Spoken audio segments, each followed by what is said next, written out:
What happens when the world's expectations collide with a child's right to grow on their own terms? In part 7 of An Ant's Love, long-buried truths rise to the surface, and so do old fears, new tensions, and powerful demands. Welcome back to Grimoire Audiobooks, your home for transformative fanfiction brought to life. Today, we enter the penultimate part of Emma Lipardi's powerful reimagining of Harry Potter's early years, a tale of healing, defiance, and magical transformation. Disclaimer: this audiobook is based on a fan-created work and is not part of the official Harry Potter universe. All characters and settings belong to J.K. Rowling, and this adaptation is shared to honor the creativity of the fanfiction community.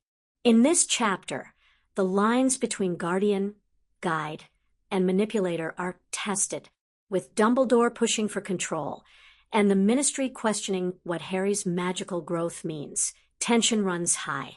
But Harry isn't just reacting anymore. He's choosing, standing his ground, and becoming something truly rare, a child with power and agency. If you've loved this journey so far, don't forget to subscribe, like, and join the Wizard Army. Your support makes it possible for stories like this to be heard far and wide. Let's continue now with An Ant's Love by Emma Lipardi, Part 7. 61. What plans? Papa, Harry asked in surprise. Khalid and Dracula were related? I raised Khalid after his parents' deaths, Dracula answered Harry's unspoken question. He became a vampire by one of my former friends. Dracula rapped his claws on the side table. Former. Oh, no masks, little Magus. He can know. Khalid moved over to Harry and ran a hand over Harry's hair. You can tell him. Harry leaned back in his chair and batted Khalid's hand away. Harry had discovered that Khalid enjoyed bestowing physical affection on his friends and would often invade personal space without so much as a by your leave. Most of the time, it was okay, but now he wanted to think without Khalid petting him. Dracula reached out and refilled Harry's drink. He was obviously giving Harry time to think without listening in on Harry's thoughts. Or so Harry thought.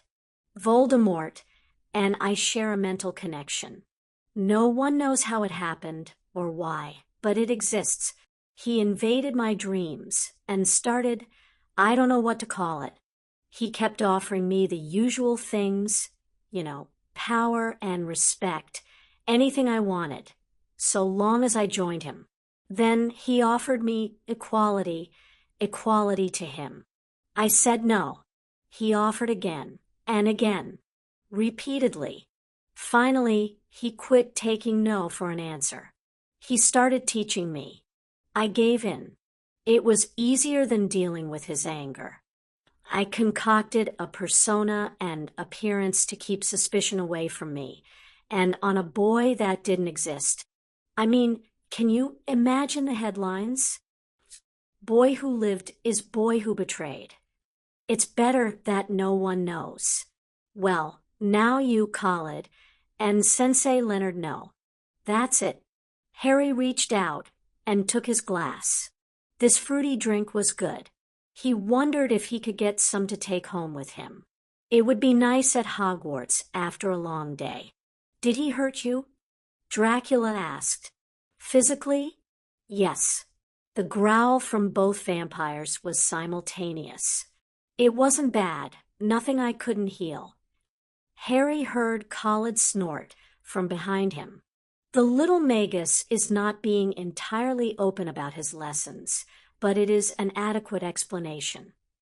Khalid helped himself to the fruity drink, as Harry thought of it. Yes, he has been hurt, but he will survive as he always does. But the purpose? Dracula demanded, his hands banging off the armrests of his chair. What is the purpose? Why go through such things? I learn a lot. I am learning more than magic. I'm also learning his plans, his tactics, his thought processes. I'm able to predict what he will do in almost any situation. I can help his victims right away, should they require it, keep truly awful things from happening, things like that. Dracula frowned at Harry and sighed before relaxing back in his seat. He folded his hands in his lap and studied Harry. I cannot convince you to stop. No, not until it is finished. I suppose all I may do is offer you sanctuary here, should you need it. Harry smiled, knowing he had won this argument. You will take care? Every care I can take without arousing his or another's suspicion. Harry promised. Very well, Dracula conceded. You will let me know if my new friend needs help. Of course. Harry finished off his fruity drink and allowed Dracula to refill it. When you say it, what do you mean?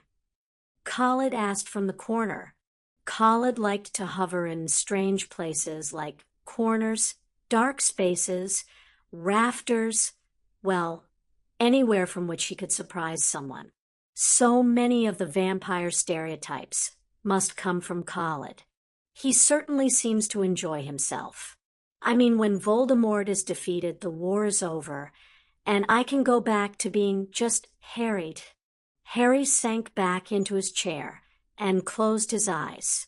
The headaches you've had, they are becoming worse? Khalid said more than asked. How did you know about those? Harry asked.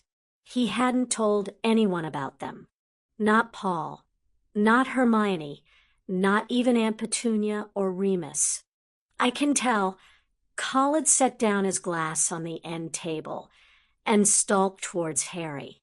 The headaches, the dreams, the tense shoulders, everything points to some stressor, something you're keeping from us. Khalid paused and tapped one finger on his lips. I wonder what that is. Harry looked up at Khalid and shook his head. That would be telling. He picked up his glass and finished off his fruity drink again. And you should tell us, Dracula commented, just in case. Harry looked between the two vampires and held out his glass.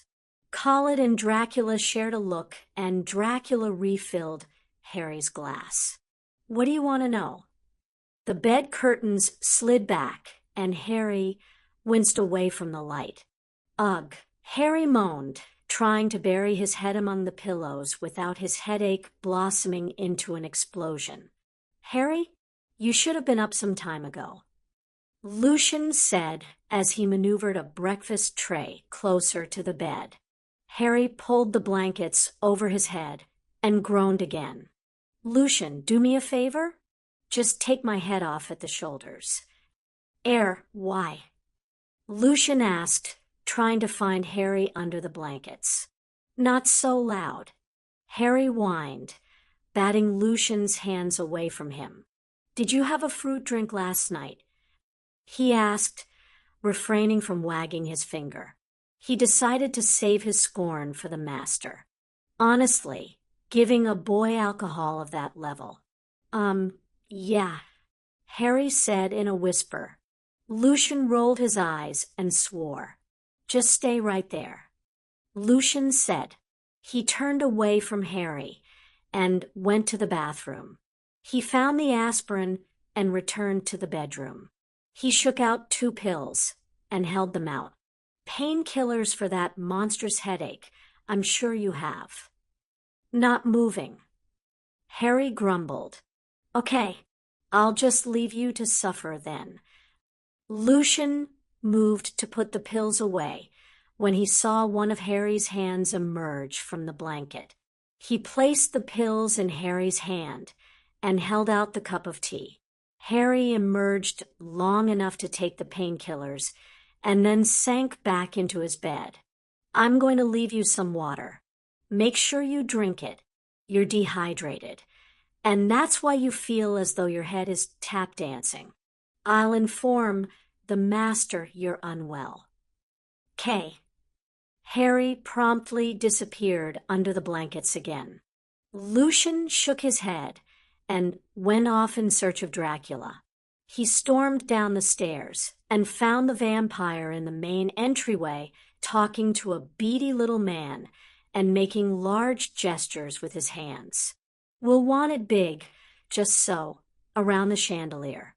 It would lead into the ballroom, naturally, and go around the circumference of the room," Dracula said as Lucian approached. "How is he this morning, Lucius?" he asked, completely nonchalant at the literally ticked-off expression Lucian was wearing. "He is dosed with painkillers and attempting to sleep off whatever you gave him last night. Master, I am rarely exasperated with vampire ways, but why are you subjecting him to the fruity drink? I thought you liked him."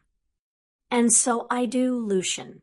I just needed to ensure that he would be in one place for most of the morning while plans are made."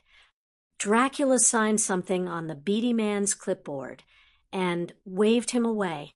"I have many things to do at the moment, Lucian. Do inform me when he is feeling better." With those words, Dracula was gone. Stupid vampires. Lucian muttered to himself before returning to Harry's quarters. Lucian stopped halfway up the stairs. "What plans?" he bellowed, knowing that Dracula would hear him, no matter his location in the castle. He descended into annoyed muttering and went down to the kitchen to let them know that Harry would not be joining everyone for breakfast and to arrange a tray for mid-morning, on the hope that Harry would be awake by then. "You are planning this party without his knowledge, Papa. That will not set well with him. He needs to start meeting people in our circle. It's close to his birthday. What better way to celebrate such an event than by holding a party? A formal party. A ball. Does he even know how to dance?" College shoved the menu away from him. "He doesn't care for that particular meal. Try something else. Perhaps a roast." Dracula shook his head. "Could you ensure that the cook makes a final approval of this? I'm sure she wouldn't like me treading on her territory." "Certainly, Papa. You may want to mention your plans to him at some point." Khalid gathered the papers in front of him and stood from the table. "Thank you, Khalid. I'll take your thoughts into consideration." Khalid nodded to his father and disappeared. Dracula turned back to the invitation design in front of him. "Vlad Tepes, Voivod of Wallachia, requests the pleasure of your company at his summer home in the Carpathians on June 12th for his annual summer gathering. Dancing RSVP. Very nice," he said to himself. Very nice indeed.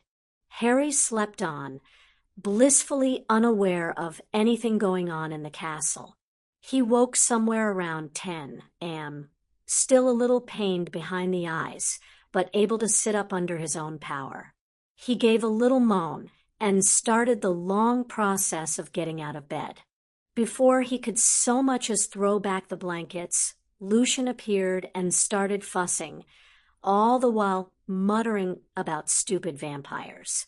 "Hi, Lucian," Harry said softly, mindful of his head. "Feeling better?" Lucian asked as he held out Harry's robe. Harry allowed Lucian to assist him as he got out of bed and swayed on his feet. "A bit. Head still hurts a little," Harry admitted. "By the time you've eaten and got something to drink in you, the headache should disappear. Let's get you into the shower." "Sounds brilliant." Harry was so much out of it that he didn't mind that Lucian was the one that started the water and helped him with his pajamas. Harry only cared about the water and how good it felt. "I am never drinking again," he vowed to himself. Harry managed to finish his shower without any major mishaps and wrapped his bathrobe around him. He paused to look in the mirror and had to do a double take. He looked horrid, but there was also a surprise waiting on him. He found hair on his upper lip. When did that happen? He stared at himself. I'm going to need Remus to teach me how to shave. On second thought, a shaving spell. I think. He stopped long enough to pull on his underclothes, knowing Lucian probably had set out his clothing for him while he was showering.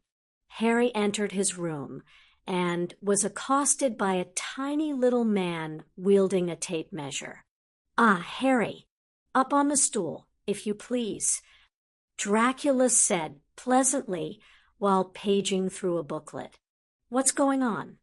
He asked as he stepped up. Just some measurements. Dracula said absently. Measurements for what? Harry asked as he allowed the man to wrap the tape measure around him. Just indulge an old vampire, would you? He said, paging through a catalage of some sort. Harry couldn't read the language, so he gave a mental shrug and allowed the little man to do his work. Lucian entered the room with a tray, stopped, and glared at Dracula. I thought you were going to do this after his breakfast. It won't take long. Dracula said calmly. You'll be able to feed him, Lucian. Do not worry so much.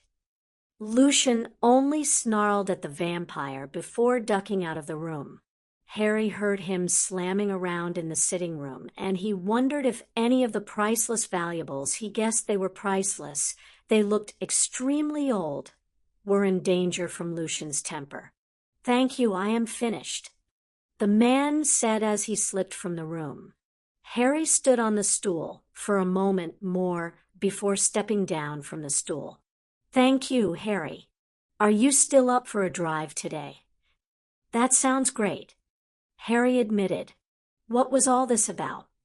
I have no idea. Dracula said lightly. See you in about an hour, Harry.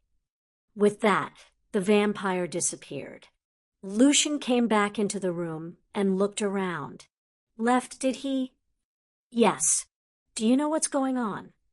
Harry asked Lucian as the man disappeared in Harry's closet. I'm afraid not.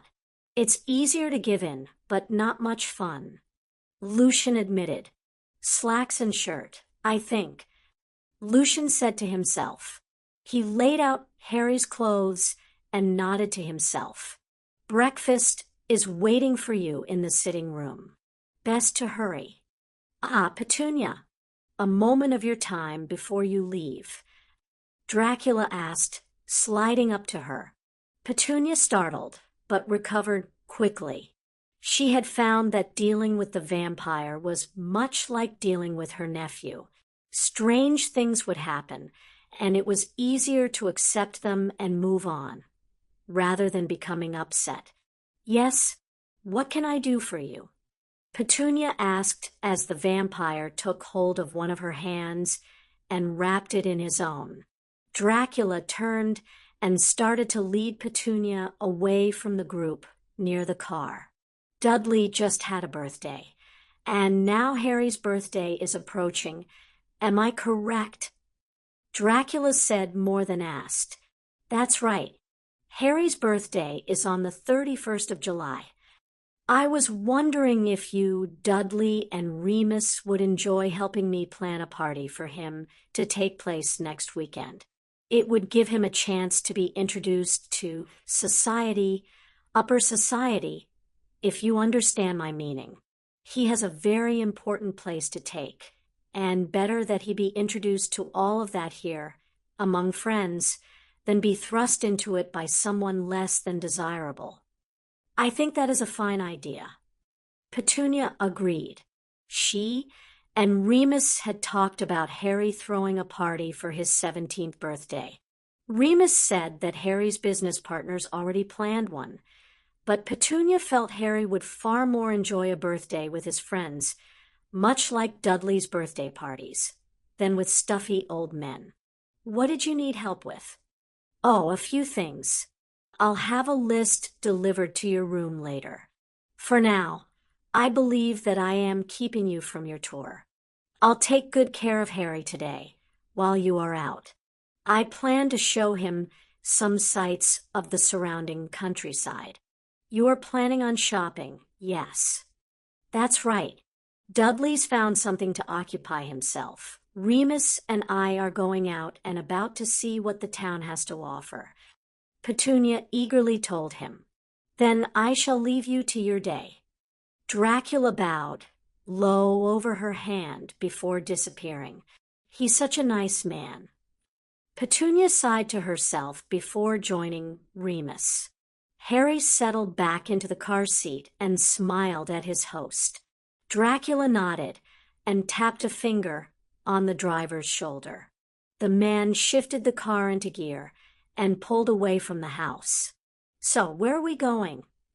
The little town down the road here. The locals call it Teepstot. I can see why. Harry said, yes. Dracula gave Harry another grin and then launched into the history of the town. Harry watched the scenery pass, asking a question here or there. His knowledge of Romanian history was woefully inadequate to keep up with everything Dracula was saying. I should look up some history this evening after dinner. I'll have Lucian bring up some books from the library for you. Dracula's voice broke Harry from his thoughts. Thank you. Harry saw something and turned back to his host. The church looks very old. Yes, it is around 400 years old. The original was damaged in a fire, so this was built. Dracula leaned forward. Do you see the carvings there? You see the story. Adam and Eve. Harry guessed, seeing what he thought was a person hiding behind a plan of some kind. Correct. Many people could not read when this church was built. They read the stories through pictures. Dracula moved back to allow Harry a better view. Ah, there is something you do not see every day. Dracula motioned to a wizened man sitting in the doorway of a house. He was playing a violin, a musician that plays for the pure joy of it.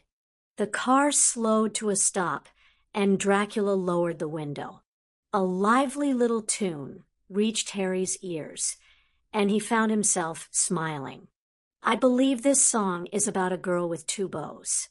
Sounds as though she is going back and forth between them. Harry said, after a moment of listening, that is exactly what she is doing. Dracula said.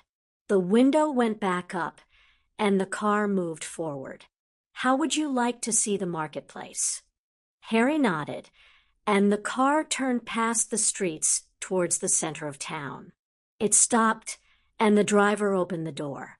He handed a basket to Dracula. We'll pick up a few treats here that the cook said I shouldn't serve to boys. Dracula left the car and led Harry to the marketplace. I always enjoy coming here. Most of the vendors pretend they don't know me, which makes everything a nicer experience. I understand, Harry said. Believe me, I understand. Dracula only chuckled and threw an arm around Harry's shoulders. The marketplace held a little bit of everything, and Dracula cheerfully translated what everyone was saying as each displayed his wares. He bought a few things that Harry recognized, like sweets, and a few things Harry was unsure of, but figured he could everything at least once. A few small bottles joined the basket, and Dracula beckoned Harry closer to the woman at that particular stall. Harry, this is Mama Annika. She is the oldest woman in these parts. She wishes to say hello to you. Dracula placed a hand on Harry's shoulder and guided Harry to stand in front of the woman. She peered at Harry and gave a toothless grin before reaching up an arthritic hand to pat his cheek. She garbled some words at Harry, patted his shoulder, and abruptly turned away. Let's go have our picnic now, Dracula said, leading Harry away. What did she say? Harry asked. Oh, just that you are a handsome young man, and that you have much ahead of you. Is she a seer? Harry asked, almost stopping to look behind him. You know, we're never sure. We prefer to say that she is wise. Dracula led the way back to the car. Harry could only shake his head and follow his host. Harry reclined against the pillows and stared up at the sky. Clouds drifted over his head, and he felt perfectly relaxed.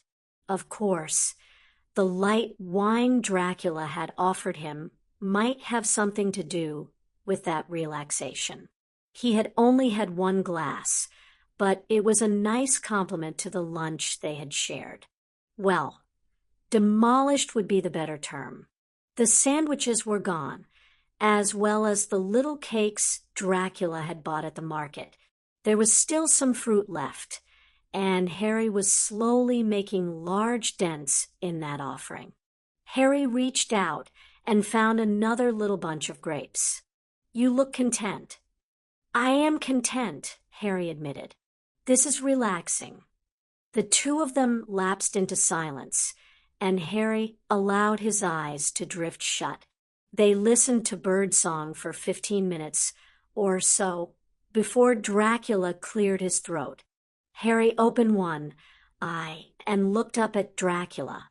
The vampire was looking down at Harry with a funny look on his face. He appeared to be thinking about something particularly engrossing. You have to kill him, don't you? Harry didn't have to ask Dracula what he meant. Yes, I have to kill him, he admitted softly. Dracula only nodded, as though he had already known.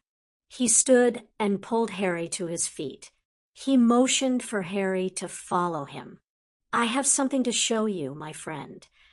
Dracula led the way through the scrawny trees to a huge field. How much do you know of my history? Only what you've told me, and things I've heard, Harry admitted. When I was a young man, still mortal, I was the equivalent of a lord or prince. It's difficult to give a proper definition. I was responsible for the welfare of everyone in my province. Those were different times, harsher times. This veneer of civility I present today is a new development. I used to be a very harsh man. My country was a region surrounded by two strong empires. On one side, the Hungarians, and the other, Ottoman Turks. I spent some time as a guest of the Turks for 5 years, I think.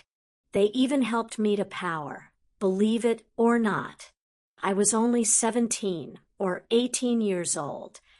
I'm sure you already know of all the gory atrocities I committed. By today's standards, I am aware that they seem barbaric, disgusting, and shameful. I have no excuses to offer. Know only that I understand that sometimes one must do what is distasteful in order to accomplish something greater than oneself. To protect my people, my lands, I had to become brutal, feared, and abhorred. Blood became a common sight. Dracula looked out over the field. Out there, men died by the thousands. I led them to their deaths. I killed many with my own hands. I can still feel their throats giving way, their bodies momentarily stopping my blade, and then yield, to watch the life-light fade from their eyes. It is a terrible and wonderful thing, this massive strength called life. To disappear in an instant is frightening. So fragile in that strength. Dracula stepped closer to Harry and rested a hand on his shoulder. Harry looked up at the man. I know what you must do. Moreover, I know why. Harry stared at the vampire, unable to say anything. Dracula's lips twitched, and he pulled Harry to him. As long as you and I live, Magus, you have a home with me. Thank you, Harry said into Dracula's coat. Thank you. 62. Tom's first raid. Harry's time with Dracula changed after the conversation at the battlefield. He became more relaxed around the vampire and more open about things. Lucian often found Harry in Dracula's private sitting room, chattering away on one topic or another. Dracula himself spent their time together teaching Harry what it meant to be a leader. The boy didn't realize it, of course, but a comment here, and there seemed to affect Harry. 3 days after their talk, Harry was curled up in his new favorite chair, a knitted blanket surrounding him, and Dracula studying the books he had called for earlier in the evening. Ah, here it is, he said, pulling out a slim volume. You see, Harry, people look to leaders on how to act. As such, it is important to know how to act in any situation. This book is important for you to read. Harry accepted the book and opened it to the title page. A Young Gentleman's Guide. Yes, a book of etiquette. Your aunt has done a fine job so far, but there are situations she may not have experienced. Dracula tapped the book. You most certainly will experience new situations. I don't plan on much of a fancy social life. Harry admitted. Well, you never know. Parties happen. Dracula said lightly. He felt a little relieved when Harry didn't say anything. The clock started chiming the hour, and Harry looked up. I should get to bed. Harry said, I'll be sure to read this book. Harry stood, and Dracula gave him a quick squeeze around the shoulders. Good night, Magus. Good night, Vlad. I'll see you after my writing lesson. I have some business that will keep me until lunchtime. I will join you and your family for lunch. Sounds great, Harry said as he left the room. Dracula watched as Harry walked down the hallway. The boy could be oblivious sometimes, and for that, Dracula was grateful. Surprises await you, little Magus. I don't think you now what fun is to be had. Harry groaned and rubbed a hand on his forehead. He rolled out of bed and stumbled into his closet. All right, I'm coming. Stop it, he hissed as the steady throbbing increased in strength. He changed into trousers and a button-up shirt. He ran his hand through his hair a couple of times to calm the madness and summoned his cloak and mask. He paused long enough to look in the mirror to change his appearance. He slid his mask on and hissed his password. He reappeared in the cemetery and slipped through the mists towards the house. No other Death Eaters were about in the hallways. He paused and wondered where Voldemort could be. He heard a door open somewhere to his right. Harry wandered down the hall and ducked into the room. Hello, Tom, Voldemort said. Come here. Good evening, sir, Harry said as he stopped next to Voldemort. Robinson, Voldemort called. A Death Eater melted out of the group gathered in the corner. Tom, this is Robinson. Robinson, my student, Tom. Robinson offered his hand to Harry. You'll be accompanying Robinson on his raid this evening, Tom. It's time you learned what we do on raids. Make sure you stick with Robinson. No spells from you this evening except shields. Yes, sir, Harry said. Death Eaters. Voldemort raised his voice. The congregated wizards turned to him. Go to the Portkey Point. Tom will join you there. Harry waited while the group left the room. I'm going on raids now. It is a vital part of your education, Voldemort answered. Raids of this level are considered low risk. Nevertheless, you must stay close to Robinson. Do not do anything you are not told. Come back to me safely. Yes, sir. Harry said, giving a sharp nod and turning on his heel. Good luck, Harry. Voldemort said softly after the disappearing figure. Harry joined the Death Eaters outside. Stay close, young lord. Robinson said to him as he spotted Harry. Certainly. Harry said as the portkey appeared. Harry and the Death Eaters all touched the portkey. Harry felt the hook behind his navel, and he managed to keep his feet when they landed. Where are we? Some Muggle town. Harry nodded and followed Robinson to a house.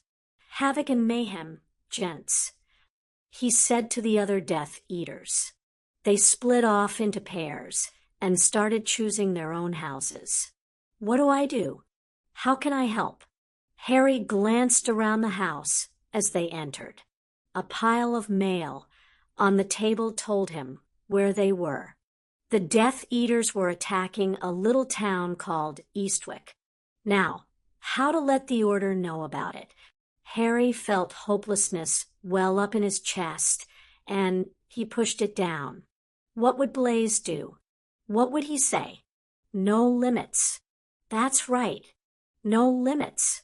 Harry heard the first screams shatter the night, and he allowed his eyes to slide shut in preparation as he was pushed behind the Death Eater with Robinson. Magic, his magic gathered. Yes. Yes. What? What do you need? Fool the Death Eaters. He ordered the magic. He felt it spread out, and a mass illusion fell over the town. Harry reached out one tendril of magic towards his belongings in his suite at Dracula's house, and found the paper he was using to contact McGonagall. He hoped Lucian wasn't in his room as the pen started moving. Champion here. There is a Death Eater attack happening at Eastwick. 10 Death Eaters and me. Send someone soon. He returned his full attention to the attacks, to brush against each Death Eater's mind to discover which spells they were going to cast, and then create an illusion that they could both feel and experience at the same time. This act of magic was like juggling in no gravity. His attention was split in several different directions at once, so he had no attention left for his immediate surroundings. Screams continued, but no one was screaming. The Cruciatus curses continued, but no one felt pain. Muggles died, but their hearts continued to beat. No one noticed the sweat running down Harry's forehead or the shaking in his limbs. You have no limits to your magic, child, so long as your physical strength will hold out. Harry continued until he felt the whispers of unconsciousness slide around his ears. I just have to hold on until his legs collapsed and he dropped to his knees as he heard the sounds of apparition. Finally, young lord. Robinson turned away from the Muggles and dropped to a knee in front of Harry. What is wrong?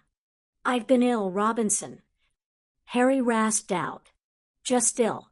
The door slammed open as the order poured into the house. The other Death Eaters started to leap for the back door, but stopped and grabbed Robinson. Harry felt Robinson try to grab him, but Harry was nothing but dead weight, and the second Death Eater dragged Robinson away. Harry pushed himself up against the wall and tried to stand. Why do I continue to let things like this happen? He looked up as Tonks and Zara came into the room.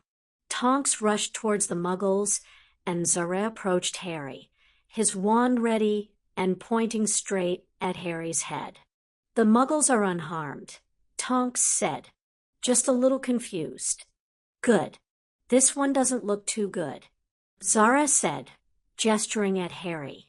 You are no ray of sunshine yourself, William, Harry rasped out in Tom's accent, particularly when you have not had your tea. Tom, Zara said in shock. Is that you? You are a pathetic spy, William. Harry said. Okay, so he was feeling a little cranky at the moment. You continue to blow your cover. What's wrong with you? Harry shrugged. I've been ill. Tonks stared at Harry for a second and then disappeared through the door. He's sending you on raids now? Zara sounded angry. Harry shrugged. I'm only here for the popcorn. He flinched as he felt Voldemort's anger surge and raised a hand to his head. He occluded. Tom, are you all right? Harry stared at him. What an odd question. Fine. Just tired. Harry cocked his head to the side. I'm not going to do anything. You know, you can put the wand down. Tonks returned, and McGonagall followed along behind her. She stopped in shock and stared at Harry. Professor Zara, who is this? This is the Dark Lord's student, he told her. This is Tom. McGonagall turned to stare at him with a new look in her eyes. Tom, Professor McGonagall. Harry felt a sliver of strength returning, and he pushed himself to his feet. Professor McGonagall, it is nice to meet you in person. Likewise. McGonagall looked him over. Could you please remove your mask? I understand the aversion to it, but I would prefer not to, he said. Please, Tom. McGonagall said. Harry sighed and sent a little magic to ensure that his physical changes stayed. He felt strength leave him again, and he leaned against the wall as he removed his mask. McGonagall's face fell a bit. I know I am no Gilderoy Lockhart, but I do not think I look that bad. Harry said, stung just a bit. I had thought you were someone else. McGonagall admitted. I understand. Harry took a deep breath and let it out slowly, hoping that his magic would return to him. He felt ill, truly, and wanted nothing more than his bed. She took in sweat-damp hair and haggard appearance and gasped. You are unwell. McGonagall said, I'm recovering from an illness. Harry said, I'm afraid I need to sit down. Harry started to sink back to the floor, but Zara stepped forward and caught him. McGonagall gestured Zara out the door. We'll take him to Hogwarts. No. Harry pulled away from Zara, only to be stopped by Tonks. The witch threw an arm around his shoulders and apparat. Hogwarts appeared before his eyes, and he groaned. Why did you bring me here? You need medical attention, McGonagall said as she appeared behind him. I refuse to allow a child in your condition to go without a qualified medical attendant. I'll be fine in 20 minutes. Besides, the Dark Lord sees to my needs just fine. I doubt it, McGonagall said sharply. Indulge an old woman. You are hardly old, Harry said, but very manipulative. Harry pulled out his wand and focused on the group. Tom, you're not marked. You're little more than a child. Just let our nurse take a look at you. A child. Harry raised his wand. Do you really think so? He focused his meager magic, and a large fireball rolled across Hogwarts grounds. Harry turned and ran the moment they were all distracted. He passed the gate and whispered his portkey password. He saw McGonagall turn as the portkey whisked him away. He dropped to his knees in the cemetery and caught his breath. Harry shook it off and climbed to his feet. He was still weak, still shaky, but he knew that sleep would come only after he placated the Dark Lord. He entered the house to the sound of screams. Voldemort is obviously displeased. Harry threw open the doors and strode into the room. Sir, I'm back, he said to Voldemort. Voldemort turned and stared at him for a second. Tom, it wasn't Robinson's fault, Harry told him. The order forced them to leave. I was the easiest to leave behind to make sure that everyone else could get away. Dismissed. Voldemort snapped to the gathered Death Eaters. They filed out one by one, casting nervous glances over their shoulders at the boy standing without fear in their lord's presence. Explain yourself. Voldemort's anger leaked into his voice. This explanation thing is becoming just a little annoying. The order was coming. We all needed to get out. I haven't been marked. The order saw a boy when they looked at me, just as I knew they would. You forget, sir, that I know the order. I know how they operate. Until they see me marked, I'm a misguided little boy, not a Death Eater. Voldemort's expression slowly turned from furious to contemplative. He stepped away from Harry and nodded.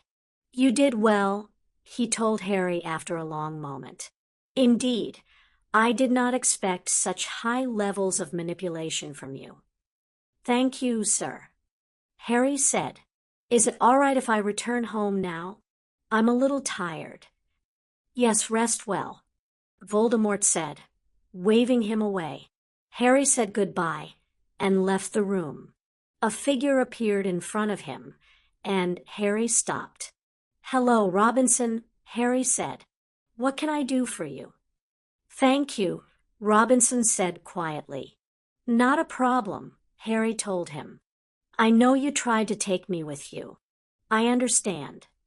I think the Dark Lord underestimates you, young lord. Thank you for the compliment. Harry, try to keep back a sigh. In the meantime, you might keep your thoughts about me to yourself. Robinson merely nodded and moved out of Harry's way. Harry left the mansion and hissed his password. He reappeared in his suite at Dracula's house. He removed his robe and stowed it and his mask back into the case. He stripped off his clothes and stepped into the shower. The water steamed around him as he leaned against the wall, trying to banish the screams he had heard. The images he had conjured, the feelings he had needed to conjure them. It all frightened him.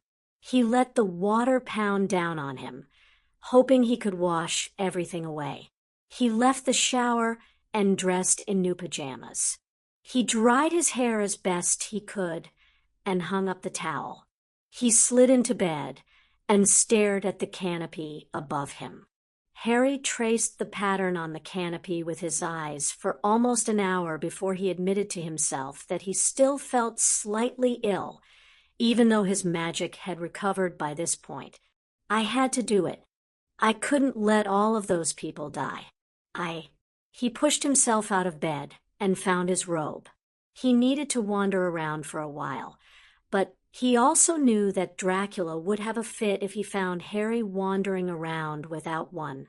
The days were warm here, but the nights could be very cool. Harry left his room and meandered down the hallway.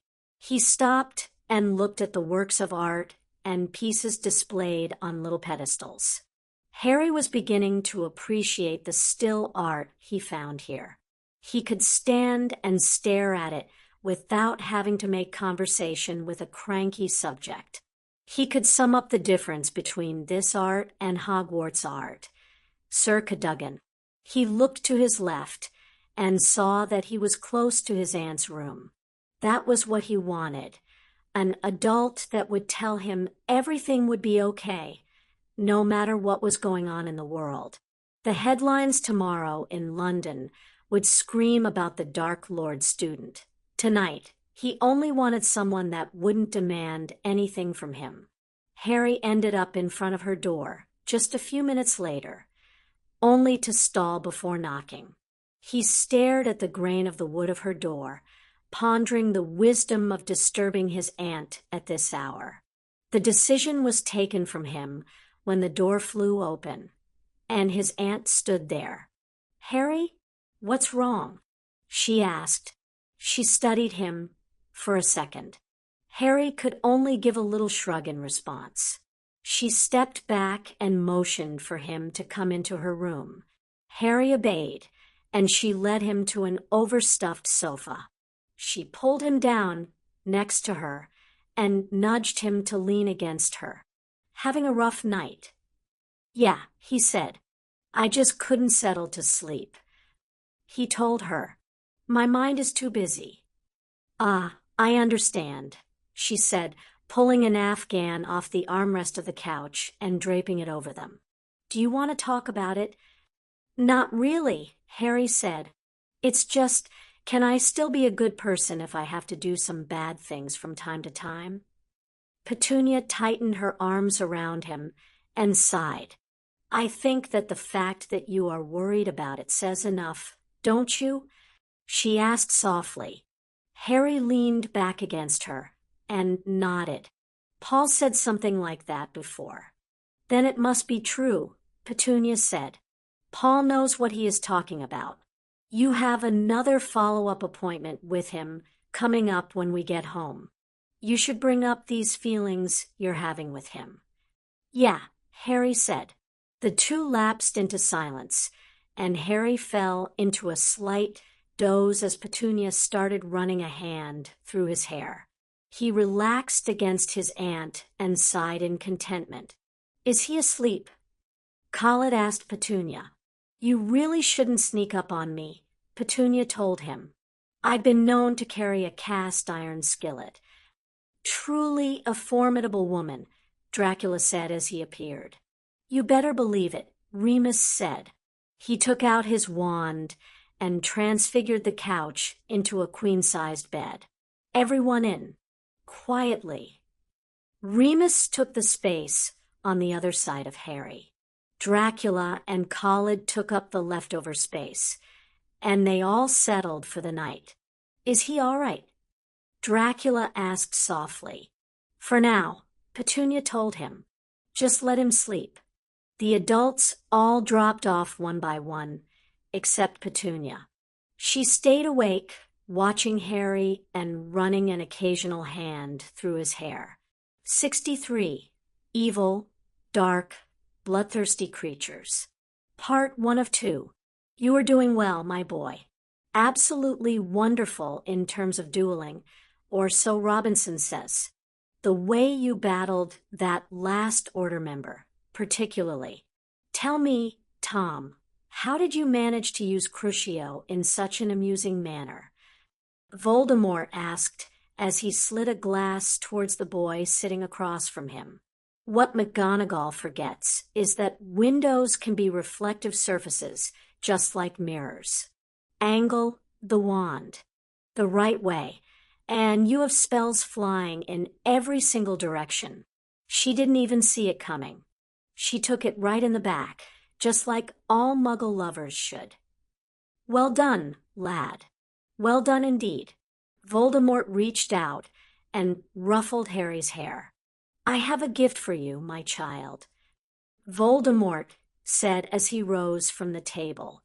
Harry drained the liquid in his glass and moved to follow Voldemort. Gift? Harry asked in surprise. Voldemort never gave gifts. Ever. Yes, I think you're ready for this one, Tom. It was a little difficult retrieving it, but it's here now for your enjoyment. I'm certain you'll like it. Voldemort led Harry to a room in the basement and gestured for him to open a thick door covered over with grime. Harry obeyed and pulled open the door. It was dark inside, and his eyes needed a few seconds to adjust before he could make out the shape huddled on the ground. Petunia Dursley lay on the ground in front of him, obviously weak and shaken. She looked as though she had put up a fight and came out the worse for it. Harry stared at her, random snatches of memory making their way to the surface of his mind. The way she used to ignore him, the days he spent locked in the cupboard, her calling him a freak, Petunia abandoning him at that Muggle mental hospital, ignoring his pleas to leave. He dropped to his knees in front of Voldemort and grasped one hand of the Dark Lord's in his own, pressing his lips to the scaly skin. "Thank you, my lord. I am truly honored by all the trouble you went through to bring me such a precious gift. I don't deserve this. You deserve all this and more, my child. My dark child. Dumbledore never could figure out how you were put together, but I did, didn't I?" Voldemort rested his other hand on Harry's, as though he were bestowing a blessing. "Like a seed, you only needed a little attention to grow. Enjoy your gift, son, and come see me when you are finished. We have plans to make, so that we may take Hogwarts and crush the resistance we face." Voldemort patted Harry's cheek once before moving from the room. Harry watched his master leave the room before pulling shut the door and locking it. "We won't be disturbed," Harry said softly. "Harry, please." Petunia said through a bruised lip, "Don't address me so familiarly, Muggle." Harry shouted at her, "You're nothing to me, nothing at all, except a plaything, a practice dummy, a Muggle." Harry took out his wand and took aim at Petunia. "I think I'm going to enjoy this." "Crucio!" Harry thrashed out of his nightmare and attempted to get out of bed. He had to pause as he tried to complete that action because he realized that he was not alone. He tried to catch his breath as he looked around. What in the dash? "Harry," Aunt Petunia whispered. Harry jerked away from the voice. How could he do that? How could he have hurt her? She was... "Steady, Harry. There's nothing here to hurt you." Remus's voice said from his other side.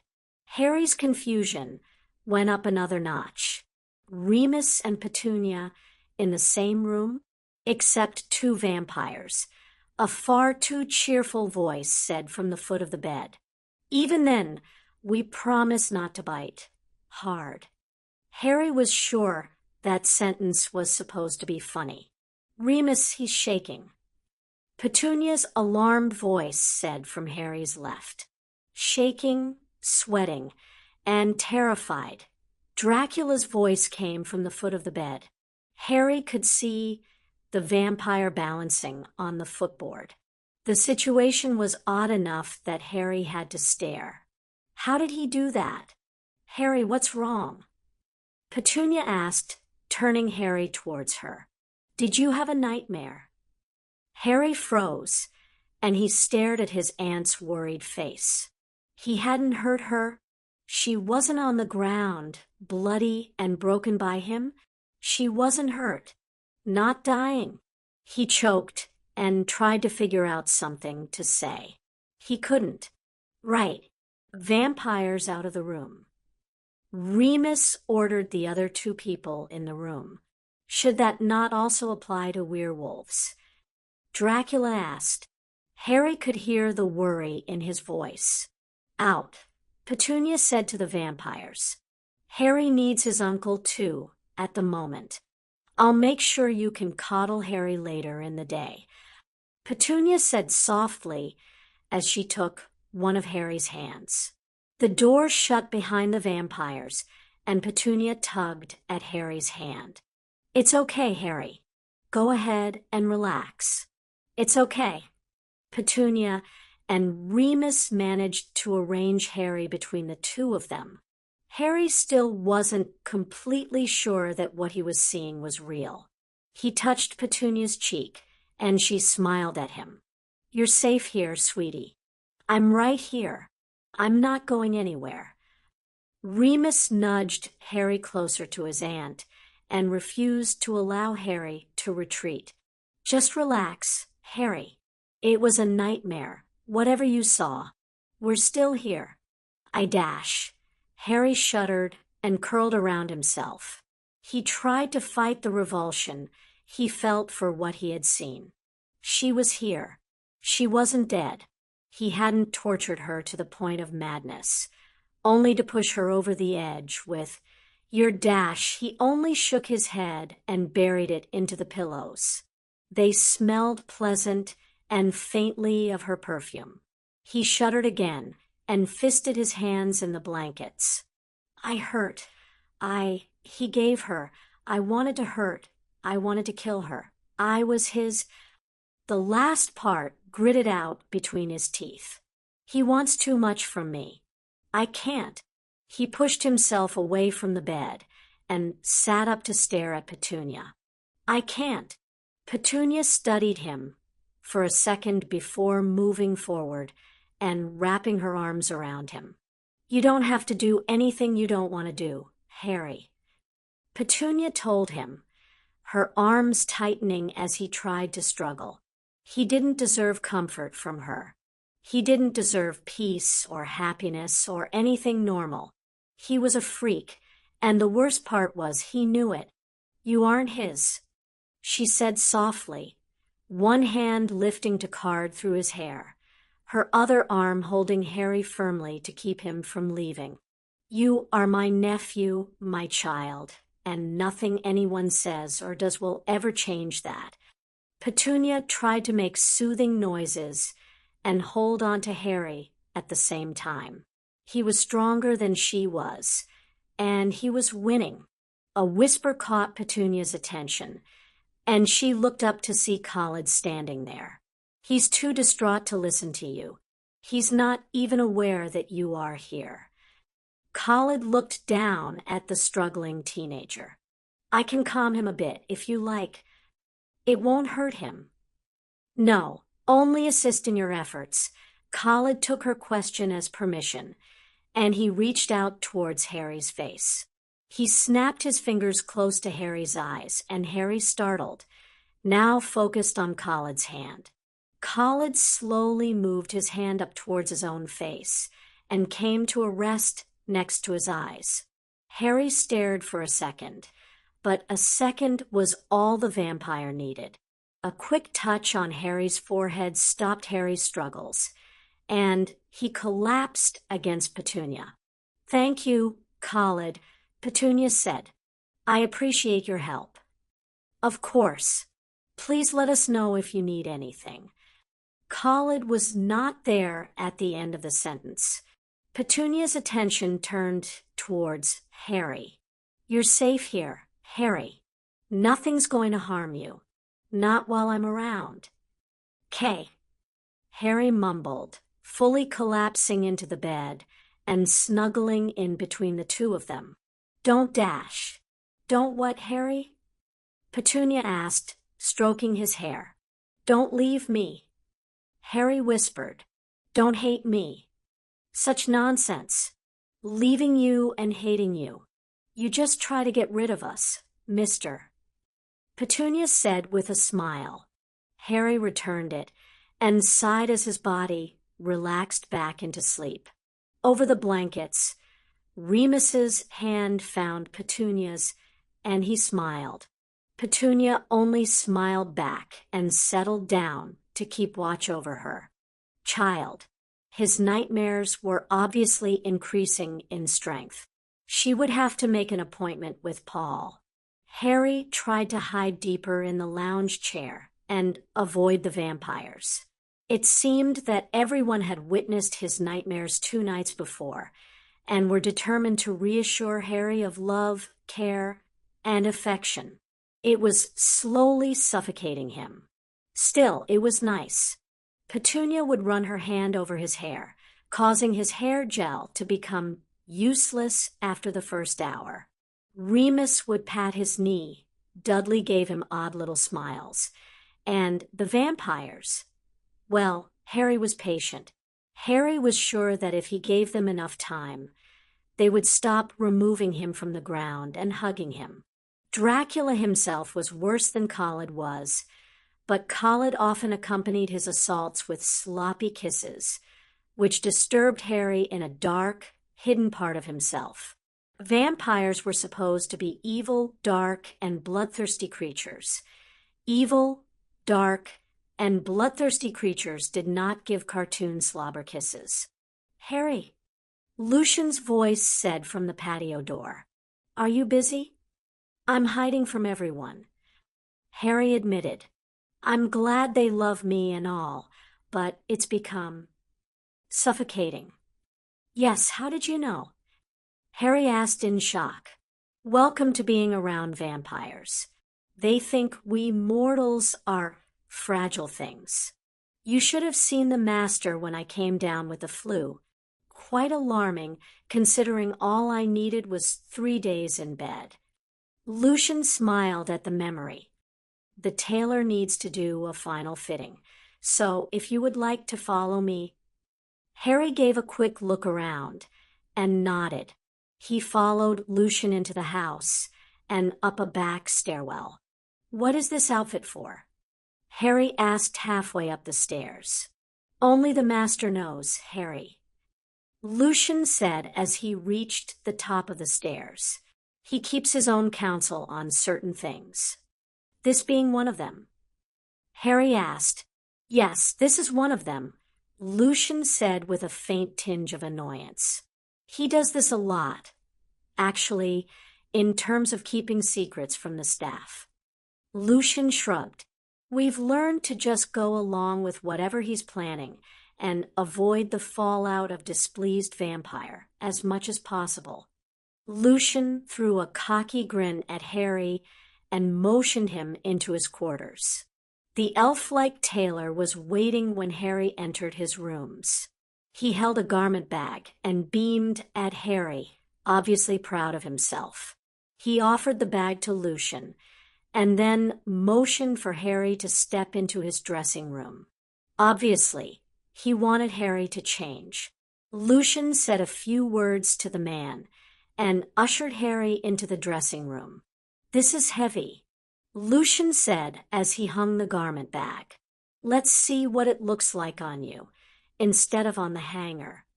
Okay, Lucian, but don't expect too much. I don't really fit in the black tie crowd, says the person able to wear a suit at a moment's notice. Lucian opened the garment bag and made an odd noise. Oh, this is very nice. Ugh, Harry said, eyeing the color. I thought it was going to be black. Will it look better on? Just change, Lucian said, laying out the clothing. And don't forget the shoes. Lucian placed the shoes next to the clothing. This is ridiculous, Harry said as he fastened the trousers. Stop whining, Lucian said. He helped Harry adjust the shirt's collar and then handed him a waistcoat. What is this? Embroidery. A local specialty, Lucian said. Very traditional, very manly. Right, Harry said doubtfully. Whatever you say, Lucian. Just put it on. Lucian's hands disappeared into the garment bag and pulled out a coat. This is called a kojak. It's a coat with the necessary designs and embellishments to indicate that this is a special party. Lucian held it out so that Harry could slip it on. And you say that you do not fit in this crowd. Lucian turned Harry towards the mirror, and Harry stared at himself. It does look better on, he said in astonishment. The coat was knee-length and a rich red color. The embroidery was tiny and snaked along the edges in gold and black. The white shirt had some sort of pattern at the cuffs and neck. The trousers were black and had a slim line of embroidery running down the side seams. Lucian appeared behind him with something in his hands. Arms up, Lucian said. Harry complied, and Lucian wrapped a black strip of cloth around Harry's waist. You knot it like this, Lucian said slowly, tying it so Harry could see how to manage on his own. It's a belt, Lucian said. All traditional men wear something like this. Lucian, what is going on? Why, the formal clothing for a party you've mentioned, but I know nothing about. You'll find out. The master is keeping it as a surprise. Now, let's allow the tailor to see you. But Lucian dash, Harry only sighed as Lucian dragged Harry out of the dressing room and into his sitting room. Ah. The tailor motioned Harry onto a stool. Harry sighed and stepped up. The little man circled him and said a few delighted words, smoothed the jacket over Harry's shoulders, and patted him arm. He said a few words and then left. He is pleased with you, Lucian said, motioned Harry down from the stool. Let me hang this up so it won't become wrinkled. You're avoiding the subject. Harry said, I'm following orders. Lucian said, strict orders. Fine, don't tell me. Harry growled to Lucian. The master could tell you, Lucian said in a speculative voice. Thank you for the suggestion, Lucian. Harry said, happily. I'll be sure to find him. Harry changed into his earlier outfit and left his rooms, dodging a man carrying a rather alarming amount of flowers down the hallway. The house was abuzz today, with many new faces running around in mad efficiency. Harry had exiled himself to the veranda in hopes of peace, but now he thought that self-exile had been a mistake. He could have figured out this mystery before all of this madness. Harry searched the lower level with only one person in mind, but no one seemed to know where the master was now. It was quite frustrating, in all truth. To add to that mystery was the number of preparations going on around him. Flowers and vines hung in many places. Valances of some flowing cloth Harry hesitated to name secured up and around windows. Something was taking place in the main hallway that Harry was afraid to attempt to explain, and numerous other little tasks set upon by a variety of people. Harry finally checked the grand ballroom and found his target. Vlad, Harry said, relieved to have found the man. Ah, Harry, Vlad said from the middle of the ballroom. How are you this fine day? He said, motioning Harry to join him. Harry started to cross the floor when he noticed activity going on above his head. He stopped and looked up. What are they doing? Harry asked, ensuring that the chandelier will look its best this evening. That is all. Dracula said, happily, Uncle Vlad. A voice called out from the doorway. Gustav said you were in here. Harry turned with Dracula and saw two young women enter the ballroom. Uncle Vlad. Harry asked in a whisper. A.H. The vampire disappeared from Harry's side, and Harry saw him lift one of the girls in his arms. Danielle and Paulina, my little ones.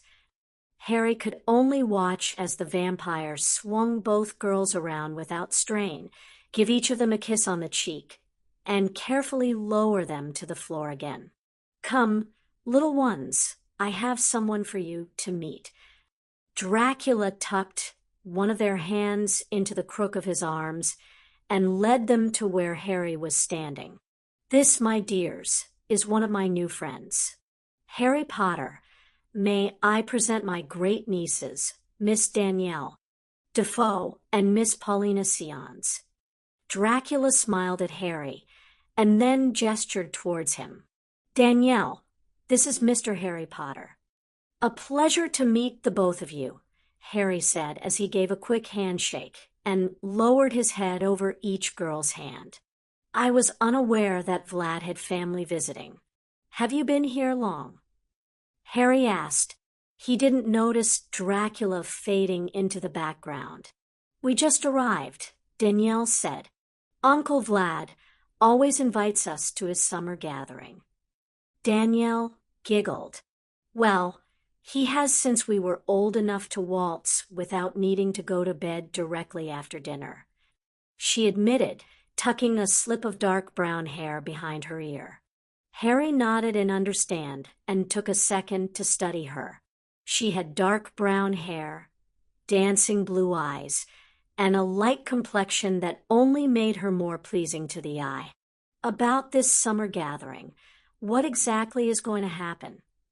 Harry asked, seizing on his chance for information. Paulina, with her gray eyes dancing, flipped her light hair over her shoulder and laughed. It's a party, Paulina said. Almost like a ball, with loads of dancing and important people. Uncle Vlad invites us, so we learn some, what did he call it, social graces, and he gets to pair us with young men who might be bored. Paulina giggled behind her hand. Harry had a sudden sense of doom descend on his shoulders. Young men, he repeated. Yes, something about 2 cousins this time. Danielle said happily. You wouldn't be one of them, would you? She asked. If so, I claim you. I don't believe so. I haven't received an invitation. Harry said. Danielle, he's the guest of honor. Uncle Vlad will choose his partner. Paulina said. Oh, I hope it's me. Excuse me, ladies. I have to find your Uncle Vlad and give him a piece of my mind. Harry said calmly. Again, nice to meet you. He gave them a nod and left the ballroom quickly, hoping to catch the vampire so he could get some answers. He ignored the workers around him and headed straight for the vampire's study. He entered without knocking. Dracula did not look up from the desk. What did you think of my nieces, little Magus? Dracula asked in a pleased voice. What exactly is going on this evening? And why am I the guest of honor? He asked, coming to a halt in front of the desk. You are coming out to society, my dear Magus. Your formal introduction to society. Your relatives are quite pleased by everything, and the werewolf said there is something quite similar planned in your home country. Harry could only stare at the vampire in shock. Why? He asked, would you prefer I allow your headmaster introduce you to society? He has that right, in England's view, as being your acknowledged mentor in social situations. After all, he defended you in the press and the court. He could formally introduce you to society as well. No, Harry objected. I don't want him to have anything more to do with my life than he has already managed. Thank you. Harry pondered the situation. Why didn't you tell me? He asked. Would you have allowed me to throw a party for your birthday had I asked you for permission? Dracula asked, his tone already implying that he knew the answer. No, Harry admitted. You see, Dracula gave Harry a little shake by the shoulder. After this party, you will be able to enter any social situation with supreme confidence, and you will need it, little Magus. What do you know that I don't? Harry demanded. Nothing you won't know soon, Vlad promised. Think of this party as a practice run. Vlad's expression changed. Harry knew that this particular expression meant Dracula was listening to something not in the room. Danielle, Paulina, and Dudley are waiting for you. They wish to practice dancing. You do know how to dance. Somewhat, Harry admitted. I could use a bit more practice. Then go, Dracula said. The girls are experts. They will teach you everything you will need to know. Harry thanked Dracula and left to meet the girls. He stopped just a few feet outside the door. Just when did I agree to this? Harry watched the guests arriving from the first floor. Cars formed a line down the hill, illuminated only by the headlights. Nervous? Harry turned at the voice and saw his aunt standing there, ready for the party downstairs. You look beautiful, Harry told her. She smiled at him and wrapped an arm around his shoulders. Thank you, Harry. I have to say that you are looking quite dashing yourself. I'm afraid you grew up while I wasn't watching. You look every inch a man. I dash. Harry didn't know how to respond. Thanks. I am nervous. He admitted softly. I swear I saw a reporter or two. Or 10. Petunia said with a soft laugh. Vlad says that this party gives everyone a chance to see the real Harry Potter. Thanks, Aunt Petunia. No pressure, I see. Harry felt Vlad calling him. Vlad wants me. I don't think I'll ever become accustomed to vampires calling someone without saying a word. Petunia said, resting a hand in Harry's offered arm. Why aren't you dressed yet? Vlad says I don't have to enter until the guests have had time to relax. In other words, I get to be fashionably late. Lucky man. Petunia said. Harry escorted Petunia downstairs and saw Remus looking slightly dazed. Vlad got to you, too? Harry asked. I don't know what happened. Remus admitted. 1 minute I was enjoying a nap, and the next... Remus gestured helplessly. His mouth gaped as he stared at Petunia. You look amazing. Thank you, Remus. Petunia said as Harry handed her over to him. Save a dance for me, Harry? Absolutely. Harry said. Hear that, Remus? You can't have her all night. Yeah, she has to save a dance for both her kids. Dudley said as he came down the hallway. Harry, Vlad's looking for you. Did you know? Yes, I know. I suppose I'm just avoiding the inevitable. He was looking a little upset, Dudley said. He's pacing outside of your room. You should get going. Thanks, Dud. See you later. Sure thing. Good luck. With that, Dudley dashed off towards the figure coming down the stairs. It was Paulina. And if she was any indication of the evening's purpose, the whole place was going to be a presentation of beauty. Harry climbed the stairs, a terrible feeling starting to coil in his stomach. This evening was going to be disastrous. There was no other word for it. Vlad was going to trot him out and show everyone. Both Khalid and Dracula were waiting outside his door. They rushed towards him and pulled him along the hallway, babbling the whole while about how they didn't have enough time. Harry was perplexed. They had a full 2 hours before Harry's entrance was scheduled. All Harry needed to do was, what in the world? In the short time Harry had been away from his quarters, the place had been transformed. Most of the furniture rested to one side, and several different things were set up.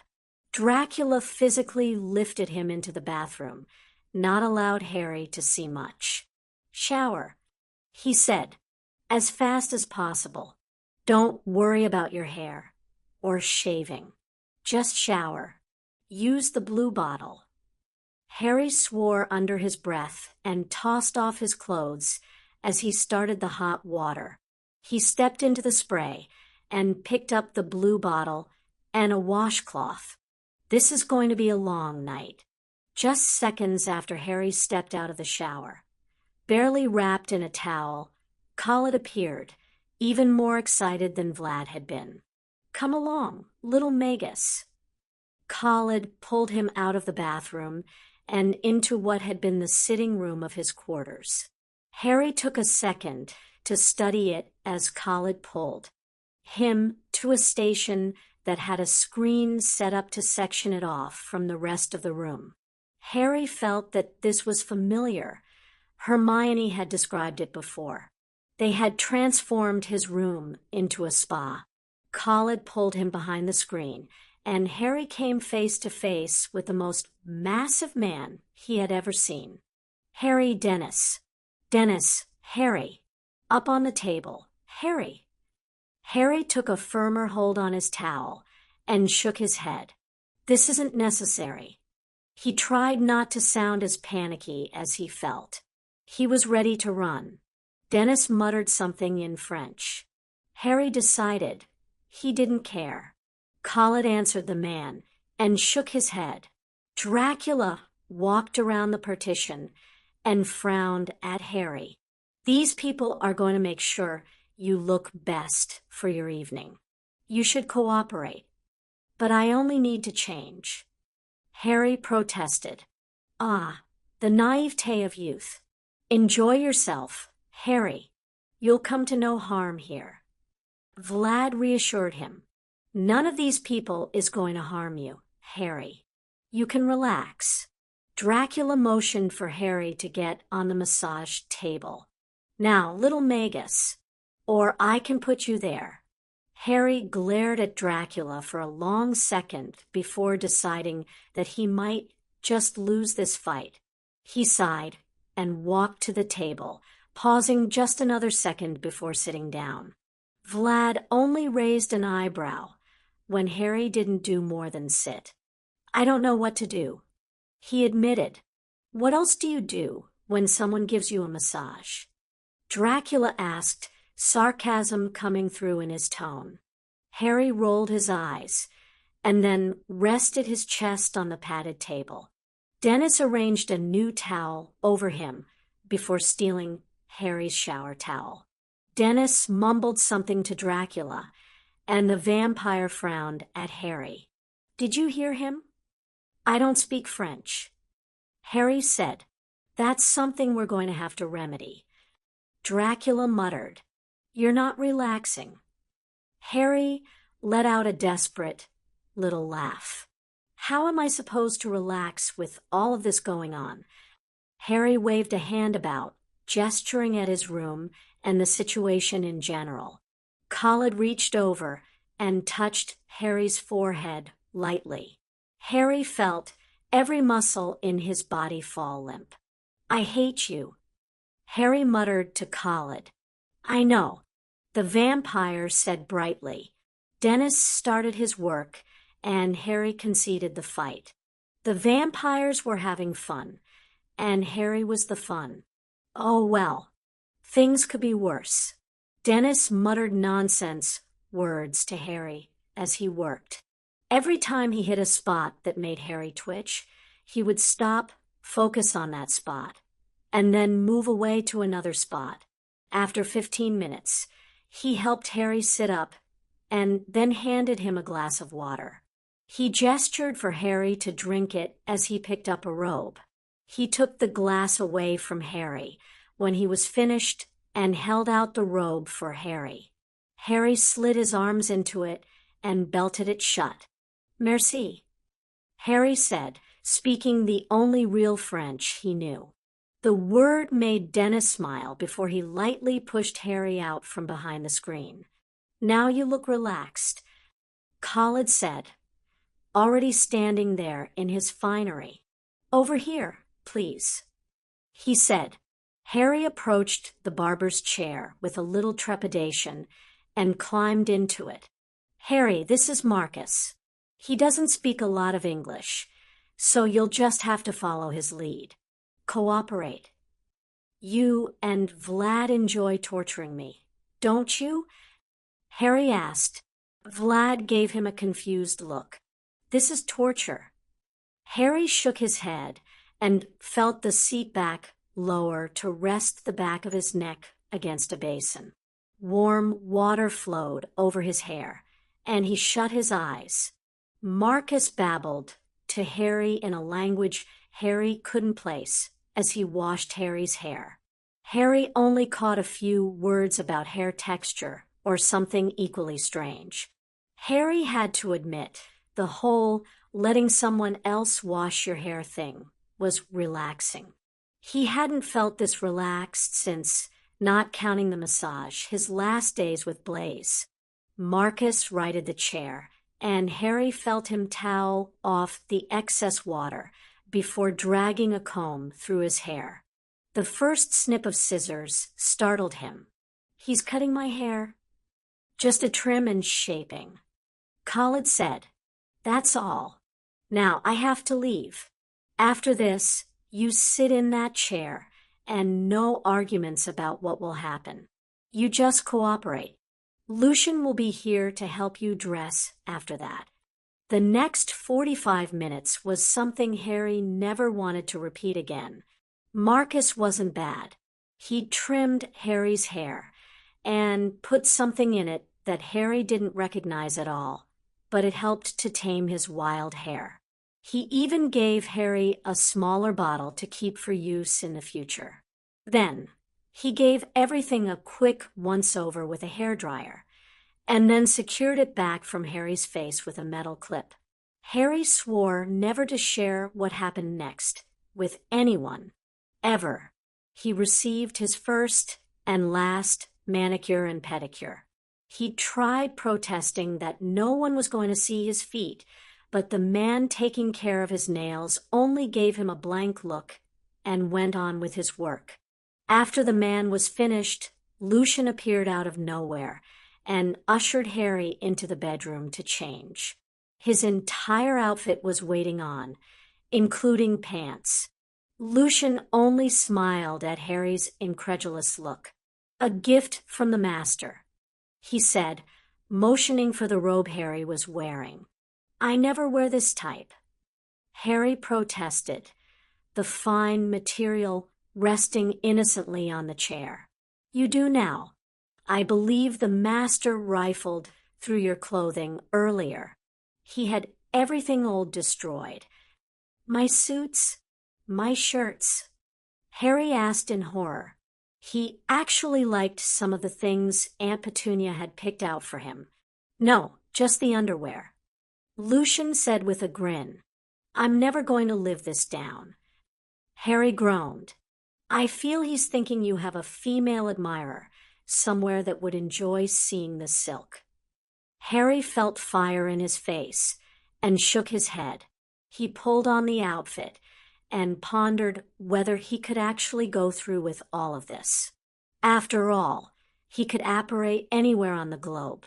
He could be at home, holed up in his room, ignoring the world. No. Instead, he found himself in Romania, the plaything of the world's most dangerous vampire.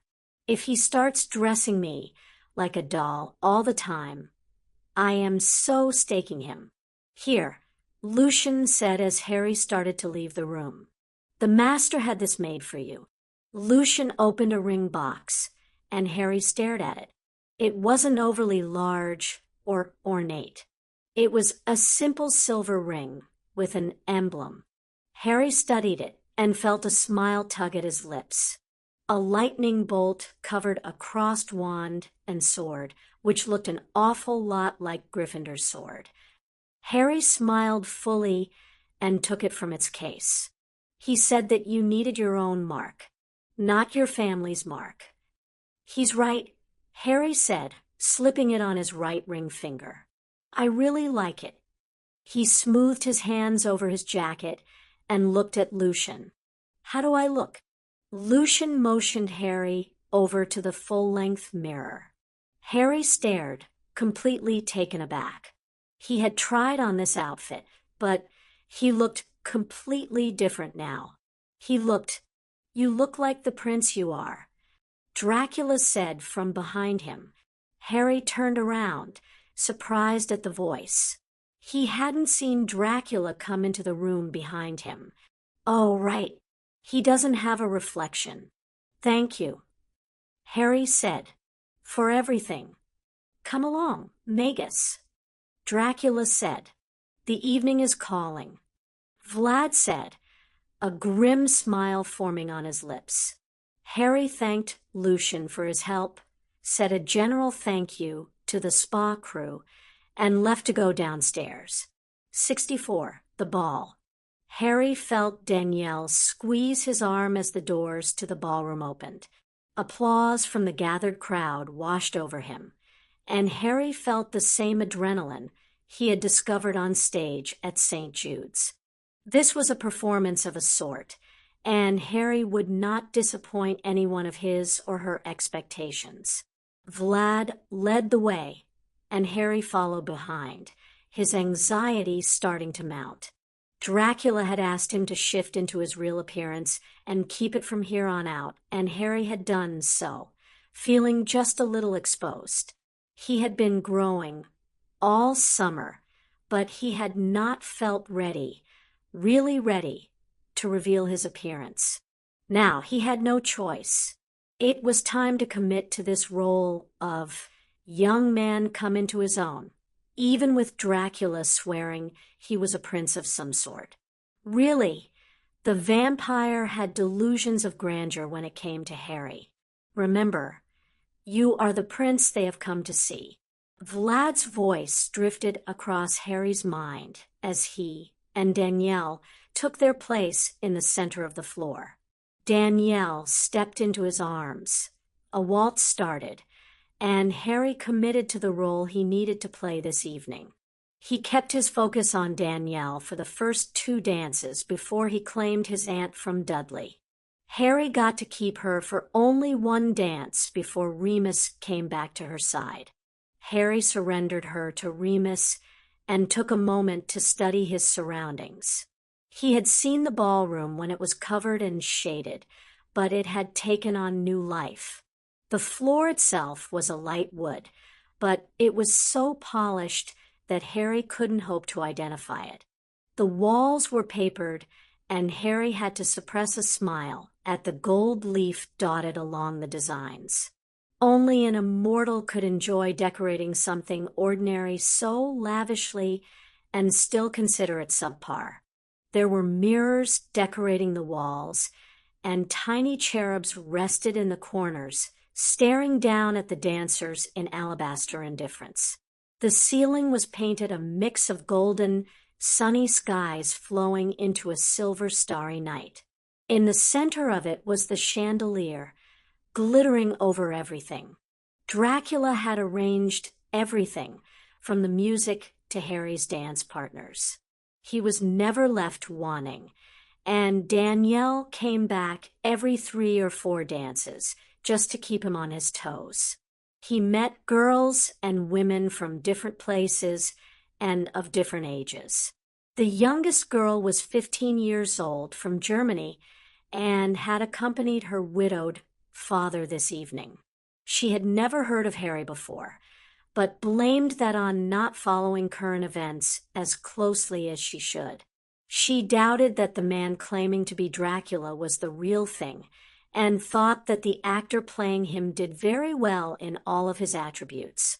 The oldest was a proud great-grandmother of a hereditary ruling family from Italy that still managed to produce a wizard here or there in their offspring.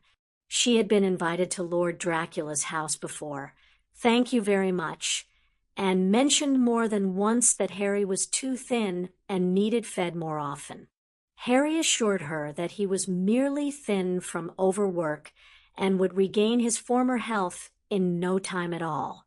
She had threatened to take him home with her, so that he could properly rest without hovering vampires, and Harry had to bring up the fact that his aunt would miss him.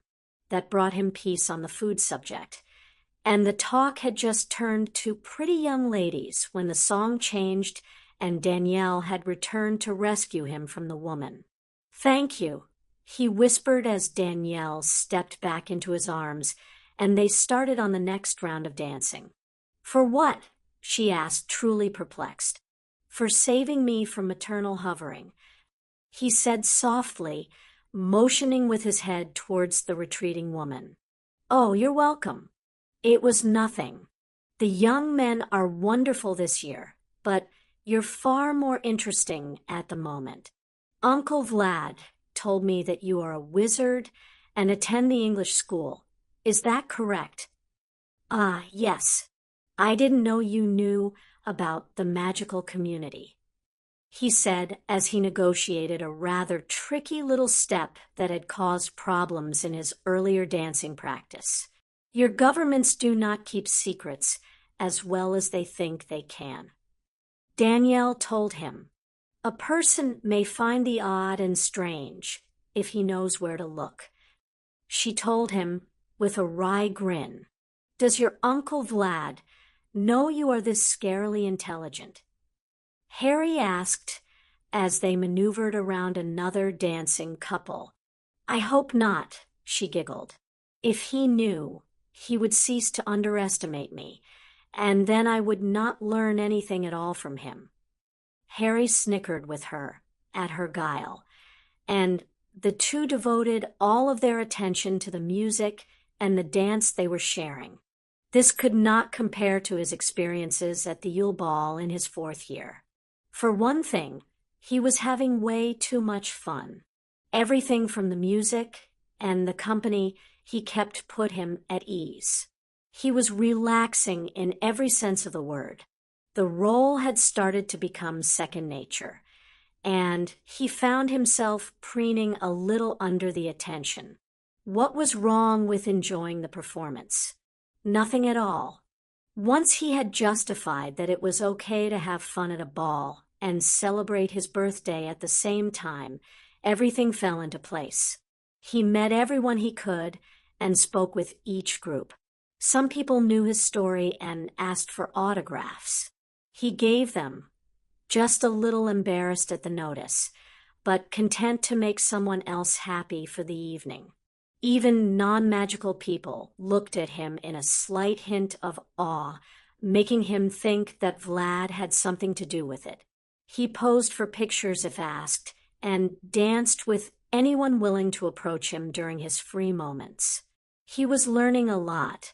He learned that Danielle was content to be an escort, and she made sure to emphasize that that was all she was, contrary to many young men's ideas of what her position was. For now, but she had dreams of attending university and studying to become a historian. Harry found that she was passionate about the subject. "You don't understand, Harry." Danielle told him with a patient tone to her voice. "History for you is meaningless numbers and facts. I blame your professor at school. History consists of numerous stories and intrigues, triumphs and heartaches, beginnings and endings. It cycles over and over again. Empires rise and fall. Discoveries are made and forgotten. So you like the fact that it is stories?" he asked, still not completely understanding what she was trying to tell him. "No, it's more than that," she explained. "It's the fact that it continues, that it grows. Nothing happens in a vacuum, and it continues to build on what has come before to create what will be.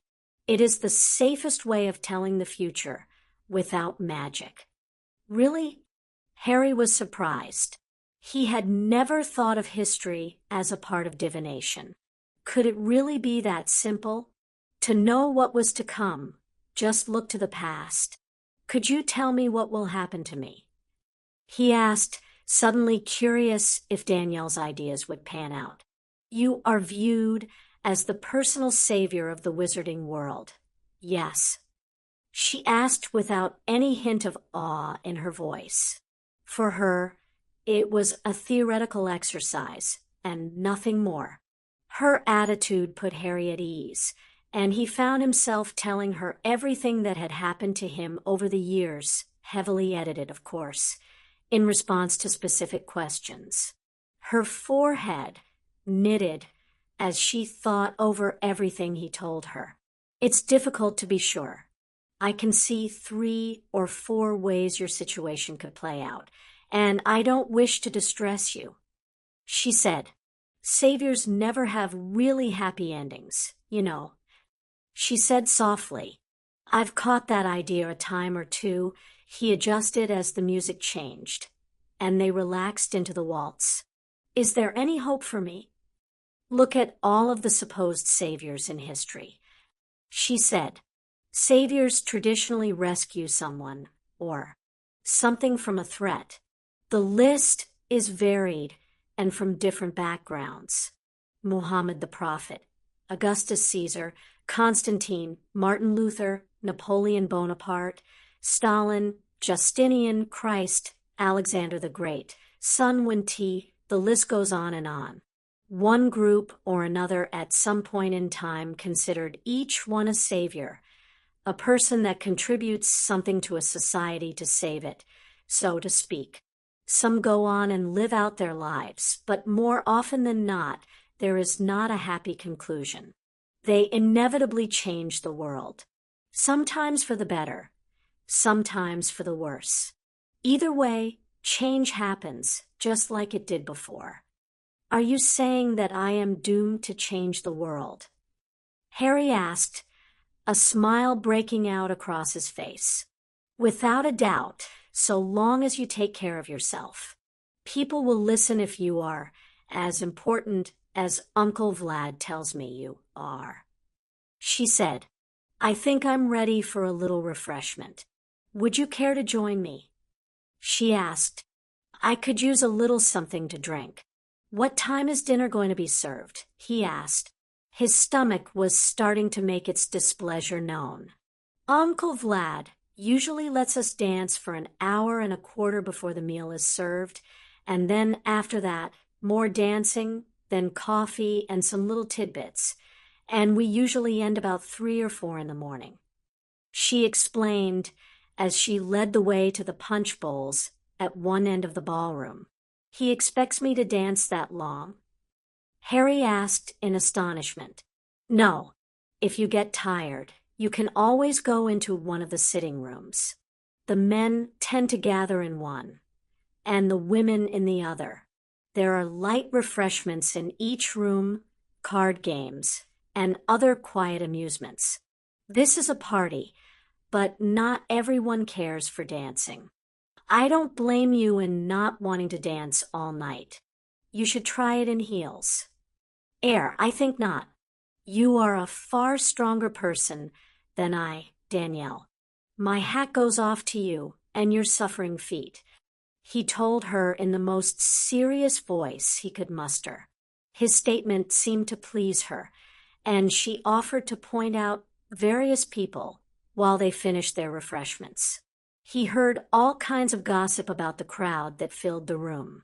Some were vampires, and Harry couldn't believe that the rest of the regular people did not notice that there were a few vampires roaming about.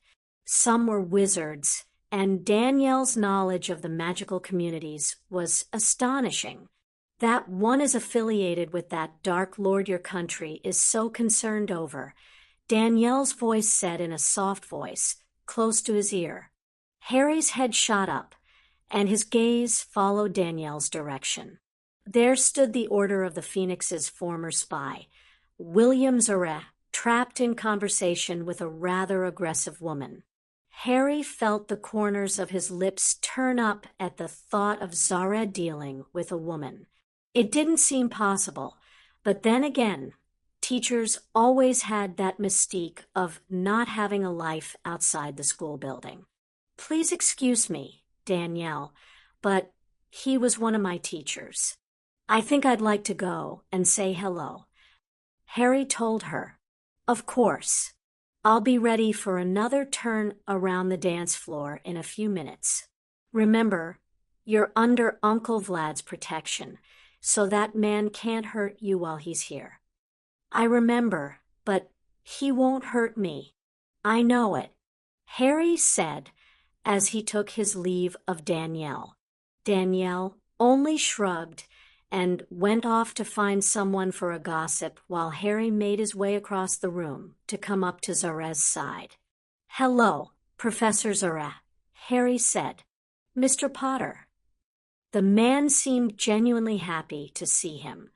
Harry smiled as the man shook his hand. You are looking 1,000 times better than the last time I saw you. He looked Harry over again and shook his head.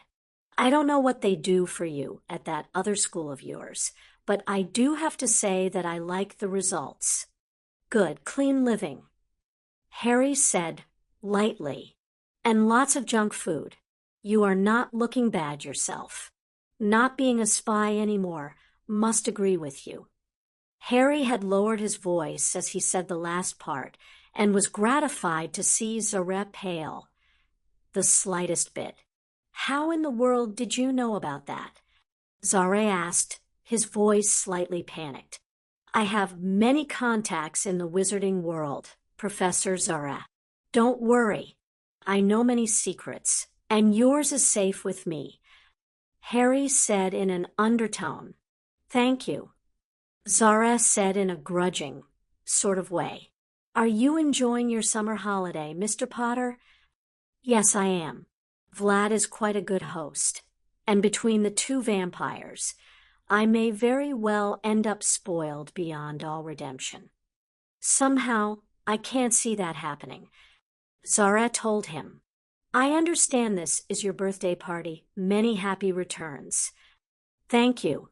My birthday is not for another 4 days, but I have learned that challenging Dracula is never an easy thing to do." Harry smiled as Zara gave him an understanding look, and the two shared a laugh. "I understand all too well. Khalid likes to rummage in my closet and replace things without my knowledge. I think that's a universal vampire trait," Harry said after a moment's thought. "Vlad has started replacing certain articles of my wardrobe, and I really hope he'll stop in a little while. I actually like a lot of the things my aunt has picked out for me. Give up hope now, Mr. Potter. It won't happen," Zara told him. Harry smiled and asked how things were going at Hogwarts and whether the man was returning as defense professor. The whole while, Harry was hiding his construction of his illusion. It was time to allow the Dark Lord's student and Harry Potter scene in the same place. He focused a little more and made the illusion appear behind them as he ended the conversation with Zara and moved away. "He is a very nice person, isn't he, William?" Tom asked as he materialized beside the man. "Tom," Zara clutched at his heart and took a breath. "I didn't know you were here." "There's a great deal you don't know about me, William," Tom's image said as he moved up to the man's side. "Then again, there's a great deal you don't know about a lot of things, so I suppose I shouldn't be concerned overmuch with what you do and do not know. May I ask what you are doing here, Tom?" Zara asked, trying to still his racing heart. "Oh, the same thing everyone else is doing, I imagine. Dance a little dance, eat a little cake, and wish the boy who lived congratulations for making it another year on this earth. That sort of thing." Tom paused before a grin manifested on his face. "It is amazing that he has managed another year, hasn't it? I mean, with the Dark Lord and all. Quite amazing." Zara agreed. "Have you given any thought to our offers?" Zara turned fully towards the boy and found himself surprised. It seemed the lad had grown a bit and started filling out. Even the outfit spoke of a care he'd not seen on the boy before. He'd changed, and Zara couldn't find anything wrong with that idea. The Order couldn't keep the Potter boy safe from his own muggle uncle. How in the world can they keep me safe from a lunatic madman bent on world domination? Tom's voice drawled as he studied the dancers in front of them. "Honestly, William, you're a little naive." "I am not naive. I just know that you'll be better off away from the Dark Lord than you are close to him," Zara explained, one hand coming out to rest on Tom's shoulder. "Really?" Tom's voice loaded that one word with a million overtones, everything from mocking to disbelief. "I find that hard to believe. It was good seeing you again, William. Please take care of yourself. The Dark Lord does not take kindly to traitors and spies. I'd hate to see you killed for being an idiot." Tom moved away and disappeared before Zara could follow him. "That boy will be the death of me. I swear it. Why doesn't he trust the Order? He's almost as bad as the Potter boy." Harry chuckled to himself as he moved away from Zara and went in search of Danielle. She had to be here somewhere, and he was determined to have her next to him for a while. The Italian great-grandmama had found him again, and he had made his escape by saying that he saw Danielle looking for him. He had a feeling the grandmother would find him again if Danielle did not appear.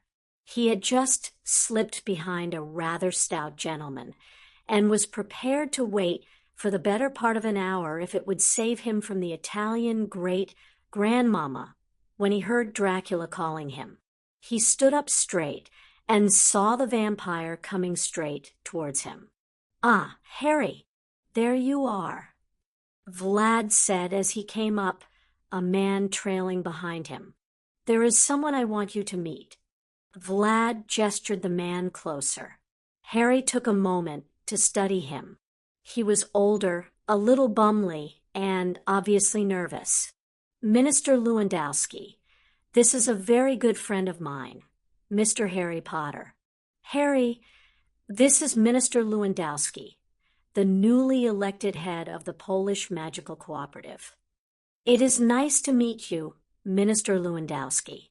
Your work must be extremely interesting," Harry said as they shook hands. "It is at that, Mr. Potter. It is an honor to meet you. I have heard much about the boy who lived, and nice to see so many vicious rumors dispelled." "Ah, thank you," Harry said softly. "Exactly how does one respond to that? Lord Dracula was telling me of your ambitions. We must talk more about those reforms you would like to start." "Of course," Harry said. "I would enjoy that."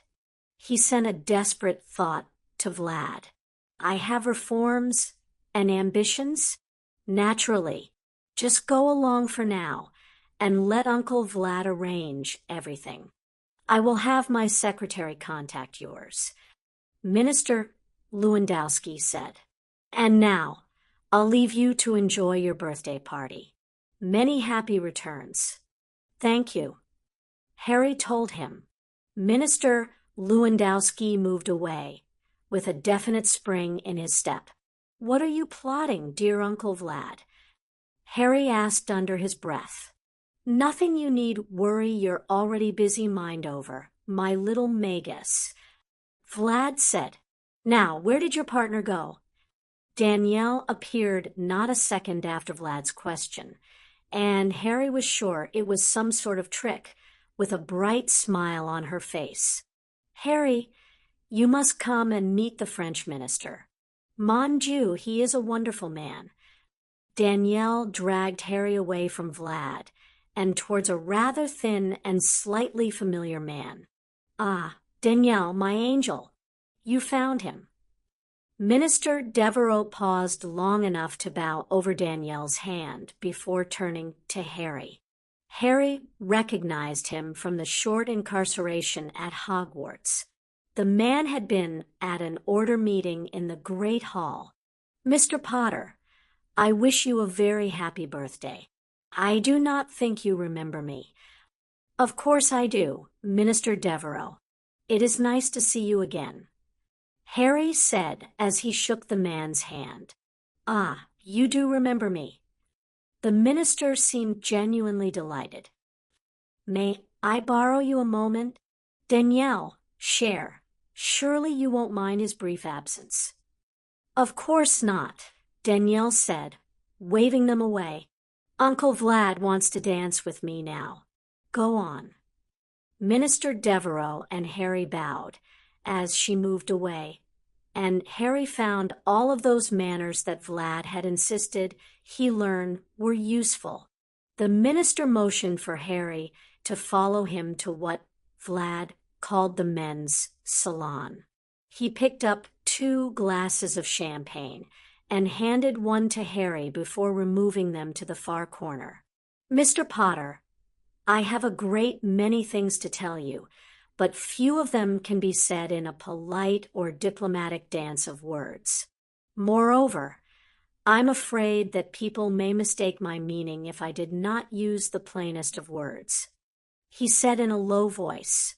"By all means, Minister Devereux, speak plainly," Harry said. "You won't offend me." I may, and I do not wish to do so, but I may not be able to avoid offending you. Devereux warned him. It all depends on your current situation and outlook on the world. When we first met at the order meeting, and please correct me if I am wrong, but I received the impression that you were not exactly happy in Albus Dumbledore's care. Harry took a sip of champagne as he thought of his answer. It was not the place I wanted to be at that moment. Harry admitted. What of it? Mr. Potter, my government has noticed a very startling trend in the English government of the last 50 years. Too long has Albus Dumbledore had so much control over things in England. The English Minister of Magic allows the man to make decisions for him, and there is just too much of his influence. We hope to see it end. I'm sorry, Minister Devereux, but I fail to see what Albus Dumbledore has to do with me. Harry said patiently, Lord Dracula told me you were modest, but I did not understand the level. Minister Devereux said, you are very much a figurehead for the wizarding world in England, particularly among the younger generation. You are a figurehead for them, a beacon of hope. My country is looking for change, and we think that you are that change coming onto the horizon. Harry stared at the man with his face in a frozen mask of polite puzzlement, but inside he was screaming. He didn't want this. He wanted to fade into the background, not be some beacon of hope or whatever the man said he was to the younger generation.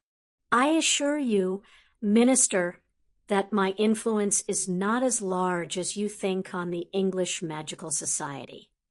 Harry told him, I am just a small part of it all. Again, Mr. Potter, you underestimate your power. I can see that you have yet to experience your true influence, but I will leave that for now. I do wish to tell you that my government supports you, now and in the future. We hope to welcome you as a friend to the French people and a confidant to our own magical community. Thank you, Minister Devereux. I am flattered, and I hope to fulfill any role you say I may have to your government. Harry wanted to fade into the background and disappear.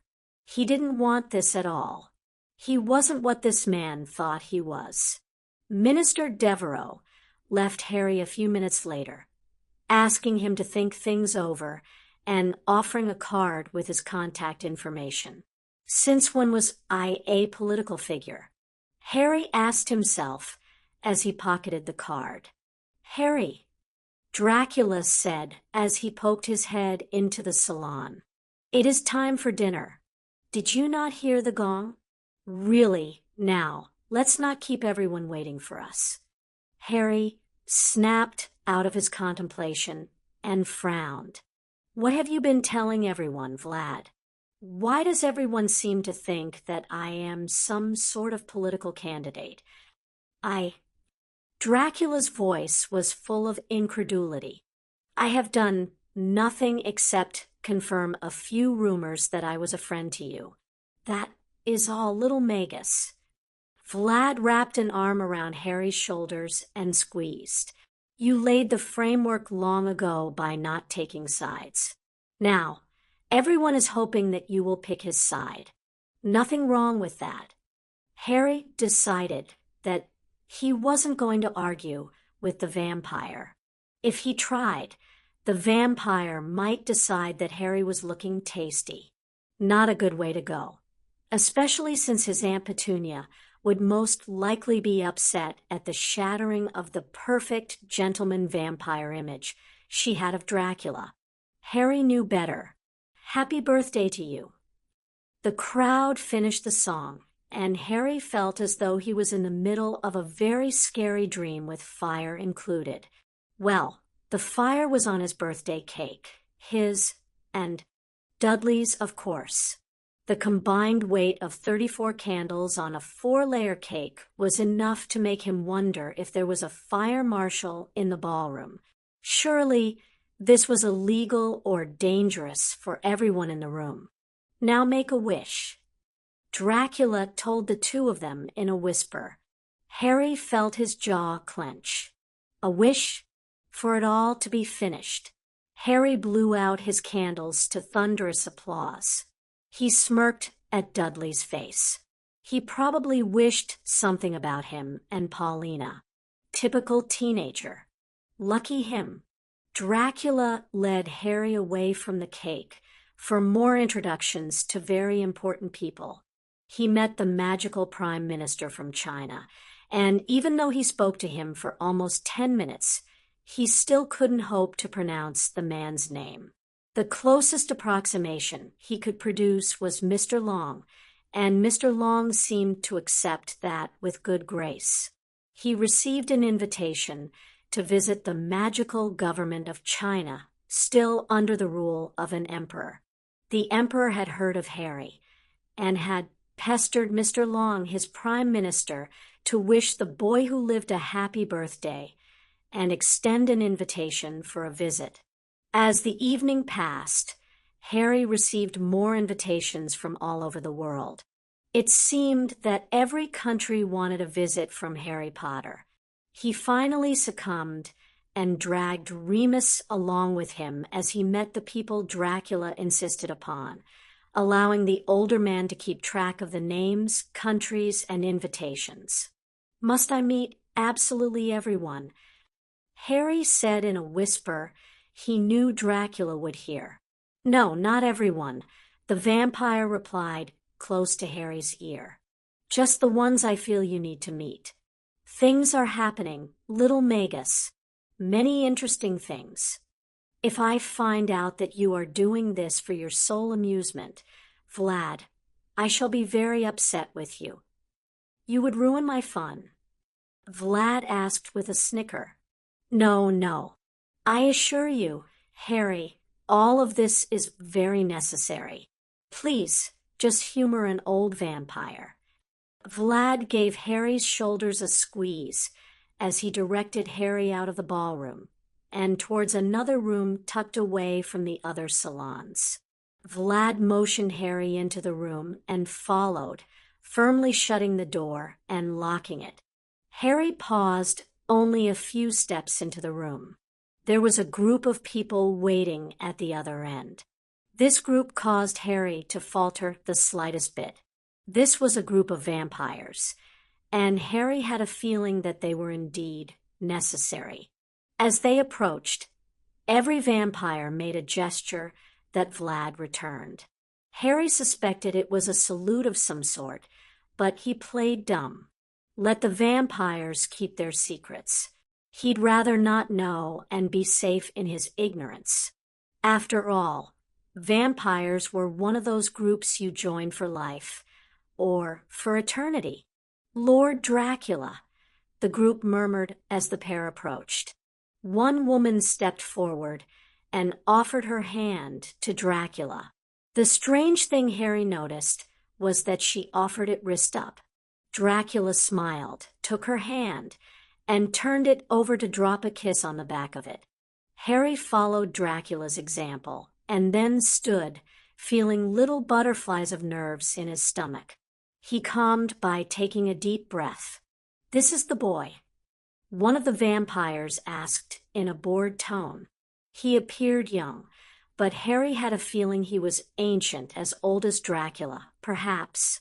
His features were hard to place in terms of nationality, but Harry had little doubt that this man was successful at passing himself off as nothing more than a beautiful man.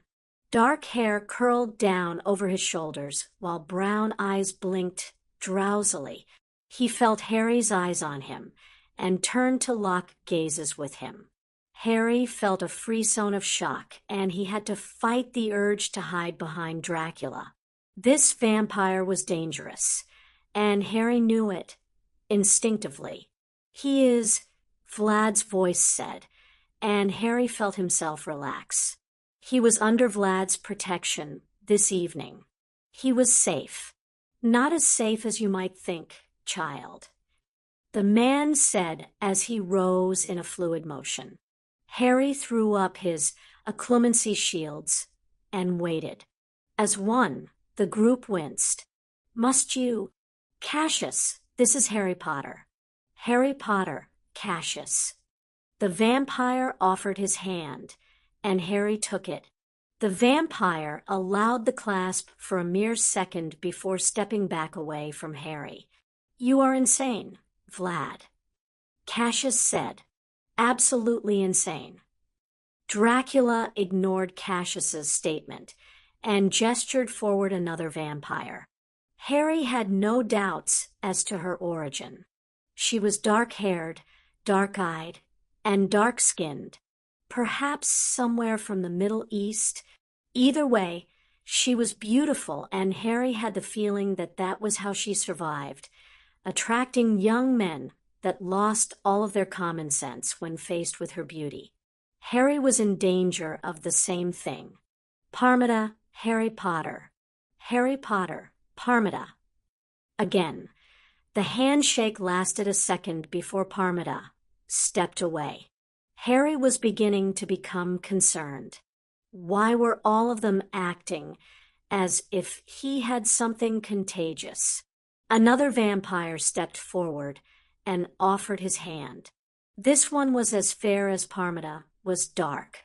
Bodon, Harry Potter. Harry Potter, Bodon. Harry took the man's hand and was surprised when the man lasted almost a full 10 seconds before releasing Harry's hand. An older vampire came forward. She was older in appearance, at any rate, a woman of 40, perhaps.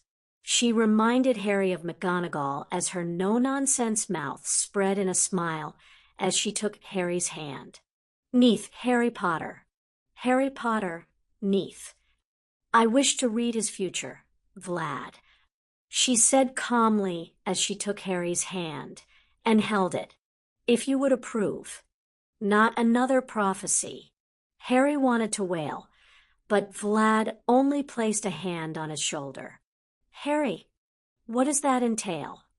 He asked, amazed that she still held his hand. It must be 30 seconds by now. It was a record. A drop of blood. Your palm. My eyes.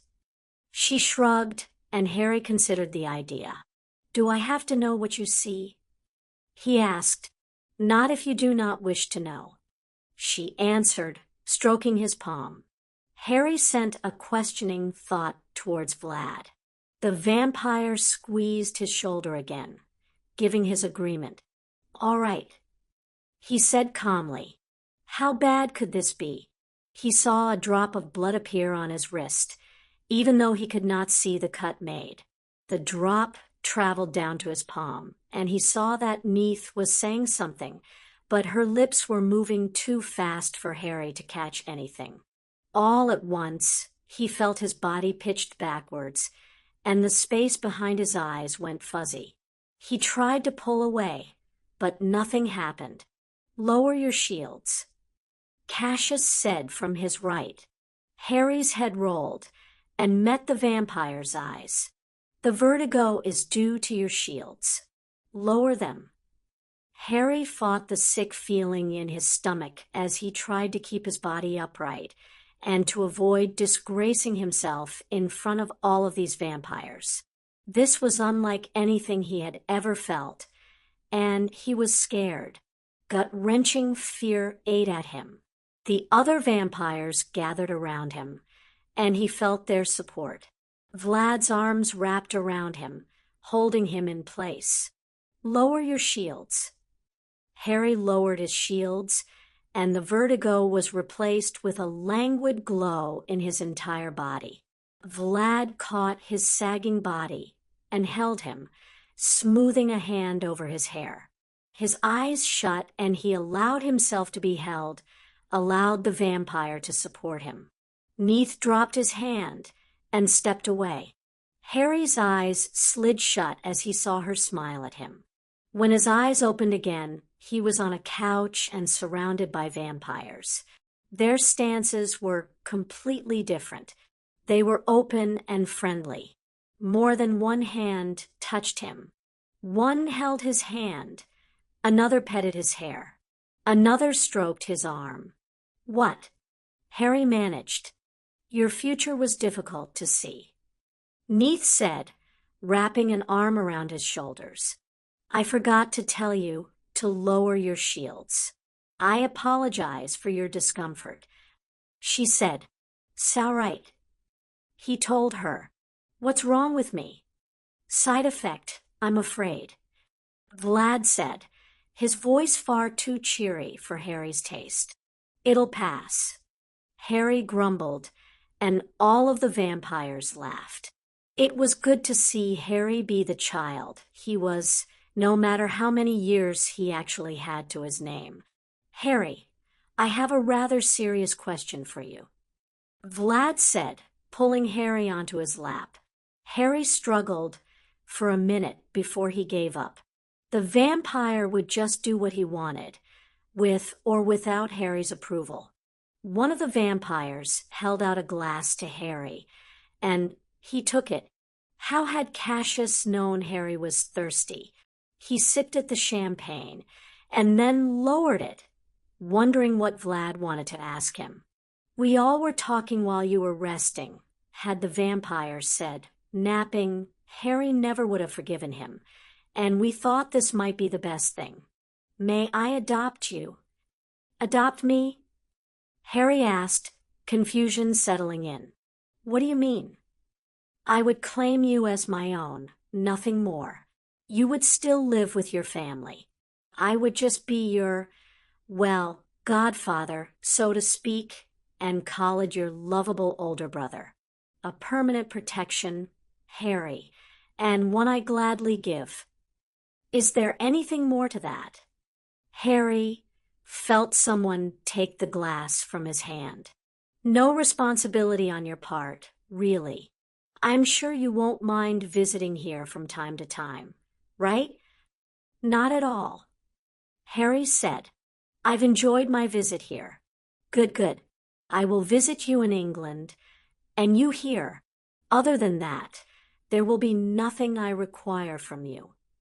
Vlad explained, "I will have a bit more authority should anyone question our relationship. It may come in handy later." "I really don't want to know my future, Vlad." Harry told him, "We won't tell you." Cassius told him, "I can warn you that after you are adopted, we all become your uncles and aunties. Expect spoiling." "I'm in very grave danger of being spoiled."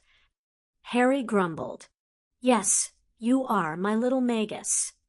Vlad reached up and tapped Harry's nose. "So I may adopt you?" "Have you asked my aunt?" Harry asked. "Yes, and while she does not understand what it all entails, she agreed to any protection I may offer you." Vlad told him. Harry thought it over for a minute or two before nodding. "I agree." Harry said calmly. If his aunt said it was all right, who was he to argue with her? Harry jumped as he felt his collars undone and pushed away from his neck. Terror spiked through him. "Vlad, what are you doing?" he gasped. "I only need bite you to claim you." The vampire explained as he shifted Harry in his arms. "You will not be turned or a vampire. It will only hurt for an instant, I promise." He said, "You already agreed." Harry felt a spike of pain at his neck, and he thrashed in Vlad's arms. As Vlad had promised, the pain only lasted a second before it faded. This was nice. Harry relaxed and sighed, allowing Vlad to finish. He had no bones left in his body a minute later. A thought drifted across his mind. If this is what vampire prey was subjected to as they died, then vampires really were the best predators alive. Vlad pulled away and held Harry, hugging him close and crooning to him. Harry smiled and closed his eyes. He felt wonderful. That could be addicting if he let it. Mine, Vlad said harshly as he healed Harry's neck. Harry only nodded and smiled again. He was spacey, loopy, something. Yours. Now let him breathe, Vlad. Oh, oxygen deprived. Vlad's arms loosened, and Harry felt some of his loopiness dissipate as oxygen entered his lungs. How do you feel, Harry? Parmita asked. Different. He said, relaxed. It is the same all the time. She explained. Do you think you can stand? Harry considered the question before attempting it. Vlad's arms wrapped around him and held him in place. I don't think Vlad will let me. He explained to her. Vlad will be possessive for a day or so. She said with a laugh. You'll have to share him sometime, brother. No, I don't. He's mine. Vlad nuzzled Harry, and Harry could only roll his eyes.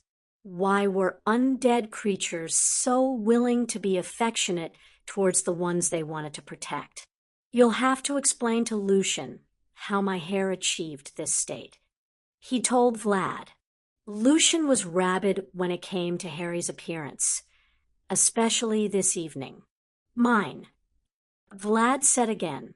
I suppose we should go rejoin the party. Little Magus. That might be best. Harry told him. After all, you were the one that decided this was a good idea. I was happy with a cake and some ice cream. You wanted a ball. And why shouldn't I give you one? Vlad allowed Harry to stand, and Harry only snickered as the vampires all attempted to fix Harry's appearance. I can do it, he told them, using a touch of magic to soothe his wild hair and remove the wrinkles from his clothing. Shall we return to the party? If we must, Vlad said, clearly unhappy about the idea. I don't get to spend any time with my new child. Vlad pouted. Danielle poked her head into the room. There you all are, she said sharply as she saw them. Dancing now, she ordered. Harry only grinned before giving Dracula a wink. The lady's command is my wish, he told the vampire before disappearing. Isn't the saying, the lady's wish is my command? Cassius asked as Harry slipped through the door and back to the ballroom. I think he meant it exactly the way he said it. Vlad told him, a smirk across his lips. You found a charming little boy, Vlad. Yes, I wish he would teach me some of his tricks. 65. Politics. Dracula threw an arm around Harry's shoulders as the teenager ambled back to his rooms after the party. Did you have a good time this evening, Harry? Dracula asked, hoping Harry was still alert enough to talk. I did, Harry said, appearing more alert than Vlad had anticipated. Danielle was a wonderful companion for the evening. Thank you for that. You're quite welcome. She told me that she would be happy to be your escort for future events should you not have a date. Harry nodded as he reached up to loosen his collar. That sounds good. She's brilliant, you know, very intelligent and unafraid to show it, especially when you hit on a topic in which she has some background. Ask her about history, and you learn so much. I enjoyed that. Good. I guessed that you needed a bit more than a pretty face to be entertained. Dudley, on the other hand, Vlad shrugged. I don't think he's grown out of the teenaged boy stage yet, Harry told Vlad. He's getting there, though. That's nice. You look as though you're going to fall asleep standing on your feet. Let's get you to your room. Sounds good to me, Harry said as Dracula led him towards Harry's rooms. Just point me towards my bed, and I'll never leave it again. You can't do that, Dracula said as he opened the door to Harry's rooms. Lucian leapt from a chair in the sitting room when Dracula turned on the lights. You may go, Lucian. I'll take care of him. I can take care of myself, Harry mumbled. All by myself. Dracula stopped and looked at him. When you are asleep on your feet. Unlikely. Lucian left, murmuring a good evening to Harry, and shut the door behind him. Dracula steered Harry towards the bedroom. Here, sit down, Dracula said as he stopped by the bed. Harry dropped onto the mattress and blinked up at Dracula. I'm tired, Harry said blankly. I know. Here, take off your shoes. Dracula nudged Harry into starting the undressing process while he went to rummage for Harry's night clothes. He found what he was looking for, silently thanking Lucian for preparing it ahead of time, and returned to Harry. The boy was sitting on the edge of the mattress in nothing but his shirt and pants. You can't sleep like that. Put these on, Dracula said, shaking Harry's shoulder to wake him back up. I can sleep just fine like this, Harry grumbled before unfolding the clothing. Step outside, please. You have nothing I haven't seen before. Now, please. Harry said shortly. Even mostly asleep, he is still stubborn. Very well. Dracula stepped into the bathroom and waited for a moment, and then returned to the bedroom when he heard Harry fussing with the bedclothes. Are you finished? Yeah, Harry said as he crawled under the blankets. Finished. Vlad walked to the bed and straightened the blankets before pausing to rest a hand on Harry's head. Thank you for allowing me to adopt you this evening. It means a lot to me to have another child I can call my own. Sure thing. Why did you want me? Harry asked, his eyes drifting closed as Vlad started humming. You have more worth than you could possibly know, Harry. Never doubt that. Okay, Harry said. He scrunched up his face and sighed. I think I should say something tomorrow to the foreign magical dignitaries. Why? People are trying to make me a political figurehead, even you with all of your maneuverings on my behalf. I should beat the world to it and surprise everyone. Harry paused. That made more sense an hour ago. Vlad gave an indulgent chuckle before smoothing Harry's hair back. It made perfect sense, little Magus. I'll arrange something for tomorrow, if that's all right with you. Tomorrow? Sounds good. Call it a press conference or a meeting or summit or something. Harry fell quiet for a moment, his face scrunched in thought. I'll need a lot of coffee tomorrow. Vlad couldn't help but laugh at Harry's suggestion. Yes, plenty of coffee. Now go to sleep. I'll arrange everything.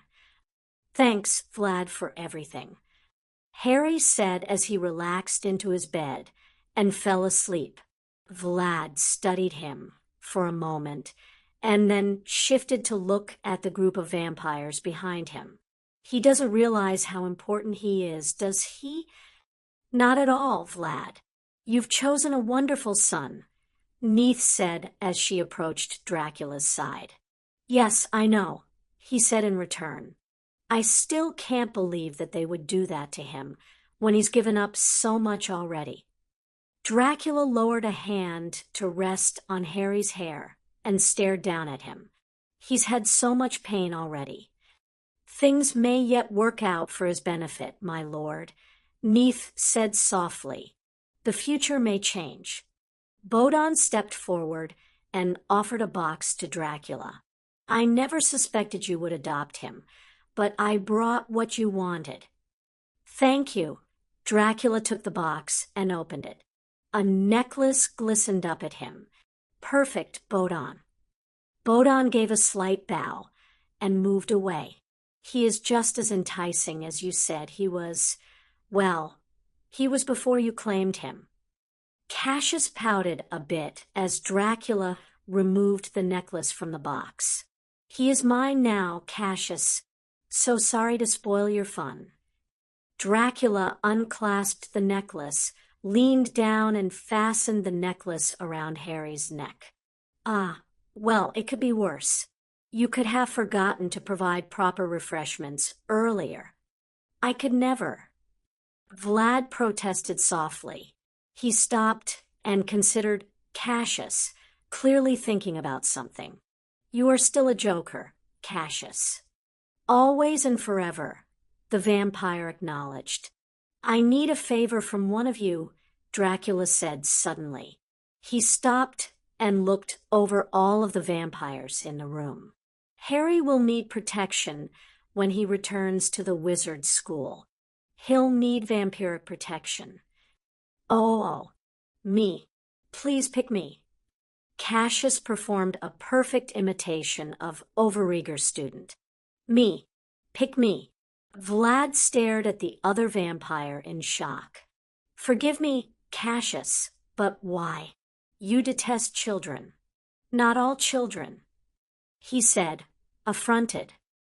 I only wish to be witness to all of their faces when they figure out that their little savoir is now a prince. Cassius gave a silent chuckle. Please, Vlad, I would do almost anything, even deal with children, to be able to witness such an event. Please, I will get down on my knees. If need be, I think you should allow him, Vlad, Neith said with a smile on her face. I can only see good things for Harry should Cassius accompany him to school. Very well, Cassius. You may act as Harry's guard since you feel so strongly about it, Vlad finally said. Thank you. Cassius almost hugged Vlad, but Harry, rolling over in bed, chased all of the vampires out of the room. The rattle of cup and saucer woke Harry the next morning. He put out a hand and pushed aside the hangings. Morning, Lucian. Good morning, Harry, Lucian said a bit too brightly. I've brought strong coffee for you. Strong coffee. That alone told Harry it was far too early for him to be awake after such a long night. What time is it? Just after 10 o'clock. Lucian couldn't help but snicker. I must apologize for waking you so soon, but the master wished it. Lucian finished his statement with a "what can you do?" shrug. I hope he realizes I just went to bed 6 hours ago. Couldn't he have waited? Harry picked up his coffee and drained half the cup in one go. I might become cranky later. He assures me that coffee will be served at breakfast. Lucian paused. Turkish coffee. You've already had some, haven't you? Harry asked, eyeing him in suspicion. Yes, 3 cups. Lucian nodded so fast that Harry pondered a bobble-headed Lucian. How are you standing still? I don't know, Lucian said, his caffeinated grin stretching across his face. Your shower is running. I'll lay out your clothing. Thanks, Lucian. Harry slid out of bed, drank the rest of his coffee, and went to shower. He emerged in a cloud of steam and stared at the clothing waiting for him. It wasn't his. It looked as though it could be his, but it wasn't. Lucian turned away from what he was doing and looked at Harry. What is this? A suit, Lucian replied. I know that, but it's not mine, Harry said. The master sent it. He wishes you to wear this today. I am so staking him. Harry thought as he looked at the clothing. It was actually very nice, and he had a strange feeling this was one of many attempts to spoil him. Harry, what is that? Lucian asked, pointing at Harry's neck. Harry reached up, and his hand hit a thin chain. He went over to the mirror and looked at it. There was a small charm hanging in the hollow of his throat. I don't know, Harry said, finally. It looked familiar, but he couldn't place it. Do you recognize this? Harry held up the charm for Lucian's inspection. It's the Master's insignia, Lucian said. I don't know why you have it. He adopted me last night, Harry said softly. Ah, that's good, Lucian said. I dare say we'll be seeing more of you. Something about visiting each year, I think. Harry said, I suppose I should get dressed. Will you need help with your hair? Harry stopped and gave Lucian a wry look. I think I am capable of taking care of my own hair, Lucian. Yes, but you have a press conference today, Lucian said. You should probably wear it pulled back. I what? Harry felt his temper start to climb. A press conference? He wouldn't dare. The Master set it up. He mentioned governments and their invitations to you and expectations. I really don't understand what he was talking about. Harry calmed a bit. That's right. I asked him to set it up. I forgot. I must need caffeine. Okay. All right. Your hair. I'll wear it pulled back. I promise, Harry said, trying to stay calm. Now, may I get dressed? I'll leave, Lucian said. Breakfast in the day room. Thanks, Lucian, Harry said as Lucian left. First, there was an overprotective vampire. Now, I have an overbearing valet. Great. Harry rolled his eyes at new underwear again before pulling it on. Silly vampires. His new suit was charcoal gray. It appeared to be made for him. He had a feeling it was by the same tailor as his formal clothing from last night. Harry paused when he finished dressing. Yep, everything is new, even the socks. He took a few minutes to tame his hair and fix a clasp to hold it. He put on his ring and left his rooms to go to breakfast. Dudley stumbled past his rooms, eyes barely open. Hey, Dud.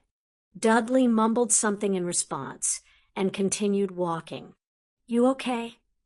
Paulina loves dancing, Dudley said, attempting to open his eyes wider. I danced a lot last night. He paused and looked a little more awake. Remus was drooling last night, right? I didn't imagine it.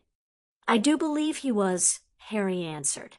I saw them holding hands, too, Dudley said as they reached the landing above the main hallway. Harry looked up as he and Dudley leaned on the railing. The 4 horsemen of the apocalypse stared down at him, and Harry pushed away the atavistic fear that skittered up his spine. Was death staring at him? Does that bother you? Harry asked as he moved his eyes away from the horsemen and down to the crowd in the atrium. I thought it would, but it doesn't, Dudley explained, stifling a yawn. Mum and Dad didn't do that type of thing. You know, that holding hands and kissing. They just lived in the same house. Dudley shrugged.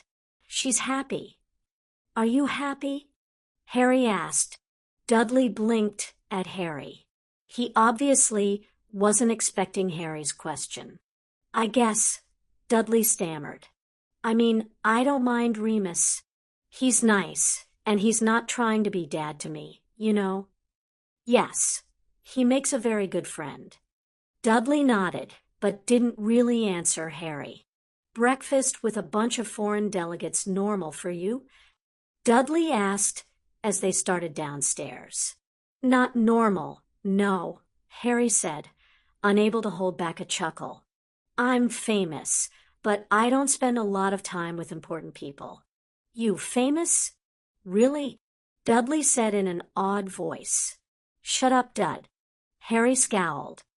It's not funny. Harry nudged his cousin's shoulder before continuing down the stairs. Anyway, everyone wants to meet me, but I'm not usually required to do things like meals and parties, and I don't think I like it. You don't like being famous? Definitely not, Harry answered tiredly. I'd rather be a normal teenager, hang out with friends, play video games, annoy my parents. That type of thing. I don't have that option, and I wish I did. Harry shrugged. Maybe after. Who knows? Harry said, interrupting his cousin's optimistic thought. Maybe after doesn't exist for me, Dudley. I don't think it ever has. Ah, Harry. Vlad's voice rang out through the atrium. There you are. Good morning. Chipper Vampire in 3, 2, OOF.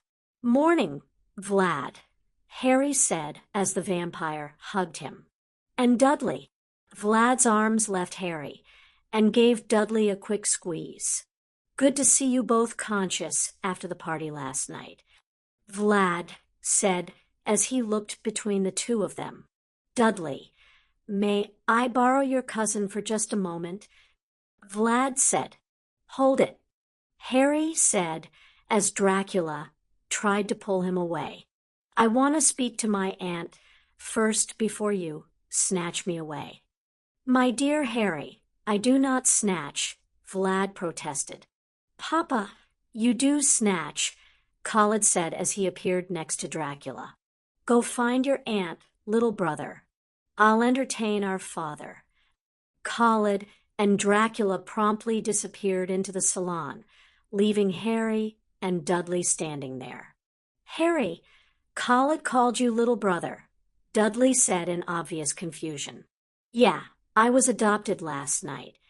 Dudley stared at him for just a few seconds before descending into helpless laughter. It's not that funny. Oh no. Dudley chortled to himself. I'm not laughing about that. Just imagine what school will be like for you now. You've been adopted by royalty.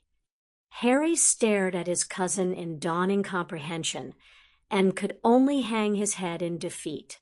Just bloody wonderful, he muttered before saying a few choice swear words under his breath.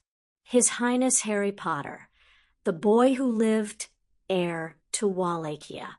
Bugger. Khalid dragged Vlad into the salon, shut the door behind him, and then slammed Vlad into the wall and held him there. Papa, I am only going to tell you this once, and after that, I will expect you to mind my words and act accordingly without prompt or reminder. Do not smother that child. I haven't any idea of what you are speaking, Khalid. I would never smother him.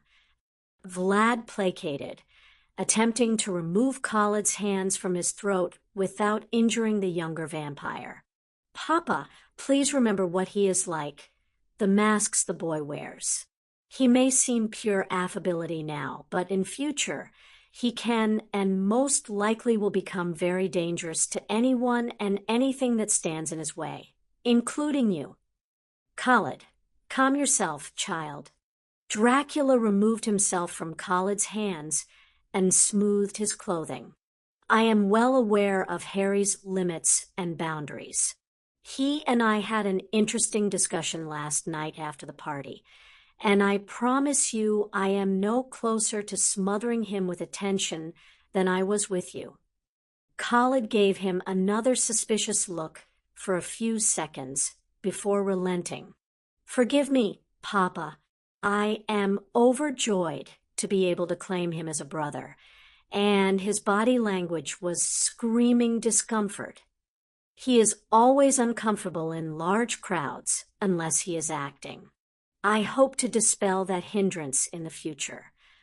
Please be careful with him, Khalid pleaded.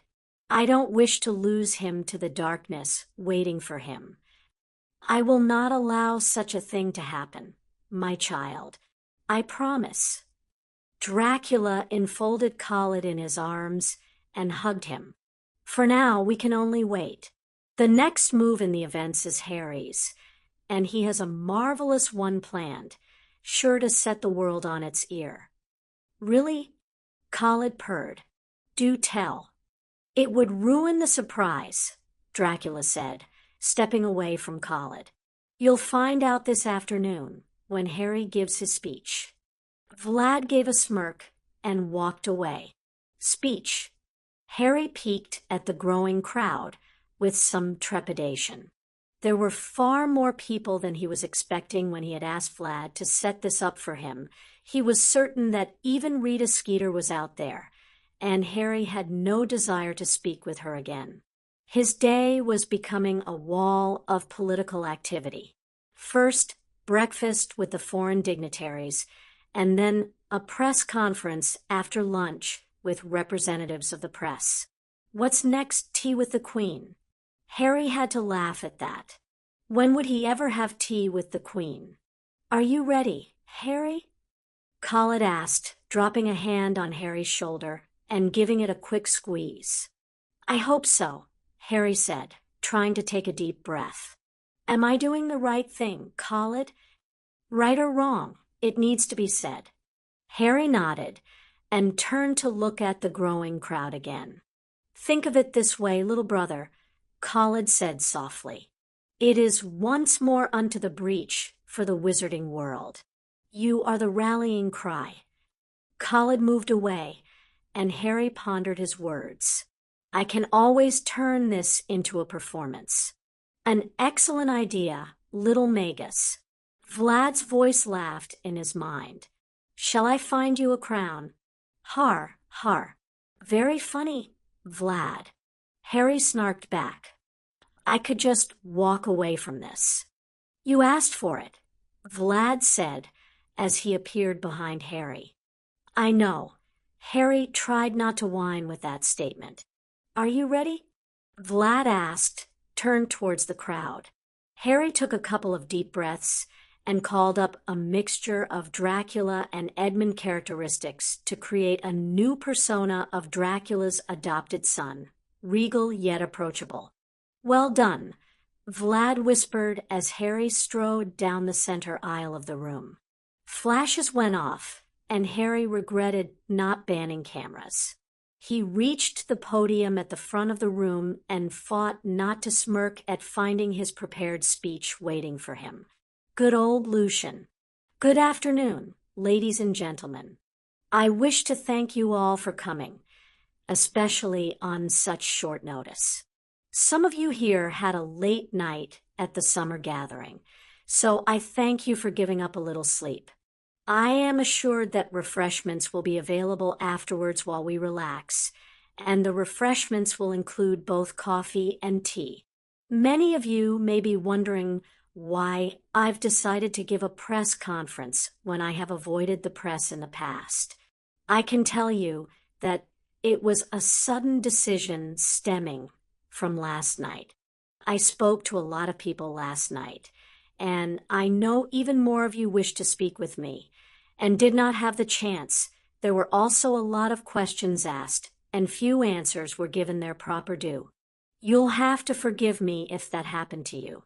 The sad fact is that I'm sure that I missed some of you, and I didn't like that idea. If you want to speak with me, you should be able to do so. Sadly, I am limited to 24 hours per day, just like every other man. Now, I would like to address some of the issues from last night. Several of you asked why I left the magical world last year. My reasons are personal. I do not wish to share them at this time. I can say that I needed a break, and my aunt helped me take that break. Thank you, Aunt Petunia. My time at Hogwarts this past year was brief, and I have no desire to expand on anything about it, except that I enjoyed meeting several people there. My future plans do involve my going back to Hogwarts, and I am looking forward to picking up my magical education where I left off. I actually arranged to take my exams for my 6th year of study and managed to pass them all with an exceeds expectations or above. So I am rejoining my friends from my 7th year. Harry had to pause as applause broke out over the crowd. He gave a smile and a polite nod. Thank you. I am very pleased with my test scores. My friend Hermione helped catch me up to speed, and I have her to thank for her grueling revision schedules. All of that aside, I now come to the topic which made me a little unsettled. I am only a 17-year-old, and not even out of school yet. I live to sleep until noon if I have anything to say about it, and I abuse caffeine on a regular basis. I do not understand why I am being asked about the state of the magical world or the imminent war with he who must not be named. Such topics made me think. I see some of you smile and some of you grimace when I say that the topic made me think. It's true. I had to stop and think about what I wanted to say to anyone asking such questions. I needed to set down my opinions before I could possibly give them to someone else. I realized that my answers influenced each other, and I shall try to explain how that works. There is a danger of which few are aware, something so inherent in our society that none of us can see it for the threat that it is to our way of life. It has become an ingrained and accepted part of our day-to-day lives. Some people see it as a virtue, and others as their right due to any number of factors. Our enemy, friends, is abuse of power. Some of you may be perplexed by that phrase, abuse of power. After all, we live in a grand society full of magic and expression. How can there be such a thing in a society like ours? Our power is used to run our households, cure the ill and injured, and create new products and potions that benefit our society as a whole. How can this be considered abuse of our power? It is easy to dismiss the abuse under the guise of benevolence. Imagine for a moment that you are a muggle. No magic, no wand, no defense against wizards. Imagine you saw something that didn't make sense, such as a person flying on a broomstick. This is very startling to you, as broomsticks do not fly. In the next few minutes, as you are trying to reconcile the fact that broomsticks do fly, since you saw one, a stranger walks up to you and rips that memory from your mind for your own good. I cannot say whether or not keeping our society hidden is wrong, for it has served us all well for several centuries. What most concerns me is the lack of choice and the absolute power a wizard can hold over a muggle. After all, the prevailing attitude in the magical world concerning a muggle's knowledge of us is one of distracted benevolence. Many people say or think that a muggle is better off knowing, and even our elected officials agree with such sentiments. We must trust in our elected officials. Otherwise, why elect them? How soon before our trust is broken? Every day, freedoms are curtailed in favor of safety. Panic is permeating down through the layers to spread to mass hysteria. Right now, as our society stands, the muggles are kept in ignorance through the vigilance of our governments. They are better off not knowing. How long before the government officials start to apply that thinking to others? Soon, magical creatures would be better off. Half-breeds, muggle-borns, half-bloods, three-quarter-bloods, or anyone with less than pure blood could be considered better off under the benevolent watch of the government's officials. Changes are on the horizon, my friends. The slippery slope of paternalistic government benevolence and protection needs to come to an end. Magical society can no longer afford to separate itself along the lines of creature and wizard, half-blood and pure blood. We cannot be divided while a threat skitters along the ground and whispers our insecurities in our ears. Until every citizen of the magical society is treated equally, government officials will continue their tyranny through fear of differences. We are in this fight together, from the most humble house elf to the proudest pureblood. I am not calling for anarchy, my friends. I am not calling for an overthrow of our governments. I am not calling for anything. I am merely requesting smarter government from our leaders. A smarter and more cohesive government that recognizes all of the citizens under its jurisdiction and all of the talents those citizens can bring to its administration. We cannot move forward and realize the great civilization we have the potential to be until magical society forgets its divisions of breed and blood and unites under one magical citizenship. As leaders of the magical society, you all hold the responsibility to create the change our society needs to survive. I challenge each of our to combat abuses of power, fight to install new policies that allow for equal advancement and opportunity for all of your citizens, and have the personal strength, patience, and endurance to continue until our society is one of which future generations can be proud. We all are in this together, and we all must see it through to the end. Thank you. Applause scattered over the crowd, and a few hands went up for questions as Harry tucked away his notes and took a deep breath. Vlad turned away with a smirk plastered on his face. His plan was coming together. Harry had preached unity and a plan for the future. This was only the foundation, the groundwork for the next few months. Yes, things were coming together very nicely. Now, all he had to focus on was getting Harry to the right places, meeting the right people, and of course, wearing the right clothes for a leader in the magical world. Harry tumbled out of bed with a hand clutched to his forehead, wincing at the sharp pains there. Feels like Valdi is a little upset. Harry summoned his robe and mask as he got dressed, and then donned the disguise he always used when he was with Voldemort. Tom smirked at him from the mirror, and Harry turned on his heel to appear in the cemetery in Little Hangleton. He pulled up his persona as the Dark Lord student and stalked through the hallways. Harry could hear sounds of torture happening in the throne room and entered cautiously, both afraid of attracting the attention of the Dark Lord and getting hit by a stray spell. He slipped around the circumference of the room to come to a rest by the Dark Lord's side. "There you are, Tom," Voldemort said as he ended the spell and turned towards Harry. "Welcome back." "Good evening, sir," Harry said quietly. "May I be of assistance?" he said in Parseltongue. "No, my child. I am fine with this one." Voldemort motioned to two new Death Eaters Harry did not recognize, and the pair picked up the unfortunate victim and dragged him away.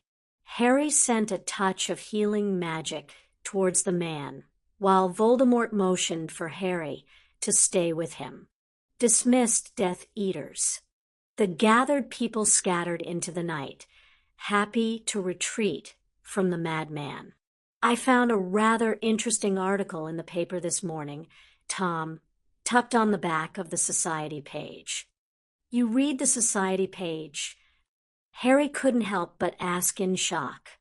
"Only for the politicians," Voldemort said.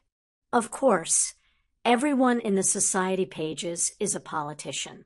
Imagine my shock when I found you, of all people, giving a press conference." Voldemort gave a little chuckle before turning serious. "Moreover, I find out that you have been staying with the Voivod of Wallachia, commonly referred to as Dracula. He invited me to stay at his summer home, and I accepted. He's better than Dumbledore, and he is instructing me on several different methods of public manipulation." "Explain," Voldemort snapped. "Now, Dumbledore holds great power over the citizens of England and has great sway abroad. Dracula didn't like this idea, So he found me, as he thinks I could, in time, hold even greater power than Dumbledore in the realm of public opinion. He is teaching me what I need to know to someday step into a power vacuum created by Dumbledore's sudden demise. Sudden demise? Voldemort asked, soundly greatly intrigued. How many vampires can a wizard actually fight before they overpower him? Harry asked, trying to give enough information to satisfy the Dark Lord. Ah, I see. I only see one little flaw in this plan. What's that, sir? Harry was praying that Voldemort wouldn't take such a strong objection that he would be forced to curse Harry. You are not a ruler, the Dark Lord said, extremely patient if his tone was anything to go by. You do not wish for that kind of life. I will not be ruling. Harry started, trying to find the right words. Everyone will think I am ruling, but they won't know that my presented ideas are actually your work. May I speak plainly, sir? Please do, I wish to hear this. Harry paused as they stepped out on the veranda. The wizarding world may never be able to accept you as the leader you are. There is too much history, too many families ruined, and too much suspicion for you to become the best leader you could be. The boy who lived has no such past. Most of the wizarding world still reveres him, almost as much as Dumbledore. It will be easy for such a person to step into Dumbledore's place. I foresee almost no objections, and I feel that most people will be happy to allow the boy who lived to take over. I have no wish to make decisions for the wizarding world, no desire to rule it. You will rule, and I will be the little puppet in place that you need to get the public to accept your decisions. You are the master behind the scenes, and I will act it out. Over time, acceptance of you, once the truth of your power and responsibility to the wizarding world comes out, will become complete, and I will happily fade into the background and retire to own a Quidditch team and raise annoying children. You will turn over everything to me? Voldemort asked in shock. As soon as I can manage it, Harry said earnestly. I've been someone's pawn for most of my life, and I'm tired of it. Working together, we can get you into office, and I can fade away, only needing to attend a state affair from time to time. Harry leaned on the veranda and looked out into the murky backyard. I'm tired, sir. I'm ready for it to be finished. Voldemort studied Harry for a few long moments, obviously weighing his options. Harry felt legitimacy slide across his mind, and Harry showed Voldemort what he wanted to see without hesitation. A few minutes passed, and the Dark Lord withdrew, and perplexed look drifting across his face. Is there anything you need from me? Your trust. Harry watched as the Dark Lord's face tightened in anxiety. Your trust to allow me to do what I need to do. Voldemort studied him again, thoughts flickering across his mind and suspicions blossoming in his eyes. Come on, just give in. You can do it. Give me my way. Please. Very well, Voldemort said finally. You may count on my support. I have never heard of a more cunning plan from any of the Death Eaters. Voldemort turned quiet and mused for a few minutes. Thank you, Harry said gratefully. I can almost see the end in sight now. Harry's shoulders lost their tension, and he sighed. Voldemort studied Harry before chuckling. I do not understand you. You hated me, then tolerated me, and now you wish for me to take over the magical world. I've been thinking about everything you've said to me, Harry said, leaning on the railing. You don't seem to remember that you've offered to help me before, when you were possessing Quirrell.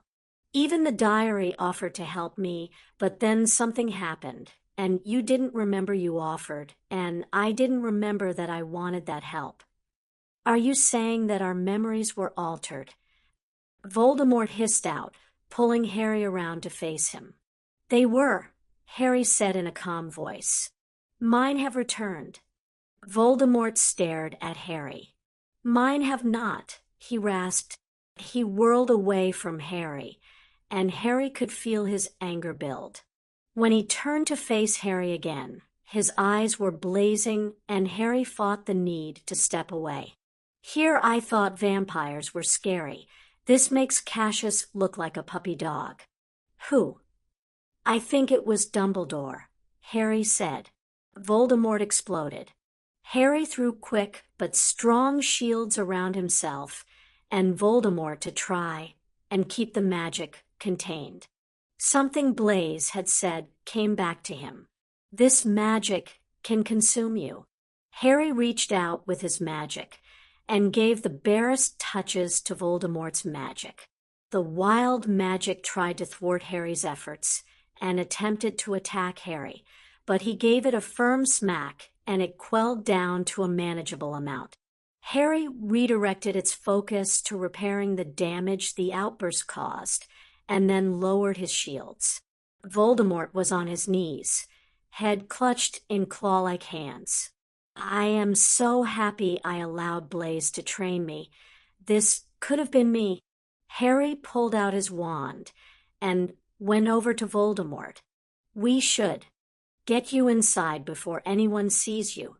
Just in case someone is lurking, Harry was sure no one was around, but it was as convenient excuse as any. Can you stand? Voldemort didn't answer. So Harry took hold of his left upper arm and hauled the man to his feet. Walk, sir. Harry had to assist the man into the house and guide him into the sitting room. I get the same kind of headaches, Harry said as he pushed Voldemort into a chair. He paused and summoned one of his own pain-killing potions. They get worse before they get better, he warned, holding out the painkiller. This will help. Voldemort stared at the vial for a brief moment before taking it and swallowing the contents. He handed the empty vial back to Harry and sighed as some of the pain left. That potion usually knocks me unconscious after a few minutes, so we should get you to bed. Where do you sleep? Upstairs, Voldemort rasped. Did you make that yourself? No, Harry said as Voldemort stood. Remus gets them for me. My aunt doesn't like me brewing in the house. Harry walked alongside Voldemort as the man started for his bedroom. Your aunt? Voldemort seemed confused. My mother's sister. I live with her, Harry explained. You know that? Yes, of course. Voldemort was obviously confused. The painkiller must be working. The pair was silent as they climbed the stairs. Voldemort opened a door at the top of the stairs and entered. He collapsed on the bed and pulled the blankets to cover him. Harry hovered at the door, afraid to enter without permission. How did you retrieve your memories? Remus used legilimens, Harry said. He knew he couldn't say, oh, there was this soul in a book that cracked open my mind. I want my memories back, Voldemort said, his voice almost wistful at the end. He fell quiet, and Harry turned to leave when Voldemort's voice stopped him. Come here. Harry gave a mental shrug and went to Voldemort's bedside. You will do it. I beg your pardon?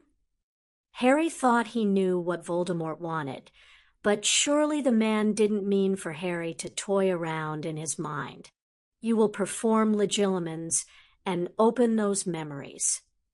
Obviously, Voldemort did want Harry to toy around in his mind. I don't know if that. Now, my child. Harry raised his wand and hoped the man wouldn't notice that he didn't use it. The wand had become nothing more than a stick in the last few months. Legilimens. Harry slid through the barriers, and he found himself in the midst of a chaotic mind. He's nearly mad. Harry set himself to work. He could taste the untrained, wild magic as it whirled around him. He reached out a few tendrils of magic to tame the chaos and calm the mind. He then turned towards the missing memories. Harry gasped in shock. He has so many more than me. Dark and rough holes and gashes littered the surface, and Harry could only guess how deep some of the holes were. He felt the slightest bit sorry for Voldemort. He stretched out a few more tendrils of magic and started doing what he could to heal the damage. He also decided to give the magic a time release so that the memories would return over time and without the pain and disorientation Harry had experienced at Blaze Hands. He pulled out of the Voldemort's mind and saw Voldemort staring at him. "I've done what I can," Harry said in a tired voice. "Try to sleep." It seemed that the Dark Lord was only waiting for Harry's order, as his eyes fell shut and his body relaxed. Harry sighed and left, eager to return to his own bed. They were leaving for England in the morning, and Harry could only hope that the flight was long enough to allow him to catch up on his sleep. 66. Back from Vlad's house. Petunia sighed and studied her surroundings. Lord Dracula was sending them home on his private jet, and it was beautiful plane with couch-like seats and more space than her sitting room. Her primary concern now was the sleeping figure across the plane from her. Harry was collapsed in his seat with boneless abandon, completely oblivious to the other occupants of the plane. "Penny for your thoughts, pet." Remus lowered the file of papers he had been working on. It seemed that none of Harry's companies could do without Harry's constant input now that he was coming of age. Thank goodness for Remus. He waded through all of it and boiled it down to simple yes or no answers for Harry. "I'm worried about Harry," Petunia said carefully. Remus set down his pen and gave her his full attention. "I feel as though something is wrong, that something is going on, but I don't know what it could be." She clasped her hands together and studied them, trying to find the words she needed. "He's shut down. I can't get him to talk to me." "Mum." Dudley's voice suddenly said from across the aisle, "I heard what you said about Harry, and I think you might be right. I went to talk to him last night, and I couldn't find him anywhere. He wasn't in his room or walking the halls. Nowhere. He could have been anywhere in the house, of course, but I asked Vlad if he could find Harry for me. He said Harry wasn't in the house. That doesn't necessarily mean anything is wrong." Remus once again lowered his pen to the papers in front of him. He ran his hands through his hair and took a deep breath. "We already know he's been having some disturbed nights. Let's not borrow trouble before it comes. If something is going on, I'm sure that Harry will let us know before too long. He is still coming to terms with everything that's happened to him. Remember that Harry thinks over things for a while before he comes for help." "I'm still worried," Petunia said, throwing her hands up. "I'll wait for a few days, but I refuse to let this go on for too much longer." She sat back in her seat and sighed. "I know he's hurting Remus." "I know, pet, but there's nothing we can do except keep a closer eye on him. He must come to us. That's what Paul told us. Harry must take responsibility for seeking help when he needs it. We cannot force help on him. It is his decision." "I can try to talk to him," Dudley offered. "He's less likely to suspect me." "Good idea, Dudley." Remus smiled at the teen and nodded. "It may be a teenager thing, pet. He might not feel comfortable talking to us about a girl he fancies, but he may talk to Dudley. They're closer in age. Talk to Mum about girls? Dudley's disgust was obvious. Sorry, Mum. I'll stick to talking with my mates. Dudley tried not to shudder, but both Remus and Petunia saw it and hid their smiles behind their hands. You might be right, Petunia said finally. I hope it's nothing more serious than that. If Harry is in love, or something like that, I'll find out. Thank you, Dudley, Remus said finally. Harry is lucky to have such a concerned cousin. Now, let's pretend we weren't talking about him, because I think Harry's about to wake up. The three returned to their activities, unaware of what Harry was currently experiencing. Harry groaned as birdsong penetrated his dreams. He rolled over and froze when he didn't feel his pillow, but blades of grass beneath his face. What dash? He lifted his head and looked around. Trees surrounded him, and he was stretched out on the grass. What in the... Harry pushed himself to his feet and turned in a circle. He was in a forest clearing in the middle of nowhere. Okay, Harry, let's take stock of everything. You were in Vlad's plane, and now you're in the woods. Did the plane crash? But where's the smoke, wreckage, and carnage? Obviously, a plane crash didn't land me here. Accidental magic? While I'm asleep. Sure, let's go with that. Harry dropped onto a convenient nearby log and sighed. I need to reinstate the essential rule of waking up where I went to sleep. Harry. Harry froze at the sound of his name. Oh, my boy. Blaise, am I dead? Harry looked up and stared questioningly at his mentor. My dear boy. Blaise. Harry stood to greet him. What's going on? Blaise threw his arms around Harry at the question. He stood hugging Harry, whispering, my boy, over and over. Harry stayed there for a moment, relaxing in Blaise's arms before trying to pull away. Blaise, he asked yet again. I'm sorry, Harry. I am truly sorry to have to contact you like this. Blaise guided Harry back to the log and sat down, pulling Harry down beside him. I'm afraid you're going to wake up afterwards feeling extremely ill for a day or two, but I had to contact you. You are hovering between the realms now, and that is not healthy for your body. Why did you contact me? Harry had a feeling the man would ramble on and on unless he interrupted him. He also had a sinking feeling in his stomach. Harry, things have changed. Your future has changed. Blaise looked at him, his expression sad, and his eyes tired as though a millennia suddenly caught up to him. Harry, when you healed Voldemort's mind, you changed things. So what changes? My boy, Blaise took both of Harry's hands into his own. I'm afraid you will return to me sooner than I predicted. Terror closed Harry's throat as his hand left Blaise's and wrapped in the man's robes. It was a habit from when he was small, he knew, but he needed it. He started to say, but he stopped and shut his eyes, unable and unwilling to process this news. He couldn't not after an O. Harry turned his head away, his eyes closed in vain, attempting to block out what he didn't want to acknowledge. Blaise pulled him into his arms, and Harry hid his face in the man's chest.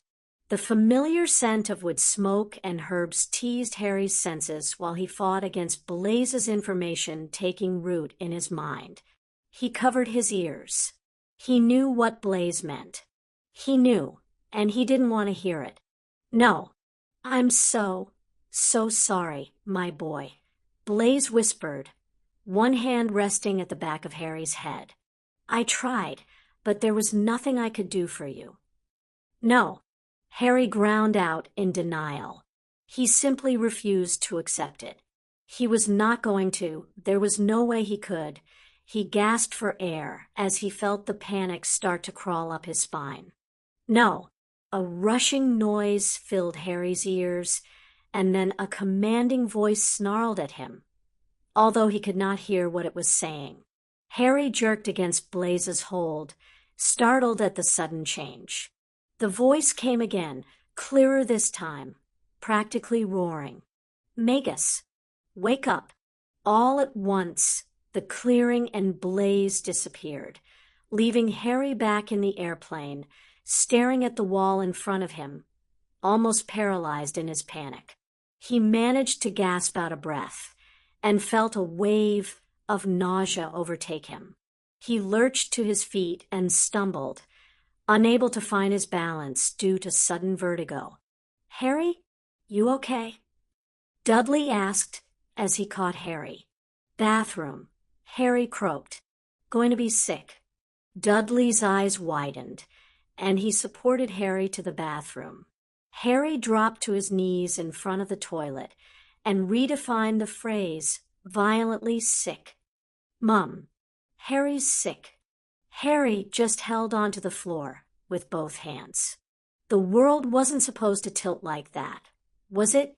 Harry groaned as a blessedly cool hand settled on the back of his neck. "Harry," Petunia's worried voice said. "Sick," he rasped out. He clutched the rim of the toilet and fought back another heave. "I know, dear. Go ahead and get out what you need to.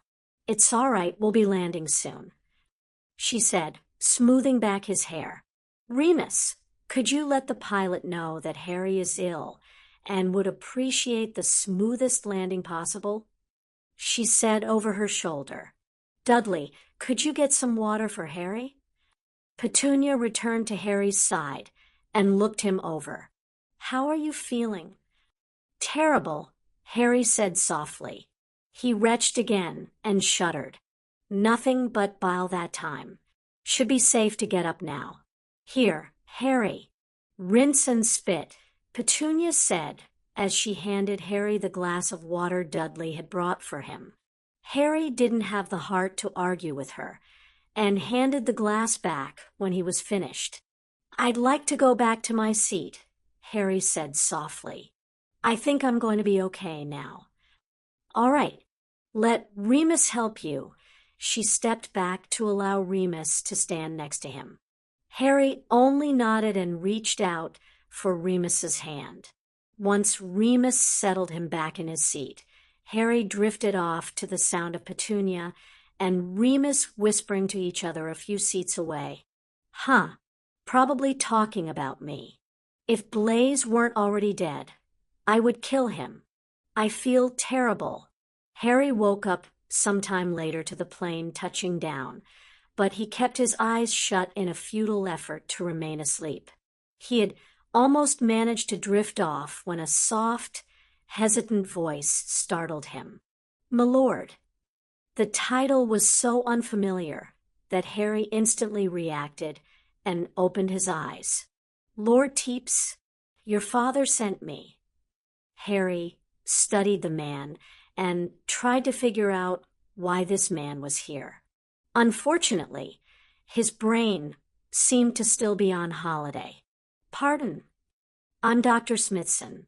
Your father called me when he heard you became ill during your flight. He wanted me to check on you." "Oh, I'm fine," Harry said, closing his eyes again.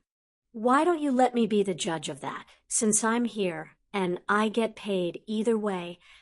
Dr. Smithson said as he set his satchel down. "Now, on the plane." Harry opened his eyes again to look at the doctor. "Why not?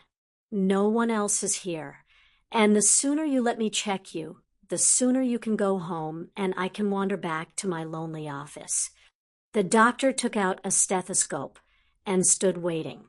He must have seen something change in Harry's face because he nodded to himself. "Jacket off, please." Harry shrugged off his jacket, loosened his tie, and undid the top few buttons of his collared shirt.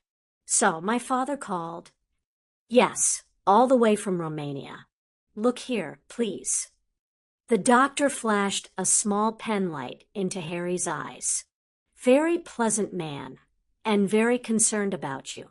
The doctor went through the examination, revealing little about Harry's condition, but commenting instead on the crummy weather in London, the constant traffic on the Beltway, and throwing caution to the wind in terms of human crowding on the metro.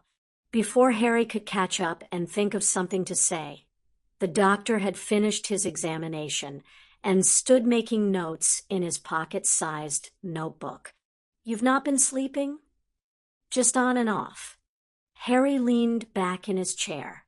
He wanted to go back to sleep, right now. "On and off, The doctor jotted down another note. "On a scale of 1 to 10, 10 being the worst, how much stress do you feel you are under?" "Air, 3, 4, maybe 5, 6. Harry guessed. Dr. Smithson said nothing, but added one more observation to the slip of paper. "How long have you been feeling ill?" "Not long. I felt a little bit off yesterday, but I was okay. I was fine this morning. I took a nap during the flight and woke up feeling like this." "Well, you appear to have a slight touch of the flu, and you are fighting exhaustion.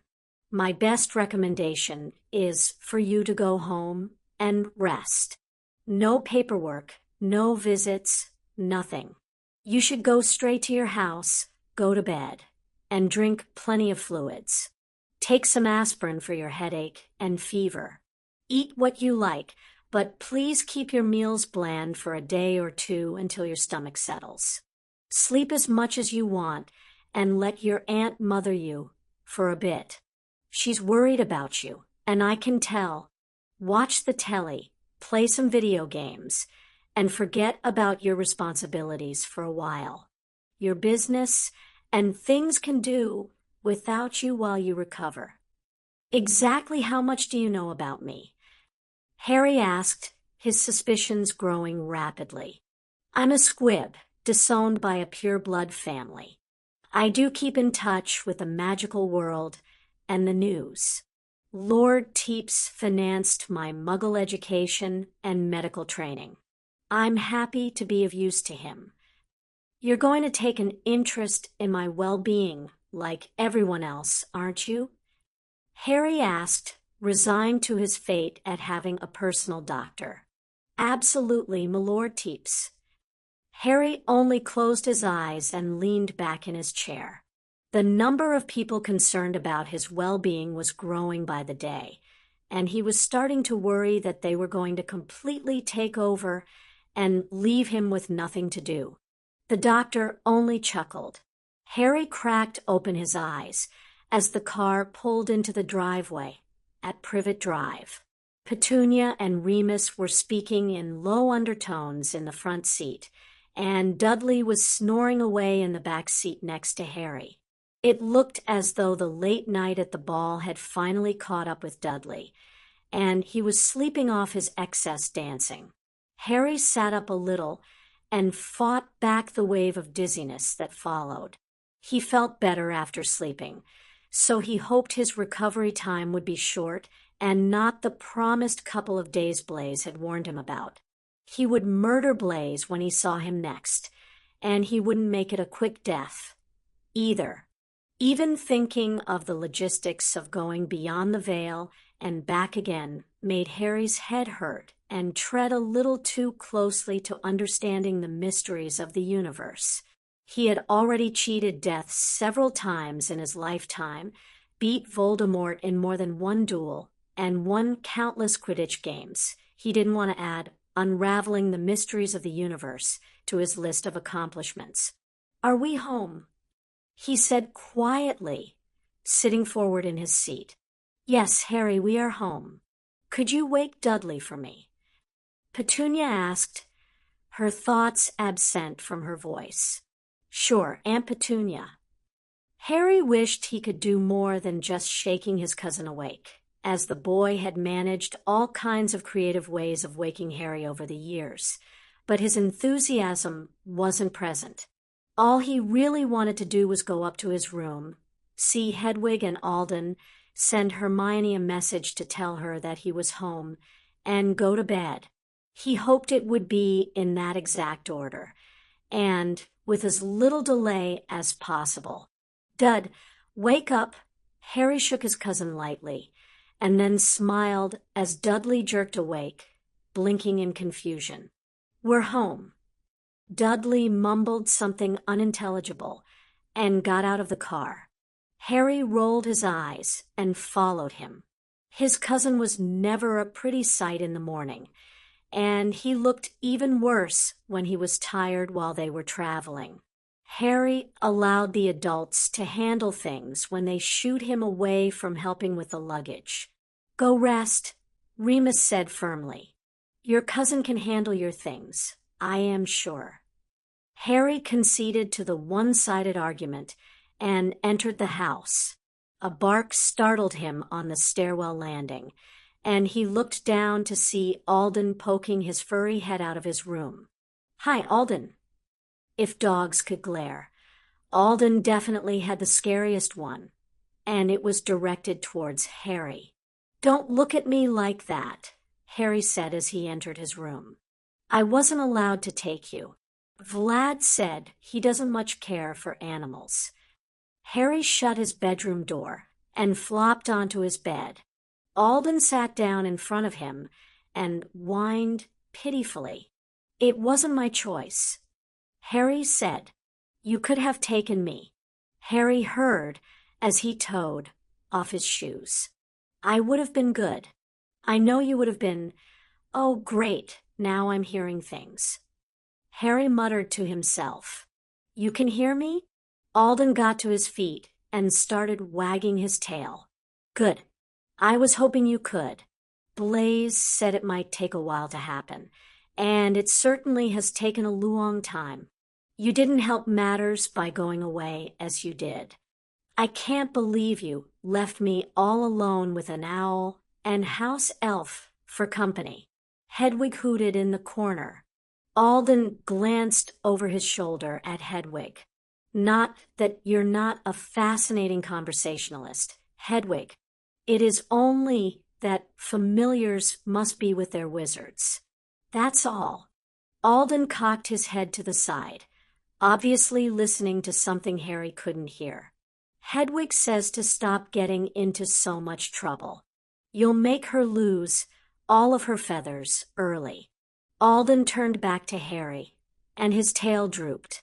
Harry, are you all right? Oh, that's nice. Excuse me for a minute. Harry got up from the bed and went downstairs. Aunt Petunia? In here, Harry. I'm making you some tea. Harry stepped into the kitchen to find his aunt at the sink, filling the kettle, and Remus already at the kitchen table, going over yet another pile of paperwork. How often did a business need his input? Anyway, didn't they have a special position for someone to run through everything without Harry's input? How had it survived the last few years while he was growing up? Petunia's voice broke him out of his thoughts.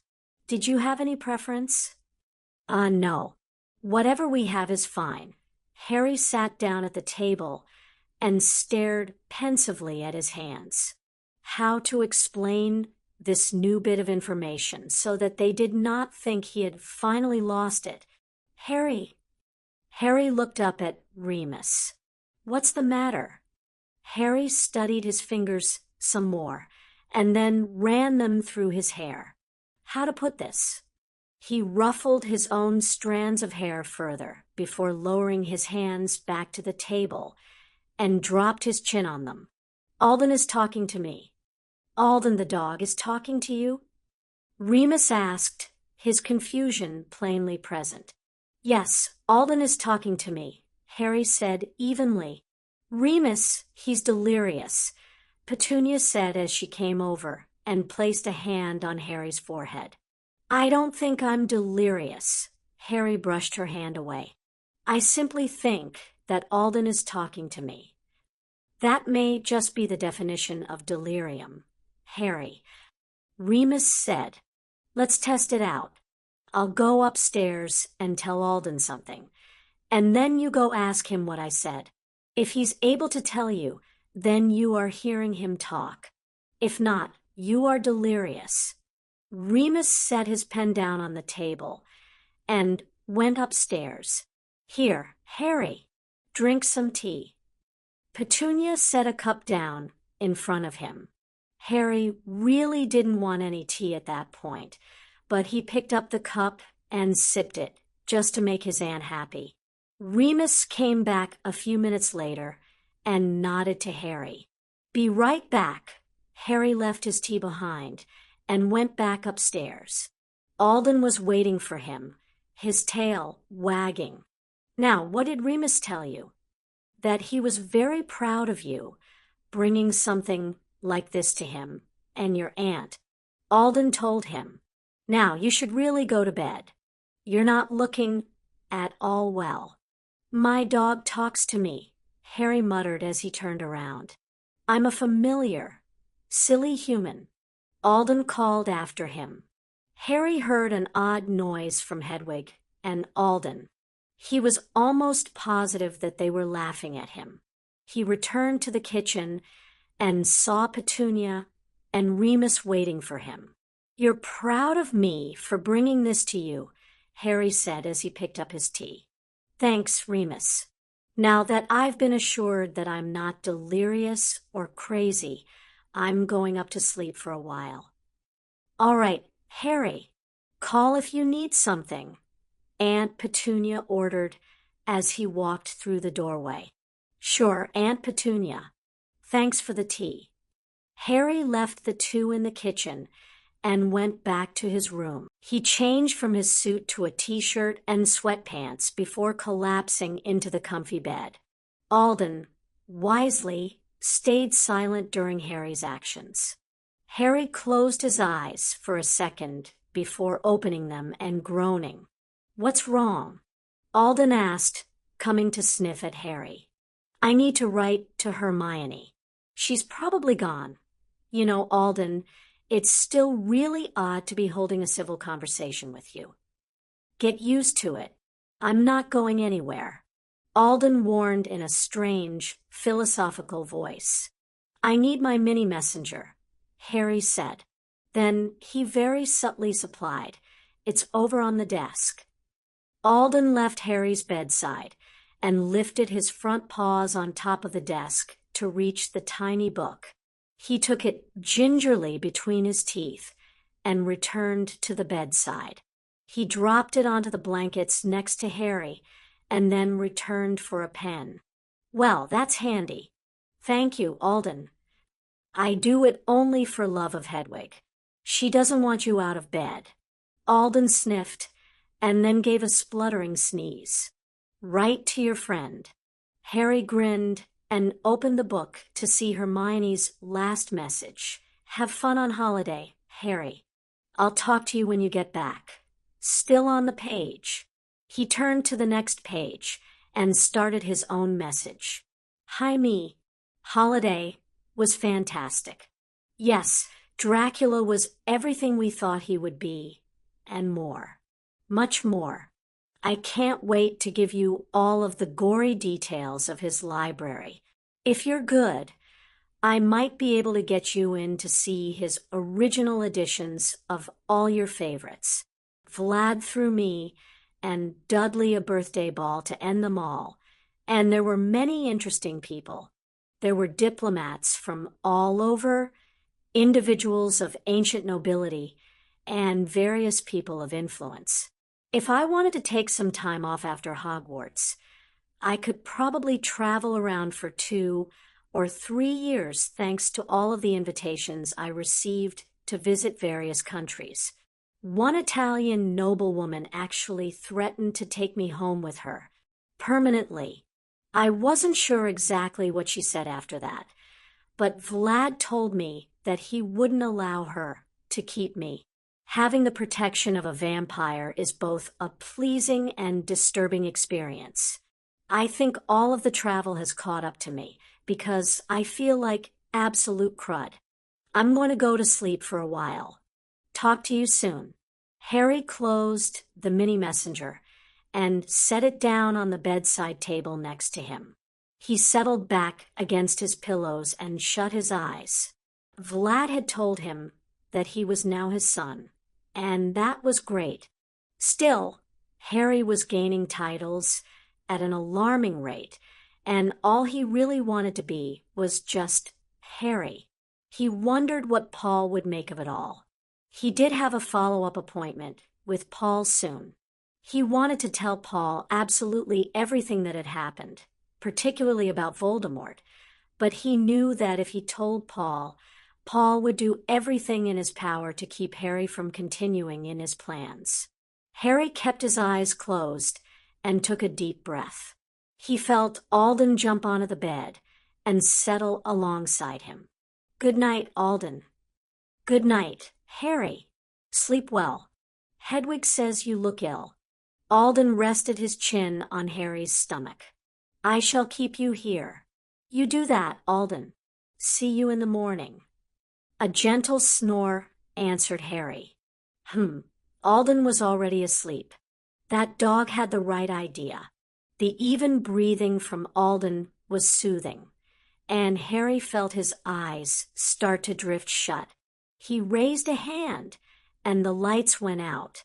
Harry spent 2 more days resting in intervals at home. His mind continued to run over what Blaise had told him. It was strange to know his fate in advance, to know what was going to come in a fairly brief amount of months. That was it. Just a few short months. Harry had an appointment with Paul the following week, and it was nice to see St. Jude's again. Remus had finally bought a car for their use and had offered to take Harry to his appointment. Riding with Remus was different than going with Aunt Petunia. Remus let Harry play with the radio and goofed off with him. Petunia often told him to calm down so they didn't get into a wreck.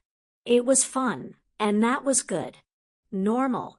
Things were the same at St. Jude's, but things were also different. Some of the same students were there, but there were others Harry didn't know, and he found it just a little sad. He had enjoyed staying at St. Jude's, even though he had sworn that he would not. He had come to love that funny little school with the therapy sessions and classrooms mixed into the same building with the dormitories. It was odd, but he had liked it. Harry looked up to see Paul coming out of the hallway that led to his office. "Come on back, buddy. It's good to see you." Paul slung an arm around Harry's shoulders like they were old buddies. "Good to see you, too, Paul." Harry smiled as Paul didn't seem to want to let go. Harry relaxed at the sight of the familiar office and went straight for Zen's cage. "Hello, lightning child," Zen said with a sketchy sort of snake bow. "It is nice to see you." Harry smiled and looked to Paul for permission to take Zen out of his cage. Paul could only roll his eyes and nod. Harry took off the top of the cage and lowered his wrist for Zen to wrap himself around. "Hi, Zen. I can only hold you for a few minutes, as I am here on official business." Harry told him, caressing the snake. "I understand, my lightning child. Have you a mouse?"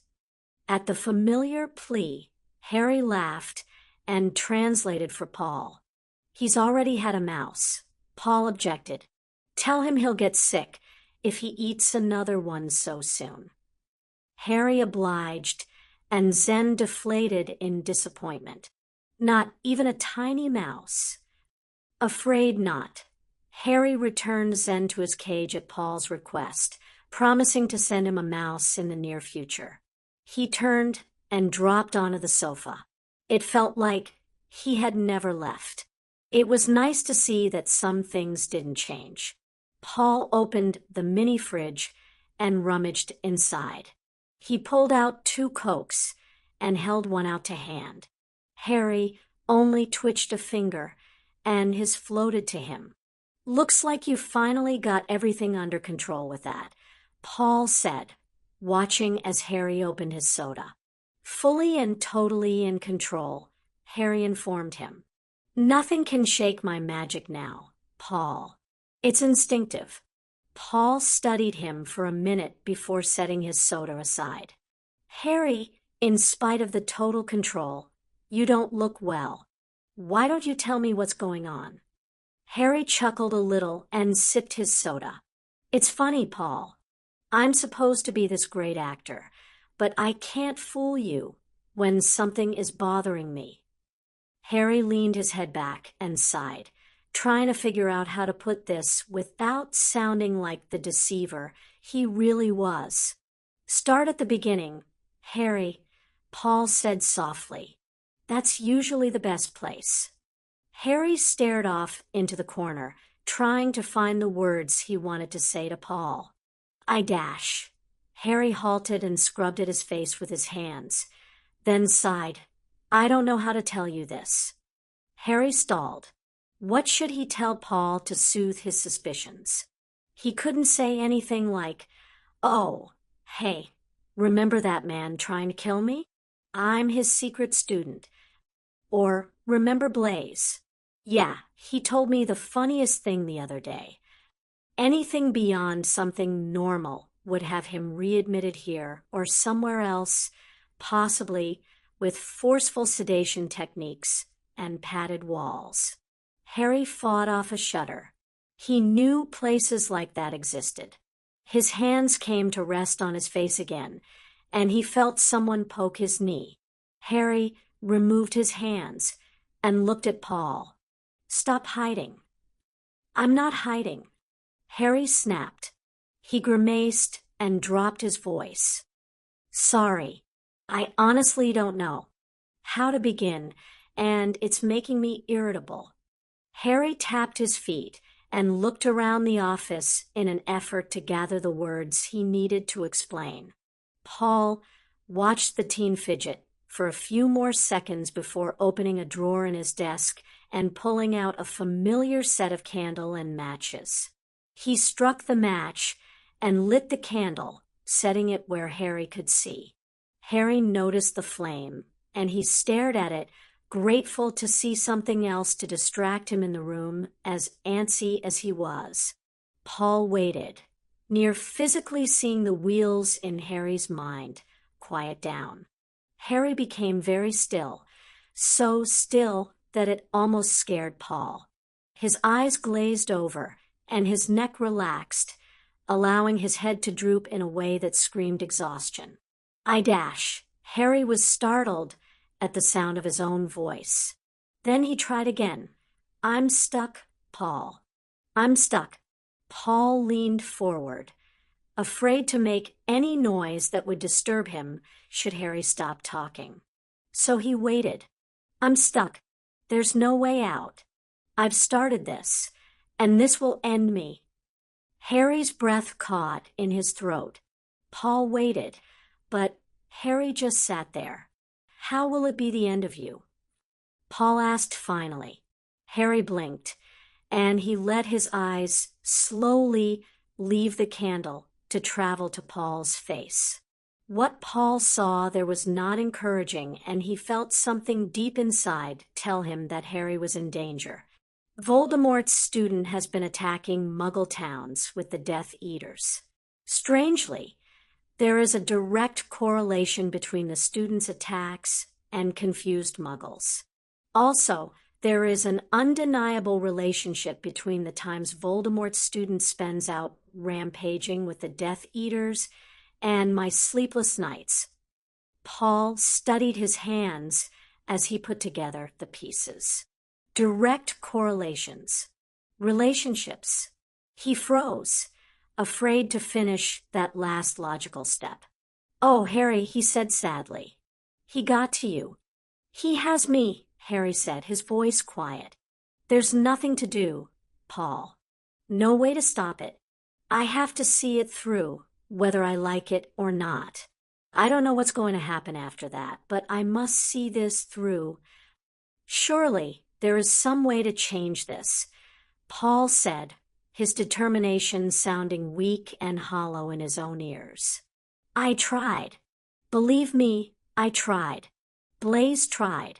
Nothing will change it. Nothing can stop it. It will come, and when it does, it will end me. Harry paused, considering his words before saying them. Want to know what's really strange about all of this, Paul? The really sick and twisted part of it. Harry laughed a little and spoke. I don't mind. I'm ready for it to end. 67. Revelations. Harry woke in the middle of the night to throbbing in his forehead. Not this again. Alden sat up with a concerned look. What's wrong, Harry?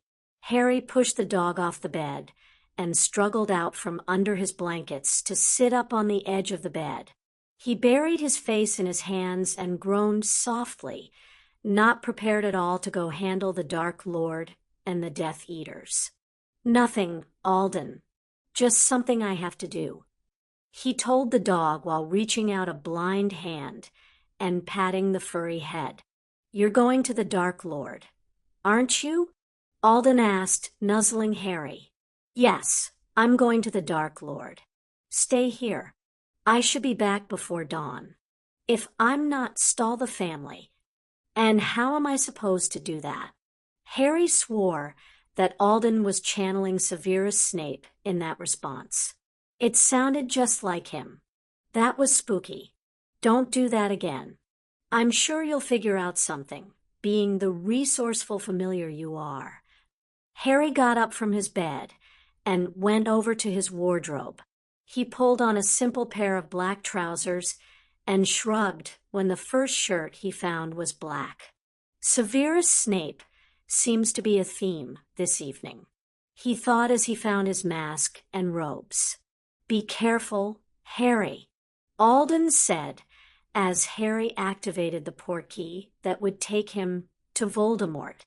Harry appeared in the graveyard and paused for a moment to catch his breath. He still felt horrible and wanted nothing more than to crawl back into his bed. Time to find out what your limits are, Potter. He pulled himself up and closed his eyes to focus on pulling the young Dark Lord forward. This part was no longer fun, and he hoped that soon, very soon, he would be able to rid himself of this persona. Of course, the same day he did, so would be the same day he died, but he would still have a few moments of freedom from the young Dark Lord before he died. Wouldn't he? Milord. A hesitant voice said a moment later, Are you well? Fine, Robinson. Harry said softly, I've been under the weather the last few days, is all. Harry opened his eyes and studied the Death Eater standing before him. How is the Dark Lord? Robinson's stance changed, as though surprised by Harry's question. Robinson? Harry stared at the man, willing him to answer the question. He's different, Robinson said carefully. Very different, milord. I can see why my father was so taken with his ideas. It's difficult to explain. Harry thought back to Blaise's explanation about how Harry should not have healed Voldemort's memory. Time to go see the damage, I guess. Harry nodded and then moved towards the house, almost afraid of what he would find. Robinson followed him, giving Harry a moment of surprise. Why do you follow me, Robinson? Attempting to curry favor with the heir apparent to the Dark Lord's power, Robinson said in a joking tone. Harry felt his lips twitch and then spread into a grin behind his mask. Very well, Robinson. I have to warn you, I am still a child and given to a bit of petulance from time to time. especially when I don't want to get out of bed. I'll make sure you sleep as long as you like. Robinson followed Harry into the house, and Harry had to ponder this new development. Am I gathering followers? Robinson seems to think I'm going to outlast the Dark Lord. As they went down the hallway, various Death Eaters, mostly young ones, greeted him with good evenings, my lord, or other variations of the same. It was slightly disturbing. What's happened? Harry entered the room holding the Dark Lord and peered through the darkness on one side. I am here in the corner, child. Voldemort's voice hissed out to him. Harry went over to the man's side. Good evening, sir, he said softly. Ah, Tom. Voldemort lowered the hood of his robes, and Harry almost had to step back in shock. This was truly Lord Voldemort. A youthful face greeted him, with dancing eyes of cruel blue and hair draped down to his shoulders. The only snake-like thing left of the previous incarnation was his manner. He gave off an air of a serpent coiled and ready to strike. Ruthlessness wafted about him, and a teasing smile played on his face, taunting Harry to question him.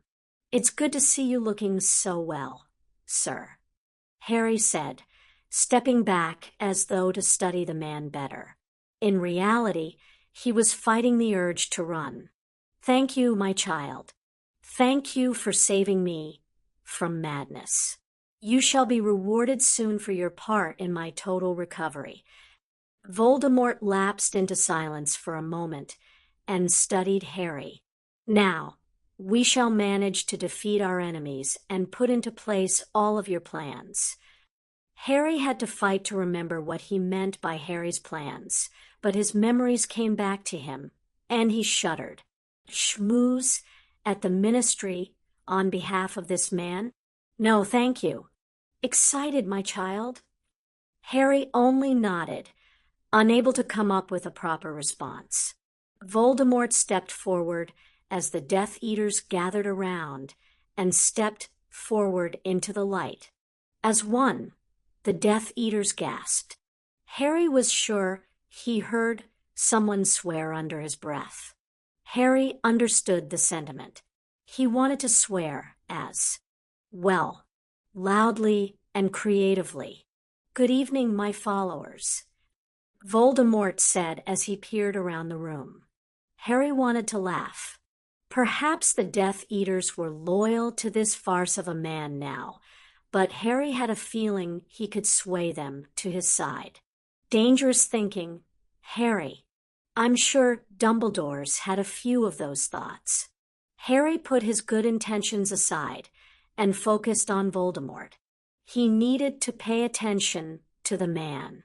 Tonight, my followers, we have a lovely target, one that should announce to all that we will no longer tolerate the corruption and inefficacy of the Ministry of Magic. The institution is failing our great society. They do nothing but debate and push aside the problems we face. They cannot protect our lives, much less our lifestyles. The ministry does not care for the people as it should. The members of the ministry care only for their personal power and how to keep it. The children of our great society are the ones hurt the most by this, as they cannot defend themselves. My own apprentice was a victim of this, as he was housed with relatives that did not care for him or his heritage of wizardry. Harry only clenched his fist in his robes and decided not to kill the man for revealing his past. The circle isn't complete. He hasn't offered anything of himself to you yet. Not yet. None of the Death Eaters looked surprised. Okay, must find out the rumors about the young Dark Lord. Harry turned his attention back to Voldemort as he realized he was missing something vital. We'll attack the corruption at the source and advance our cause into society. We must protect wizardry from outside influences and root out corruption in every form, in every department, until the ministry is filled with those willing to do what they must to ensure that every wizarding man, woman, and child will be protected. Man, he's good, Harry thought as Voldemort closed his speech. The Dark Lord turned towards Harry for a moment. You will lead the attack, my child. You will lead the others to the minister's house and take the head off at the shoulders. A cold chill settled around Harry's shoulders, and he felt his face drain of color behind his mask. You must remove the minister from office, preferably from his existence. I've wanted to do this for a while now, Harry told him honestly. Fudge was the worst sort of politician, eager to please his cronies and caring little for the well-being of those under him. However, Harry certainly didn't want to kill him. It would be a waste of good magic to kill such a person. Very good, Voldemort said. Death Eaters, assemble outside. The young Dark Lord will join you momentarily. The Death Eaters filed out, a little too quickly for Harry's liking. They were all intimidated by this improved version of an insane madman, and Harry understood why. This man, this monster wearing a human shape, was far more dangerous than the dilapidated version of before. This man knew he could and would win with little to no opposition from the light side. This is the man Dumbledore feared would return, feared he would win. Harry understood. All at once, Harry understood Dumbledore more than he wanted to.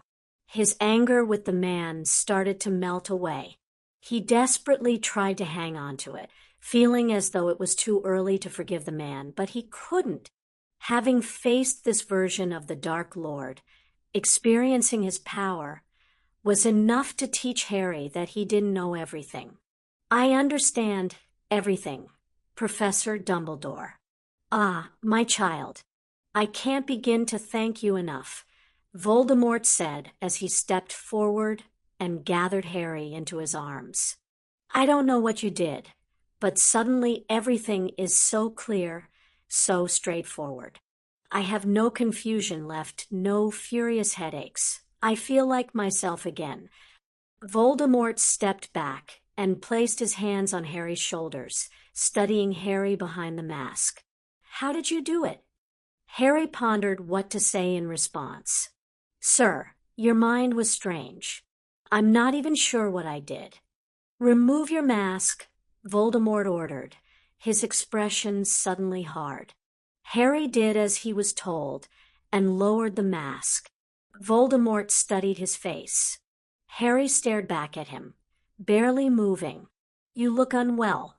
Are you up to this? Harry backed away, one step, and leaned against the wall. I'm not getting much sleep. That's all. You're not getting sleep because I've been summoning you. Voldemort said more to himself than to Harry. After tonight, I won't summon you for a week. Voldemort waved his wand, and 2 potions flew into the room. In the meantime, take these. Harry took the offered potions and studied them through the vials. One looked like a pepper-up potion, and the other looked like a typical strengthening potion. Harry had to wonder if this was a test, and paused only briefly before downing them and grimacing against the taste. I wish they would make them taste better, Harry said as his ears gave a puff of steam from the pepper-up. I should go now, sir, before the boys get restless. Go now, child. Come to me after you've completed your task. Voldemort told him. Please take care. Harry stopped at that sentiment.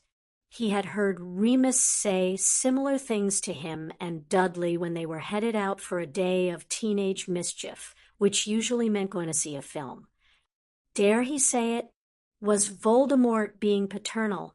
That was a little scary, and he pushed aside the thoughts as he left the room.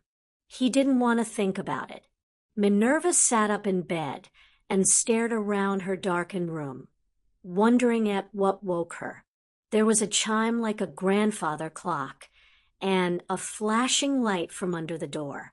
She pushed back the blankets and pulled on her robe. She had to wonder if this was some sort of prank the students might have left behind, though such occurrences had become a rarity after the Weasley twins had left Hogwarts. She opened her bedroom door and entered her sitting room to see the parchment she had received from Tom flashing a bright light. She noted the clever charm work and then picked up the parchment to see the message in big block letters. The minister is in danger. I will do what I can. Expect him to be delivered to Hospital Wing.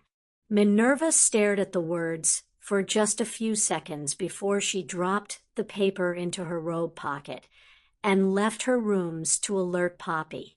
She wanted to be there when the minister arrived. Perhaps the man could answer a few questions for her, and perhaps she could do something to help the young Dark Lord. Harry operated in with the other Death Eaters outside Minister Fudge's house and wondered at the lack of security on the place. It was a tidy little house with a garden. It had a little wooden fence surrounding it, and the wards against muggles tingled against Harry's skin.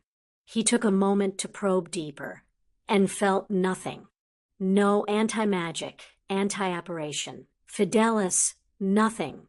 Was the minister this ridiculously confident about his chances of survival against Lord Voldemort? Crazy and slowly becoming saner as the man was. Yes, but still a dangerous opponent, and one prone to attacking at random was not someone to underestimate under any circumstances. This was sheer stupidity. Secure the perimeter, Harry told Robinson. If there are any guards, make sure they survive your encounter. Taking lives aimlessly only sends a message of terrorism, and not of political maneuvering. We're here to remove the minister from office. Nothing more. Robinson paused for a moment as he took in Harry's words. Harry stood, trying to look every inch of a possible leader. How do leaders look? Was it something in the way they stood, how they spoke? What made a leader? Robinson nodded suddenly. Yes, sir. Remove the minister from office. We understand, sir. Robinson gave orders to the other Death Eaters and came back to Harry's side. Let's go remove the minister from office, sir. I am capable of doing this alone, Robinson. Harry scowled beneath his mask. May I speak plainly? Robinson paused for Harry's nod. You look as though you're going to fall over. You've been ill, and I refuse to let you go into the unknown in this condition without someone to watch your back. Besides, all Dark Lords have a right-hand man, and you need someone with you. Harry watched the other Death Eaters melt into the darkness and out of earshot. And if I do something out of the ordinary to remove the minister from office, something of which the Dark Lord may not approve. With all due respect, my lord, while you're younger than me, I can also see the winning side with no help from anyone else. I think you're the future. Robinson said, I was not joking with you earlier. While you serve the Dark Lord, I too shall serve. Should you strike out on your own? Robinson shrugged and left the rest unsaid.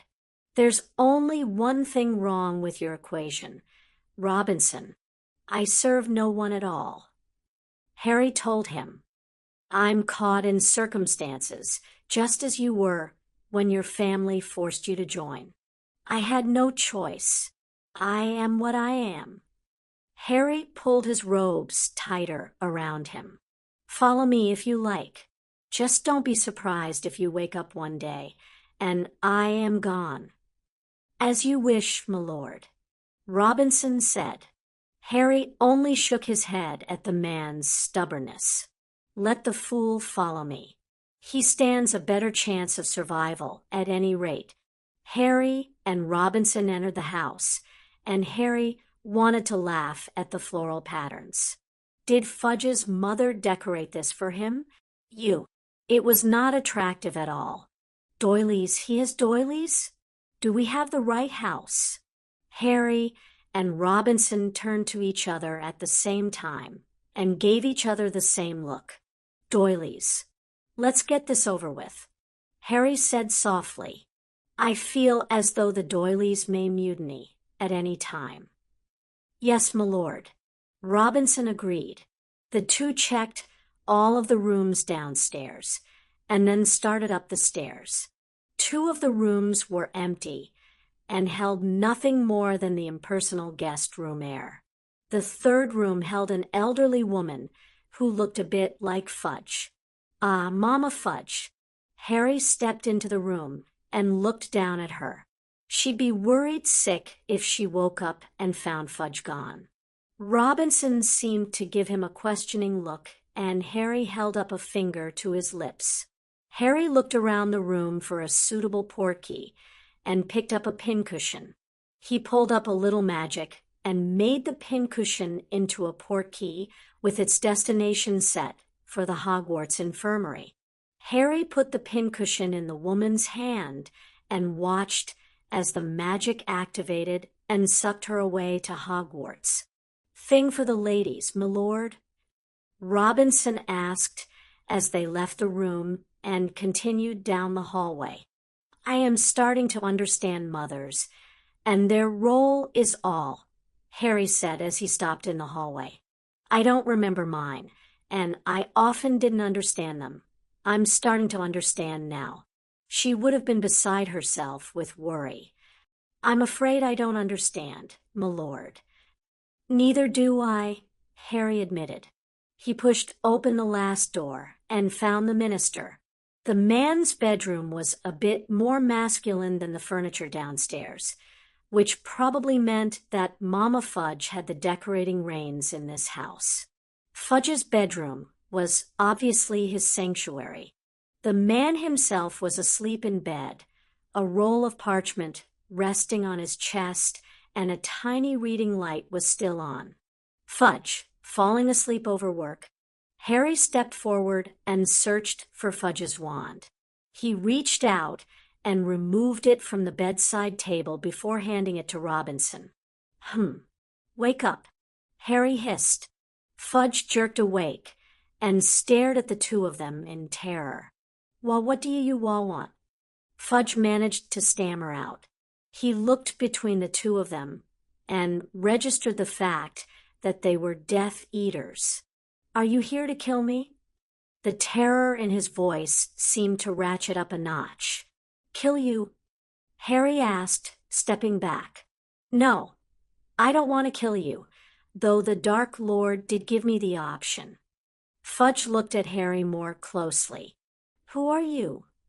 Harry smiled behind his mask, the young Dark Lord settling more firmly in his stance as the character started taking over. I am Rumor, Harry told him happily. I am the young Dark Lord. He leaned in towards Fudge. I love being nothing more than rumor and fancy. You help the newspapers along so well in that regard. You're the young Dark Lord. Fudge looked behind Harry at Robinson. Is that Dash? Lord Voldemort? Harry asked. No, that's not the Dark Lord. That is my minion. Behind him, Robinson snorted. What? I gave you a chance to change your mind. For now, I can call you my minion. I must be dreaming. Fudge said, his voice suddenly detached. I am dreaming that the young Dark Lord and his minion, Harry supplied helpfully. Minion are in my room. Fudge finished. That's all this is, a dream. If this is a dream, this is the part where you ask what we want. Harry was having a bit of fun with this. Who knew Fudge could be this stupid? What do you want? Fudge asked, his tone obviously playing along. Simple, Minister. The Dark Lord does not want you to be Minister. He gave me 2 ways to go about this. He said, you must remove the Minister from office, preferably from his existence. Nice, huh? So, the options you have is to die, which is quite messy, by the way, or you can leave your office and live. The choice is up to you. Harry let his weight rock back on his heels and waited. This is a dream, Fudge murmured to himself. Nothing more than a dream. Harry gritted his teeth and gave a silent sigh. He reached out and gave the Minister a light smack on the back of his head. The man dropped the parchment he was holding and froze. Still think this a dream?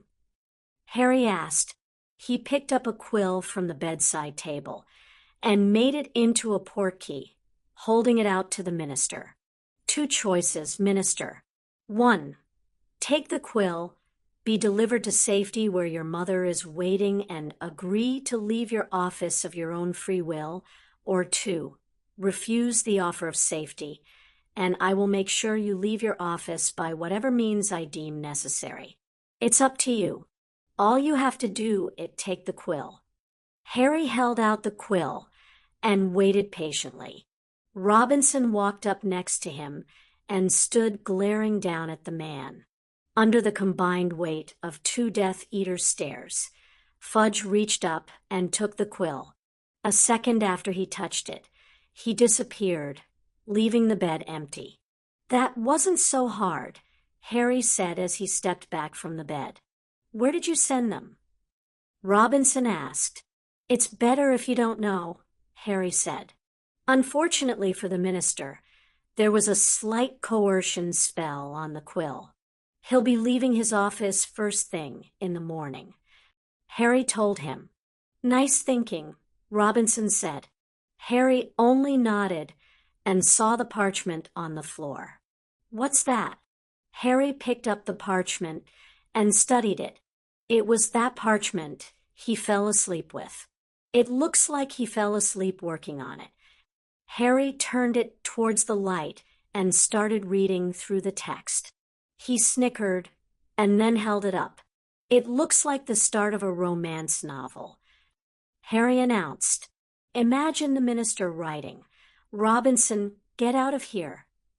Harry had time to say as he felt a hook in his navel as the portkey activated and dragged him backwards out of the Minister's house.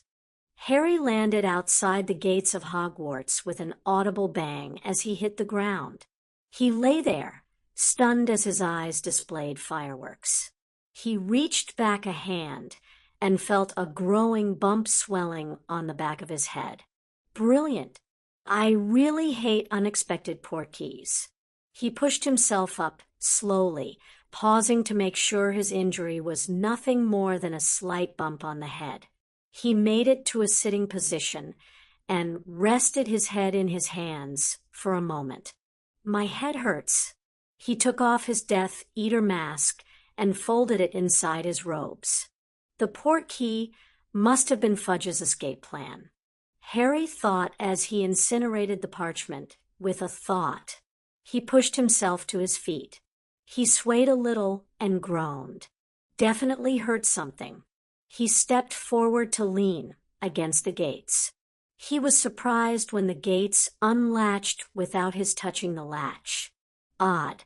He stepped forward through the gates, and a distinct feeling came over him. It was warm and tingly at the same time, and gave him a sense that he was being welcomed home. He had felt this before with the wards around Blaise Cottage. Blaise had explained the feeling as the wards recognizing him and basically saying hello. Hogwarts? He questioned the wards with a tendril of magic. The feelings he received back were nearly overwhelming. Happiness and welcome flooded into him, chasing away the negative feelings he'd had earlier in the evening. The feeling shifted, and Harry knew that this was better than Fawkes singing. Giddiness built in him, and he couldn't help laughing a little. The feelings changed to eagerness about something. What? What is it that you want? Harry felt Hogwarts drawing him nearer to the school. You want me to come inside? Assent met his question. I don't think that is a good idea. A single feeling, so strong it was nearly a complete thought and voice, came back to him. Nonsense. Harry smiled to himself and shook his head. All right, I'll come inside, dear lady. If any of the staff try to arrest me, I'm counting on you to get me out. Hogwarts feelings came through again, and Harry smiled. She was a stubborn castle. The feelings had a feminine tinge, and Harry had the distinct impression he was being laughed at while he followed the path to the school. When he reached the doors, one swung open for him. You are starting to scare me. He sent to Hogwarts. Again, the sense of laughter returned. He shook his head and stepped inside. The door swung shut behind him. This is how horror films start. Again, laughter. Harry stood for a moment, questioning the wisdom of being here. He stepped back as an archway appeared to his right. Secret passage, just for me? He studied it and stared at the symbol on the top. A circle, and in the middle of the circle was a lightning bolt. Fancy. What does it stand for? Harry felt a gathering feeling in the magic around him, and then a word rang in his head so loud that he covered his ears out of reflex. Magus. He looked back up at the symbol, and then rubbed his scar in disbelief. You must be joking. Enter Magus. Harry startled at the voice in his head. Hogwarts. It was Hogwarts. He shrugged and entered the passageway. Surprisingly, there was no dust, dripping water, or cobwebs like the secret passageways he had seen on the telly. Instead, the walls were made out of a cream-colored stone. The floor was smooth flagstone. And overhead were silver lamps emitting a flame that gave a dancing light in the corridor. Every 30 or 40 paces was an archway with the Magus symbol overhead. Why haven't I seen this before? He couldn't help but ask. Again, that strange gathering of power. And then his answer, again in words he could hear in his head. You could not hear me. The words came tinged with regret and sadness.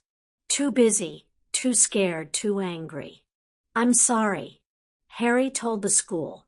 Growing up is difficult. Yes. Will I be able to hear you again after tonight? He felt a happiness float about him. Always while you're on the grounds, now that you've heard me.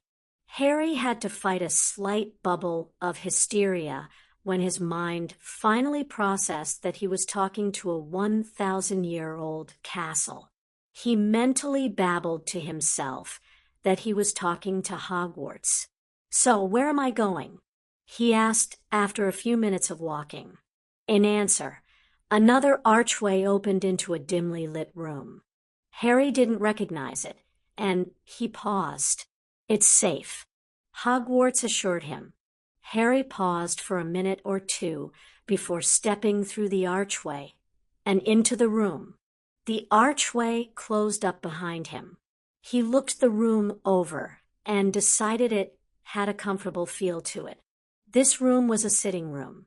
There were some squashy chairs in one corner, and in between them was a chessboard, waiting for its players.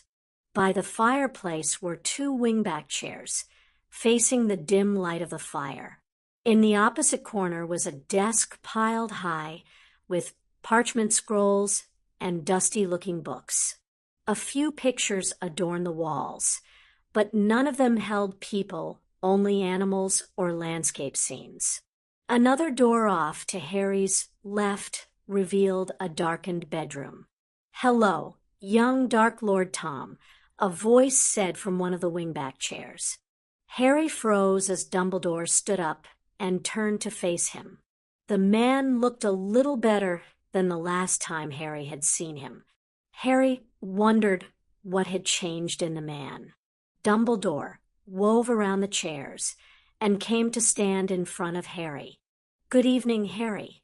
68. Snape is confused. Harry studied the headmaster while the man smiled down at him. Harry thought it was a sad smile, as though the man was a little confused or a little lost. It was the smile he saw in the mirror sometimes, when thinking about what he would say to everyone when it was over, except he wouldn't be there. His brow knit in confusion for a few seconds before he looked back up at the headmaster. When had he looked down? You look as though you have the weight of the world on your shoulders, Dumbledore said softly, his voice breaking into Harry's thoughts. I dash. Harry swallowed hard and shook his head. Hogwarts, you promised. Why am I here? You need to be here. This is safe. The castle faded away from his mind, and he looked at the headmaster again. The headmaster's smile had faded, and he tilted his head to one side. Harry, are you well? Harry moved away from the man to give himself some space away from Dumbledore's presence. Hogwarts said he needed to be here, and he trusted Hogwarts. He trusted Hogwarts more than any other entity at the moment, including Blaise. I'm fine. He answered him, coming to a stop in front of a window and staring out into the night. I think it is safe to say that we both know that to be false, Dumbledore said softly as he moved back to his chair. Harry watched Dumbledore's reflection in the glass as the man lowered himself to the seat and titled his head back. Dumbledore tensed as he looked at Harry. You do realize you have a rather impressive bump on the back of your head. I hit my head when the portkey activated, Harry said dismissively. His fingers reached out to trace the leading on the window panes. When I landed, I hate portkeys, he said absently, the cool texture beneath his fingers distracting him. The minister's safe. I know. I heard Madame Pomfrey shrill some intimidating swear words about 20 minutes before you walked through the wall over there. The secrets of Hogwarts will never cease to amaze me. I think that's why I've stayed here so long, to keep a little taste of that wonder of magic. Dumbledore fell silent again, and he studied Harry from his chair. Harry studied him in the window. The minister? The former minister is safe, tucked away in a safe house set up for him some time ago. The new minister, a Rufus Scrimger, will take emergency office tomorrow until everything official may be done. Dumbledore explained. Harry stared out on the Hogwarts ground, a strange feeling in his chest. Dumbledore seemed content to sit in his chair and wait for Harry. I would offer you some tea, but I'm afraid my access to the kitchens has been restricted by those fearing I would do some grievous harm to myself. They think you'd kill yourself. Harry asked in spite of himself, turning around to stare at the headmaster. Dumbledore's face crumpled the slightest bit before he mastered himself. I'm afraid I wasn't quite myself after you left, Harry. I never wanted to hurt you. I couldn't. Dumbledore gave up the struggle for words and reached inside his robes to produce an envelope. I wrote you a letter, but I couldn't send it. I wish I had some explanation for you. Harry, some words that would take away the hurts I've caused you. All of the mistakes I've made are inexcusable. You're right, Harry told him. They are inexcusable. Harry tried to muster up some of the anger he held for the headmaster, and was surprised to find it gone.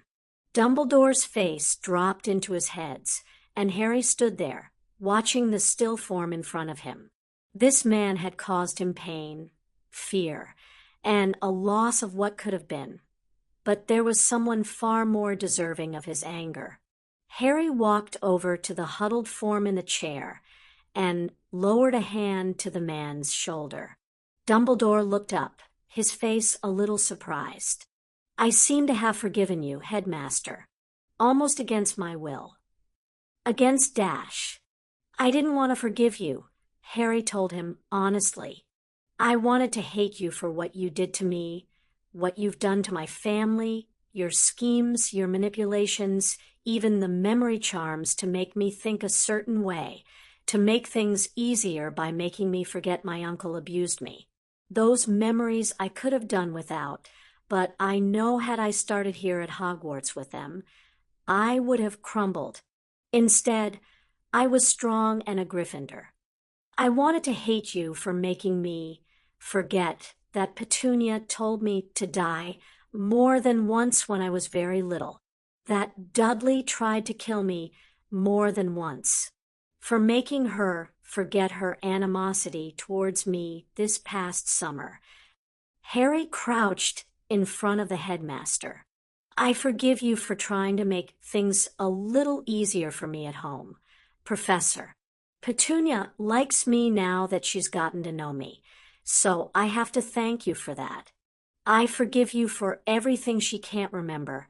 Forgive you for giving me a family I should have had all along. I forgive you for putting me through a trial by fire year after year. I know you were there all along. I know." Harry reached out his hands and rested them on Dumbledore's shoulders. "I forgive you. I forgive everything you've done. I understand. God help me, but I understand." He choked on the lump in his throat and started to draw away when Dumbledore pulled him closer, his arms wrapping around him and a hand reaching up to hold him at the back of his neck. He fought for a mere second before relaxing in the embrace. "Oh, my boy, my boy." Dumbledore repeated the phrase a few times, his hand strong against Harry's back, sometimes patting the back as though to soothe the teen in his arms. "I only wanted your happiness," he said softly. Harry felt the vibrations against his hands. "I wanted your happiness and found you miserable instead. I wanted to take it away, all away." Dumbledore sighed, a pathetic noise in his throat. "I would have had to erase your entire memory. I couldn't do that. I wish I tried. I wanted to try so badly, so very badly." "You don't have to explain," Harry told him, his voice muffled. "I understand. I figured it out." "When did you figure it out?" Dumbledore asked, his tone of voice a surprised and slightly pleased. He sounded proud. "Tonight, before the raid on the minister's home. I was thinking about things, and everything sort of clicked." Harry drew away from the headmaster and stood in front of his chair. "You want a tea?" "As I said, I would offer you tea, but my access to the kitchen is limited," Dumbledore explained. Harry grinned, feeling much like a youngster about to say his ABCs to his grandfather. "Watch this," he told the headmaster. He stretched out a hand towards the side table, and a tea set appeared, complete with cakes, biscuits, and tiny sandwiches. The tea was steaming hot, and a slice of lemon floated in each cup. Dumbledore's face lit up, delighted with Harry's accomplishment. "How did you?" Dumbledore's words failed him as he studied the tea service. "A lot of things have happened over the summer, Professor," Harry said evenly. "I wish I could tell you everything, but I'm a little pressed for time. All I can say is that I think I've discovered the power the prophecy mentioned." "Have you now?" Dumbledore asked, handing Harry a cup of tea. Harry nodded as he dropped sugar into his tea.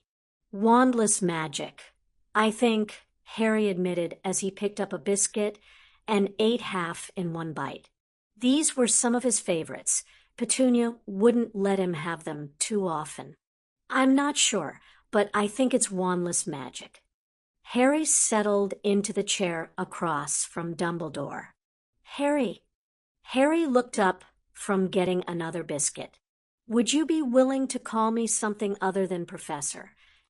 Harry smiled, the perfect name coming to his mind. He had a feeling the headmaster would accept it as well. Snape eased open Draco's door and found the teen sprawled across the bed in the early morning dawn. He chuckled a bit before rearranging the teen's limbs back into bed. The fact that the teen could sleep through the process told Snape all he needed to know.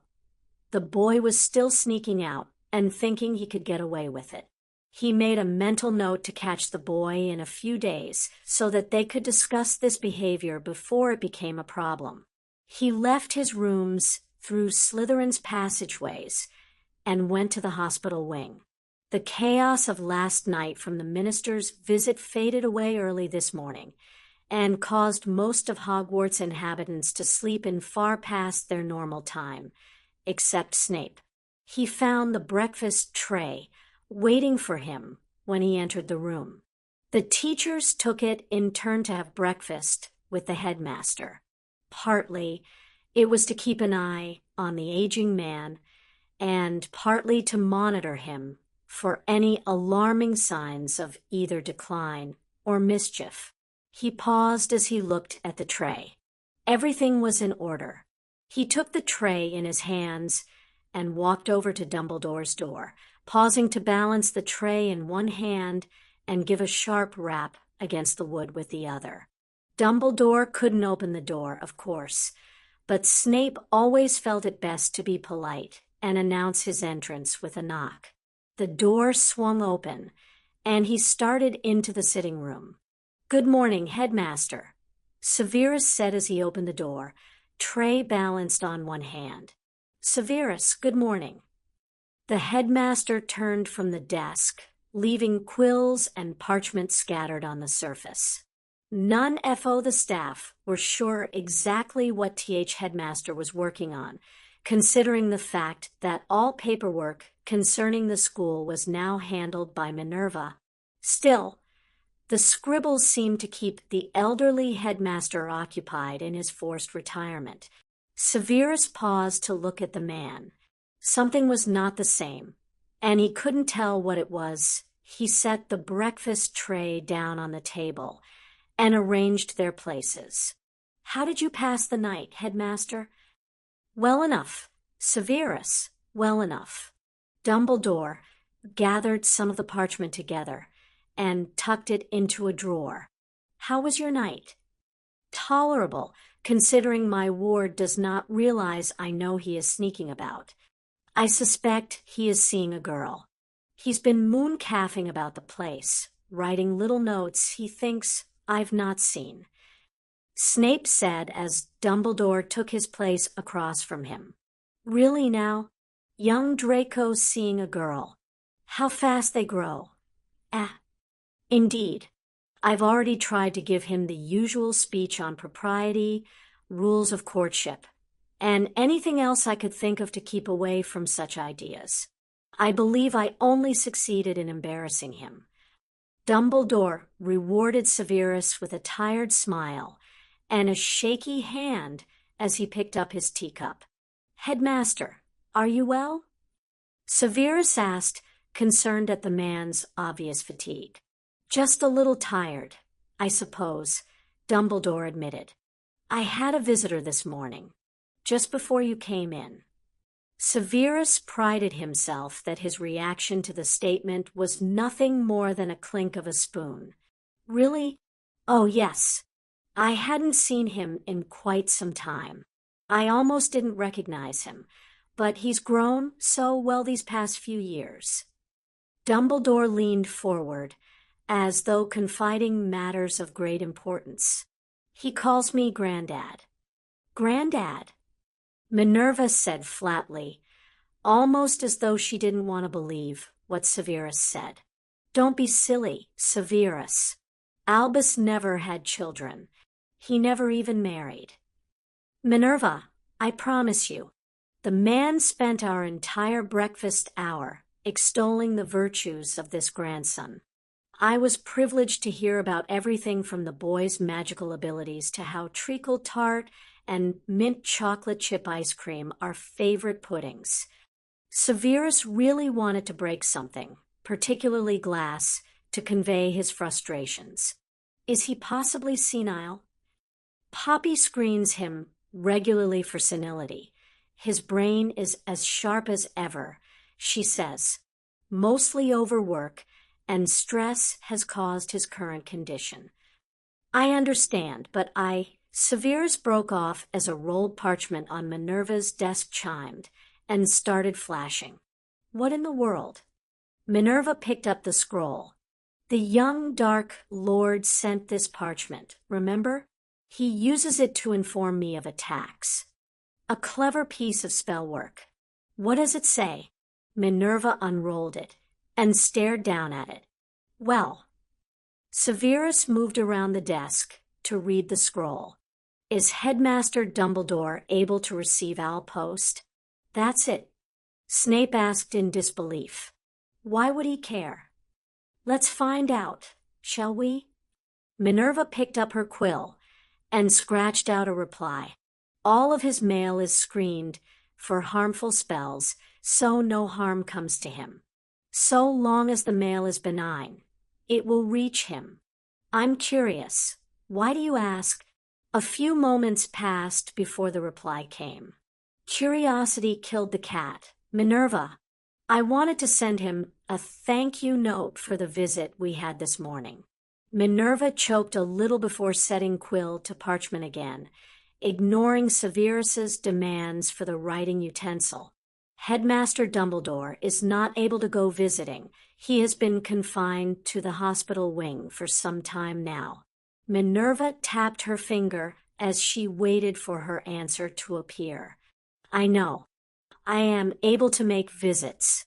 The rooms he has in the hospital wing are very nice. I'll send him a note soon. It was nice talking with you. Ask him how he got in, Severus said. Minerva scribbled it out. Through the front doors, of course. You lot need better security, by the way.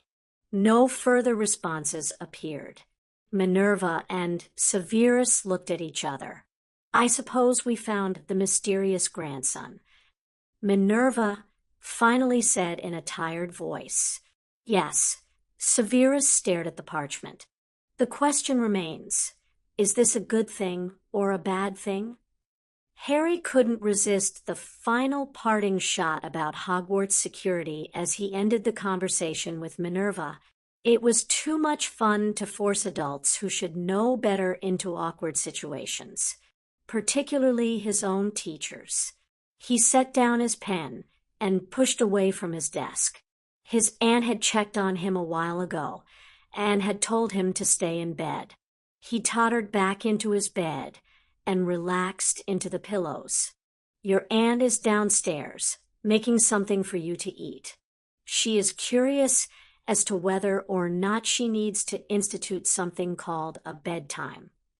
Harry rolled his eyes. Oh, I hope not. That's the last thing I need. Remus says she is on something called a warpath. This sounds potentially violent. Should we be concerned? Great. Harry muttered to himself. Wonderful. First, Voldemort this morning, and now his aunt was turning protective. Brilliant. Voldemort's actions had been enough to make Harry want to hide under his bed. It hadn't been scary, and he didn't feel threatened. It was just plain wrong. Harry had left the headmaster's company still smiling, a little bag of lemon drops in his pocket.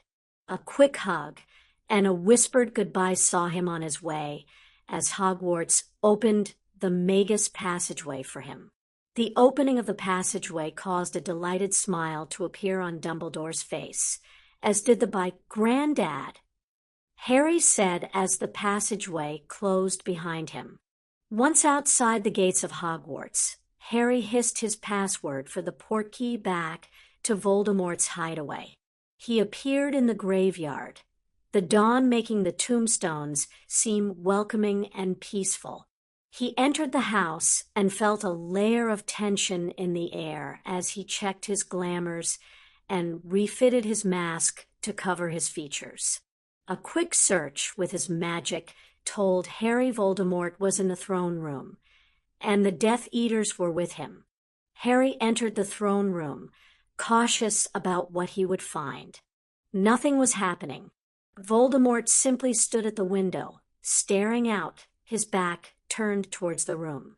When Harry entered, a few of the Death Eaters visibly shifted, relaxing. Some of the tension left the room. "Sir," Harry said softly. Voldemort's shoulders smoothed out, and he turned towards Harry. "You may go," he said to the Death Eaters.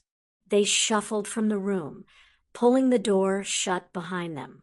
Voldemort stood for a moment, just studying Harry. His face was calm, smooth. He seemed to be thinking about something. "Are you hurt?" he finally asked. "Bump on the head," Harry admitted, afraid to lie and turning Voldemort's mood to violence. "Even with all the practice I've had with portkeys lately, if I'm not ready for it, I usually end up sprawled on the ground." Voldemort's hand twitched, and a chair slid forward from the corner. "Sit down," he ordered. "Remove your mask." Harry lowered himself to the chair. A weary hand reached up to remove his mask. He tensed as Voldemort stood next to him. Harry tried to relax again before Voldemort noticed. "Hurts?" Voldemort asked as Harry pulled away from his touch. Usually, bumps meant something was hurt. "Thank you very much." Why did he have to touch it? "Yeah," Harry said softly. Voldemort nodded. "I hit a rock, I think. I imagine that would hurt." Voldemort moved in front of Harry. "Look at me, please." Harry looked up, and Voldemort studied him. The end of his wand lit up, and Voldemort flashed it in and out of Harry's eyes. Harry realized that the man was checking him for concussion. "I think you may pull through, my child," he finally said. "All the same, you should probably rest today." "I had planned on it," Harry admitted. "Very good." Voldemort stepped back. "Let's get a room ready for you." Harry had to sit down from his attempt to stand. "I think it may be best if I returned home, sir. My aunt doesn't know I'm gone, and she's been rather protective these last few weeks. I'd prefer to keep an eye on you," Voldemort told him. Harry shook his head, a strange feeling crawling in his chest. If this was Voldemort sane, he'd think he preferred the insane individual. Voldemort being caring was slightly intimidating. "I need to return home," Harry said firmly, afraid he was pushing his luck. Voldemort looked skeptical. "I am going straight home, and I am going to bed. There will be no stops in between, and I will stay in bed until my head stops throbbing." Voldemort shook his head. "I don't trust that aunt of yours. She has never taken care of you, and that uncle—" Voldemort made a disgusted noise. "My uncle's gone, and my aunt's been doing a pretty decent job. I have a feeling it may not last, but for now, I'll take what I can get," Harry said firmly. "If I had known before what you went through at the hands of those muggles, starvation, neglect, it's just not right. You would have been mine, child. You would have left them with anyone who offered to take you. You would have left with me." Voldemort descended into discontented grumbling while Harry stared at him. When he was small, Harry would have happily left the Dursleys with anyone who had offered him a room of his own, a good 3 meals a day, and a small chore list. Voldemort was right about that. You are mine. You don't belong with Muggles. Harry backed away as Voldemort's voice raised into a near shout. You are a wizard. You should have been raised a wizard. Voldemort advanced on Harry and grabbed his upper arms. Dumbledore must answer for his crimes against you. Against us. There was a wild look as Voldemort lowered himself to his knees in front of Harry. He will answer to me, I promise you, Harry. He will answer for all of his past meddling in our lives, leaving us where we were unhappy and hated. I promise you, Harry, he will pay. Voldemort's hand reached up to stroke Harry's hair. He will pay, my child. He will pay dearly. Harry tried to pull away, but Voldemort only put his arms around Harry and drew him close. Harry's eyes widened as he realized that Voldemort was hugging him. He was being hugged by Voldemort. The Dark Lord, he who must not be named, was hugging Harry Potter, the boy who lived. What a messed up universe this has turned out to be. Harry thought, squirming to get away from the man.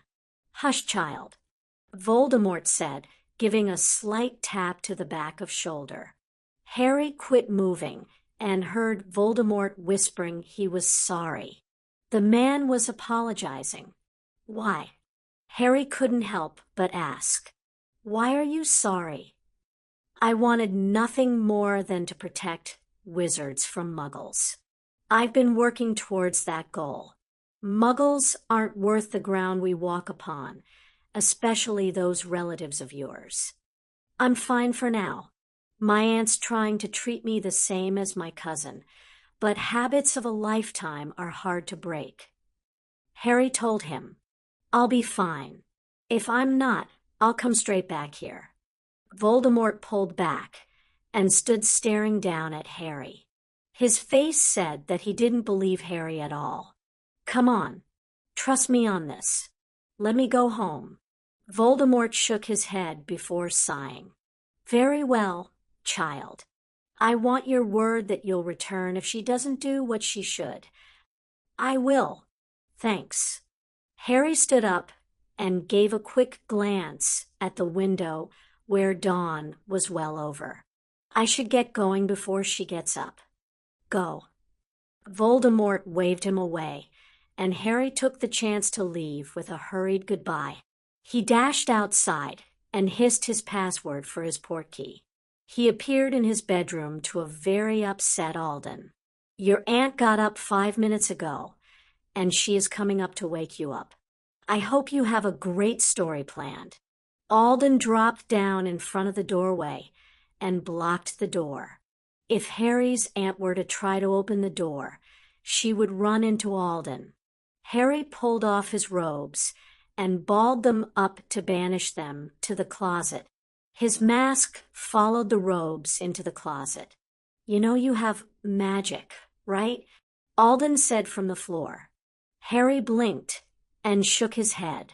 I'm losing my mind. Harry said, exasperated with himself. A quick wave of his hand changed his clothing to pajamas, and he dropped into bed. I think my double life is becoming a little difficult to manage. Harry said to himself. Alden's sarcastic response of whatever gave you that idea was ignored as Aunt Petunia opened the door, sliding Alden aside. Good morning, Harry. Breakfast is started. She stopped and gave Harry a look that was becoming familiar to him. It was Petunia's "You're not feeling well" look. Have you been up all night, Harry? You look like you haven't slept. I didn't sleep a lot. Harry admitted. My mind wouldn't shut up. How can someone without a mind hear their mind talking? Alden asked as he jumped onto Harry's bed and curled in a circle. "Do you really think she's going to accept that? Harry, are you all right? You've not been yourself lately. I'm becoming concerned." "I'm fine. Promise," Harry said. "I've had a few things on my mind lately that I'm trying to work out. That's all." "All right, Harry, just remember that you can come to me." Petunia approached his bed and pulled the covers over him. "Try to sleep for a little while longer, Harry. You look pretty tired. I'll wake you at noon." She dropped a kiss on his forehead and then looked at Alden. "Alden, please keep him in bed." Alden wagged his tail and moved his head to rest on Harry's leg. "Good dog. You know, he comes in handy," she commented. Harry smiled at his aunt's observation and closed his eyes. His aunt was finally getting used to magic. 69. Uncle Cassius. Harry stood at his bedroom window in the house at Privet Drive, staring down into the garden below. He felt tired, but he had slept the night before without any problems, hadn't had any dreams the last few days, and his usual bedtime was a few hours away yet. The headaches he'd been having on and off had returned with a vengeance, and his appetite was non-existent. Glamours were becoming a part of his wardrobe as he convinced everyone around him that he was fine, and there was nothing to worry about. He'd become adept at using wandless vanishing charms at meals when he felt like he couldn't eat, and when Petunia tried to push snacks on him throughout the day. Remus watched him constantly when he was here, which was becoming more and more often as Petunia and Remus had finally made their relationship official and were dating.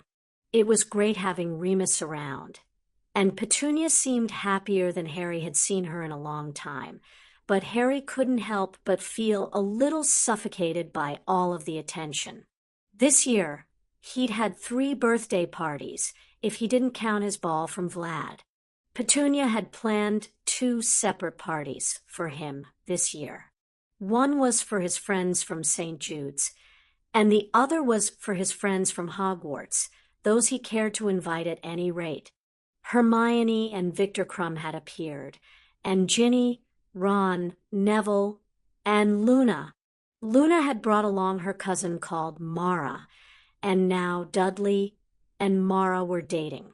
Well, not dating exactly, but they were spending an awful lot of time together, which Harry called dating, and Dudley told him to shut it. His 3rd party was from his father's business partners. They had decided to celebrate that Harry was of age and had arranged a get-together for everyone from his father's business interests. The catered dinner was nice, and everyone was treated to a drink or 2 during dinner.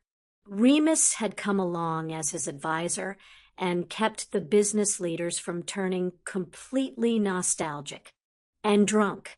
Harry was glad they viewed him as an adult, but he had learned a little too much about his father's early actions and his own babyhood when James Potter had brought him to meet one certain leader, and the diaper spell hadn't worked exactly right when James attempted it.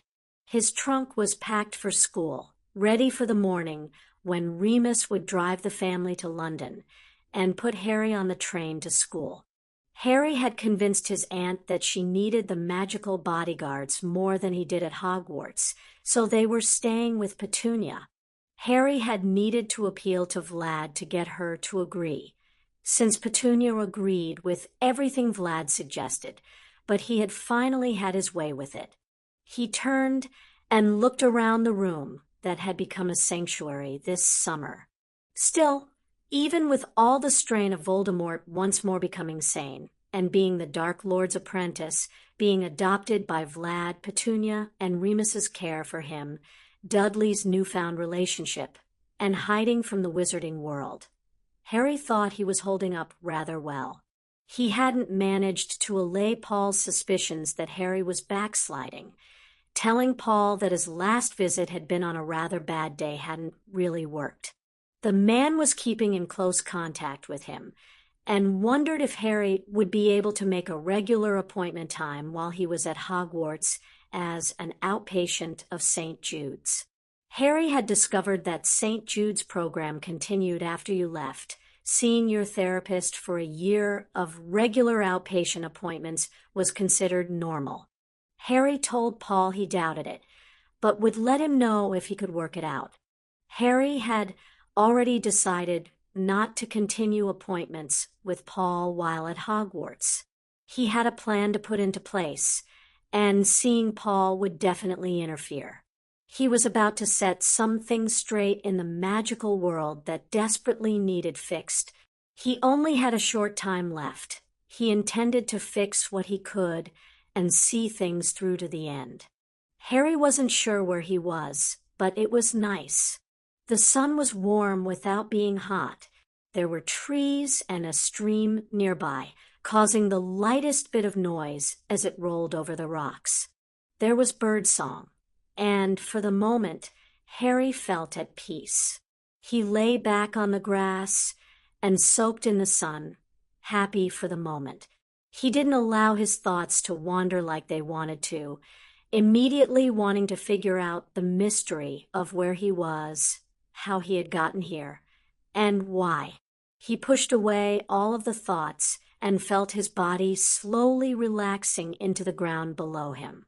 All of the worries of the last few weeks started to melt away. His aunt and probably new uncle, his cousin, Voldemort, Dumbledore, the Dark Lord's apprentice, convincing Paul he was fine, Vlad. All of the balls he was trying to juggle were suddenly set aside and locked into a tiny box that told him he had nothing to worry about. A hand brushing through his hair startled him, and he opened his eyes to stare up at the figure. It took his relaxed brain a moment to identify the figure. "Sir," he asked, astonished to see Voldemort looking more like Tom Riddle as an adult than Harry had ever seen him. "Sure." Tom just smiled at him and continued to stroke his head. Harry, seeing nothing happening for the moment, relaxed again and allowed his mind to empty. The two sat there, Harry recumbent against the grass, and Tom next to him, watching the water in the stream flow.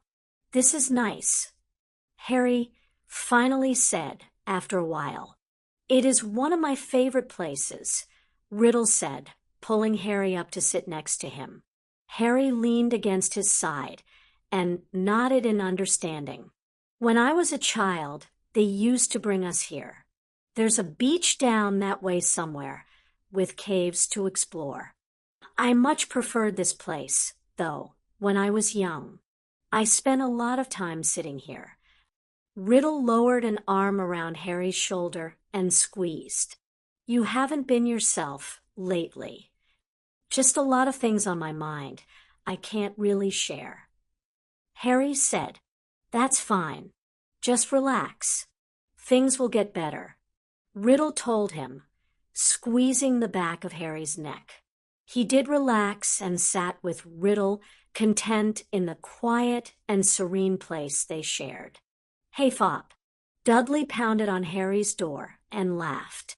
"Get up and look summery. It's time for breakfast." Harry groaned and pondered the wisdom of hexing his cousin for waking him from his dream. It seemed that Dudley couldn't get over seeing Harry in pink and heels during the summer's production of The Scarlet Pimpernel. Petunia had signed up Harry for a summer theater program, and Harry had won the part of the fop, Elton. The rest of his summer had been spent in a flurry of voice lessons, scripts, and rehearsals. His voice teacher, when she heard of his goal of musical theater as a career, shook her head. "Well, lad, you'll probably never be a soloist, but I think we can make something of you, so you won't send the dogs howling." She was a crotchety old woman with a piano in her sitting room, and she had pictures of Old West End performers she knew when she worked on the circuit, as she called it. She had married and retired to little whining. Harry thought he had found a new friend, and he listened to her stories for hours at a time when she wasn't forcing a new scale into his brain. She had given him a list of musicals to look up and watch. Petunia promised to rent the videos for him, and he had had a marathon that following weekend after the show finished. Watching those videos led to a trip to the library to look up biographies on some of the actors and singers, and then that led to a list of schools for him to look at after Hogwarts. Harry didn't know why he had accumulated that list, but it existed in one of his notebooks, tucked away, so he wouldn't look at it every day. Hermione and her parents had come to the show and were their usual enthusiastic selves about his performance. Paul had come for the show and joined Harry's family in the audience. Vlad flew in and came to the evening show and had taken the family out for dinner that night. The cast party was memorable in the fact that Harry couldn't remember much of it. He had sworn he wouldn't try alcohol again after Vlad's fruity drink, but there he was with the other boys, nipping something out of a flask behind the theater that made his teeth feel like they were melting. Aunt Petunia was less than impressed with him after that, and made him suffer through an early breakfast and a lecture delivered at high volume from both her and Remus. He wasn't eager to try it again, but being able to forget about things for a while was nice. He wasn't sure he liked the consequences of it, though. "I'm up," Harry snapped when Dudley continued knocking on the door. He slid out of bed and batted away Alden's helpful behavior of licking his face. "Stop that. Aren't you supposed to wash your face in the mornings?" Alden asked as he jumped onto Harry's bed and lengthened himself out to reach both sides of the bed. "Go on now. I'll keep your bed warm." Harry glared at the dog, but went for a shower and then got dressed, much more awake after his shower. He pulled on a suit again and sighed. He had an appointment with his solicitor this morning before he got on the train. He had told his aunt that it was about business, and she wasn't needed. He hadn't the heart to tell her he was planning what would become his final will and testament to the world. Harry climbed out of the car at the train station and looked around at the maddening crowd surrounding them. It appeared that everyone was trying to make it onto the train at the earliest opportunity. Harry reached back into the car and retrieved Hedwig from the back seat while Dudley clambered out on the other side of the car. Remus lifted Harry's luggage out of the trunk and loaded it onto a trolley for him while the bodyguards stood around looking intimidating. Harry was pleased they were staying behind to protect his family while he was in the wizarding world. One pair would stay with Petunia, and Remus, while the other pair would accompany Dudley to school. Harry couldn't help but smirk a little. The pair going to Dudley's school was the same pair he'd had while he visited Smeltings. Both men were very excited to continue the idea of being hired guns for a criminal. Everyone would accompany him to the platform, and then he would be boarding the train alone. "Well, I suppose this is it. Let's go, everyone," Petunia said with a tight voice. Harry was surprised, but supposed that she wasn't happy something. Perhaps she was really sad to see him go. That was a pleasant thought. One of the bodyguards pushed his trolley as Harry made his way towards platform 9 3/4. He was leading the way with his family behind him, including Dudley, who was very excited to see how Harry got on the train, since he didn't believe that they were going to walk through the wall. Harry stopped before the entrance and studied the magic surrounding it. If he were a normal wizard, he would be breaking several wizarding laws including the statute of secrecy. The laws of the wizarding world didn't exactly apply to what he was capable of while he was using magic. He stretched out his magic, and it greeted him with a question. What? Yes. With just a moment's thought, he enabled his entire entourage to walk onto the platform without running into the wall. Remus seemed a little confused, but Petunia treated it as a matter of fact and strode onto the platform behind him, humming a little. The bodyguards, being wizards, just followed behind, not noticing anything different. "This is brilliant," Dudley said as they cleared the platform and moved off to the side. "You get to ride a steam engine to school." "It's not super efficient, Dudley. I'm on the train all day. I'd prefer something a little faster. You know, like Apparition or the Flu or a good airplane," Harry commented as he pulled his trunk from the trolley and tapped it with his wand, a show of magic to fool others, and also to make it feather light. He pocketed the wand and looked at his family. "Dudley, you have a great time at school. If anyone gives you a hard time, the bodyguards have my permission to make their life miserable." Harry told his cousin. There was an awkward pause until Harry stepped forward and wrapped his arms around his cousin. "Take care of yourself and your mom, yeah?" he said in Dudley's ear. Dudley only nodded, and then Harry turned to Remus. "Remus, you take care of these two," he told the man. "I'm sure we'll be in constant contact, thanks to you being my mentor and all," Harry said as Remus stepped forward and placed his hands on Harry's shoulders. "You, young man, are required to write to me at least once a week. I don't care how busy you are with newts. You are to write to me. Understood?" "Yes, sir." Harry wrapped his arms around Remus. An early birthday present. Remus.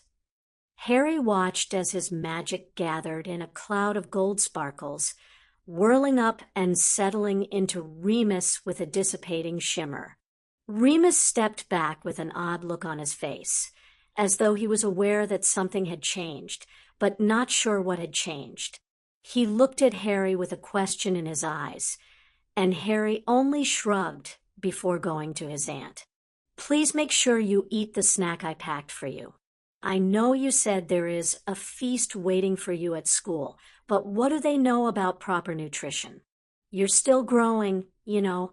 You need a varied diet, not just those chocolate frogs you're so fond of for a snack." Harry wondered how she knew about his hidden stash. "Listen to your teachers and be nice to your friends." Petunia rattled on, smoothing Harry's hair and brushing at his suit jacket. Harry straightened his hair after she finished with it and covertly removed the tissue she had tucked into his pocket. "I expect to hear from you regularly. Christmas is only 4 months away, and I can't wait to spend it with you again. If you need any spending money, or if you've forgotten anything, don't hesitate to write to me and let me know, and I'll send it along." Harry finally stepped forward and hugged his aunt to get her to stop talking. The more she fussed, the harder it was to get on the train. "I know. I will. I'm glad you agreed to keep Alden for me. He really likes you. Thank you for bringing me to the train today. Aunt Petunia. I love you. Oh, Harry dear. I love you too. You're acting like we're never going to see each other again," she said, giving him a hug and smoothing his hair with one hand. "Christmas isn't that far away. I'll be here to pick you up when you come home for the holiday. Now, the train's getting ready to leave, so we need to get you on that train." Petunia took his hand and patted it before turning him towards the train. She gave him a nudge, and Harry surrendered, picking up his trunk and climbing aboard. He found the first empty compartment and put his trunk out of the way before making his way to the window. The final whistle blew, and the train started to pull away. Petunia, Remus, Dudley, and the guards all stood on the platform, waving back at him. Harry raised a hand and watched his family disappear in the clouds of steam as the train left London behind. Harry dropped onto the seat in his compartment and put his head into his hands, sighing with fatigue. It had been a long day already, and he still had to get ready for Hogwarts. He had missed Hogwarts, especially talking with her, which he did every time he had visited Dumbledore this past summer. The man was still kept under lock and key in the hospital wing, but somehow his grandson had made it through every ward the staff had built around his rooms. Harry had had a lot of fun dismantling Snape's, just to toy with the man. He was highly suspicious. Harry grinned to himself as he remembered one very close call at Hogwarts. No, really, Harry insisted, moving one of his chess pieces to take Dumbledore's knight. They had me in pink, Grandad. Pink. And my hat has these feathers as long as my arm. Literally, they wouldn't be that cruel to a young man's sensibilities. Surely? Tell me the line again. Dumbledore peered at the chessboard with a little wrinkle of concentration appearing on his forehead. Okay. I think it's rather nice for a change. It's quite summery. Harry did the lisp the director had thought would be perfect for Harry's character, and even the hand gestures. That ruffian, the Scarlet Pimpernel, makes me swoon. Harry fell out of his chair and onto the floor. He then got to his feet and did an impromptu song from the Pimpernel. La, but someone has to strike a pose and bear the weight of well-tailored clothes, and that is why the Lord created man. Dumbledore was laughing heartily as Harry reenacted the dance they did on stage with an imaginary cane. Each species has a sex that's fated to be highly decorated. That is why the Lord created man. Harry gave a flourish with his hand and then bowed to Dumbledore's solitary applause. A sudden knocking took them both by surprise. It was very late in the evening, past midnight. Headmaster. Snape's voice said from the other side of the door. Harry immediately turned his features to that of the Dark Lord's student and rushed to the side of the room.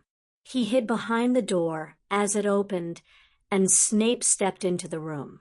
Severus, good morning. Isn't it rather late for you to be out of bed, young man? Dumbledore said in a chiding tone, eyes twinkling as Harry crept behind Snape to the doorway. I was brewing a little late and just delivered a box for Madame Pomfrey. Snape told him as he moved into the room. Harry crept out the doorway, but must have made some sort of noise, for Snape whipped around and fired off a stunning spell. Harry batted it away with nothing more than a thought. Who are you? Snape hissed. He's sort of pushy, isn't he, Grandad? Harry asked Dumbledore. The headmaster's eyes were twinkling as he nodded. Snape stepped forward, and Harry turned tail and ran through the hospital wing, deciding to lead Snape on a merry chase for a few minutes. Harry turned the corner and slammed into Snape. Harry could hear Hogwarts laughing, and he realized that, of course, there was more than one set of secret passages. Snape must have found his own. Now, grandson of Albus, who are you? Harry slipped his hand out of Snape's grasp and backed away from the Legilimens with quite a bit of haste. I'm no one really. Dark Lord student, grandson to Albus Dumbledore, the young Dark Lord. Pick a title. They all belong to me. Snape's face went flat. That does not answer my question. Yeah, That's the only answer you'll get, Professor. Harry shrugged, completely unconcerned. Sorry about that. Hogwarts kindly opened a hidden passage for him, and he slipped into it and back to the hospital wing to say goodbye to Dumbledore. Snape was chasing an illusion Harry had set while disappearing from the hallway. Well, Harry, did you have fun? How is that man employed in a school full of children? Harry asked, Scary Man Ben on something. I don't remember where I was going with that. He admitted he had left and walked down the path while Hogwarts kept him updated on where Snape was in the castle, still chasing the Dark Lord student. The door to the compartment slid open to reveal a face Harry was sure he wouldn't see again. Cassius stood in the passageway, obviously waiting for something. You're not here to bite me, are you? Harry questioned him. Of course not. The vampire answered, shocked at Harry's question. You have permission to enter, then. Just don't bite me. Cassius stepped into the compartment and eyed Harry in confusion. Did you want me to bite you? No, I'm fine, thanks. Harry told him, I'm almost afraid to ask what you are doing here. Harry leaned back in his seat, motioning for Cassius to make himself comfortable. Your father was concerned about you, and I had nothing better to do. What better way to use a couple of months up than protecting Dracula's prince? Cassius pulled in a few pieces of luggage and hung a garment bag from the rail. He sent along a new uniform for you. Cassius told him, Wait, Emma, protecting Dracula's prince. The idea that your father would leave you without protection of any sort while you were in a semi-hostile shore to turn hostile environment is unthinkable. Don't be ridiculous. Cassius unzipped the garment bag and shook out the clothing. You're a wizard, right? Get rid of those wrinkles. There's a lad. I'm still stuck on the idea that you're going to be some sort of protection, Harry said, raising his hand and allowing his magic to smooth out the clothing. You'll get used to it. Where you go, I go. The sad fact is that you won't notice me half of the time. I'll only show myself if you're in danger. Cassius promised. Now, you need to change, don't you? He gestured to the uniform. I have uniforms. Harry grumbled. Now you have a better one. Why is this a problem? He asked. Harry couldn't decide how to explain his feelings about this. I don't need another one. You can change on your own, Master Harry, or I can help you. Cassius told him, smiling. Harry looked at him in horror. Yes, I serve more than one function. I'm to be your tutor as well as protection. Cassius stared at Harry. I hope you feel up to learning quite a bit.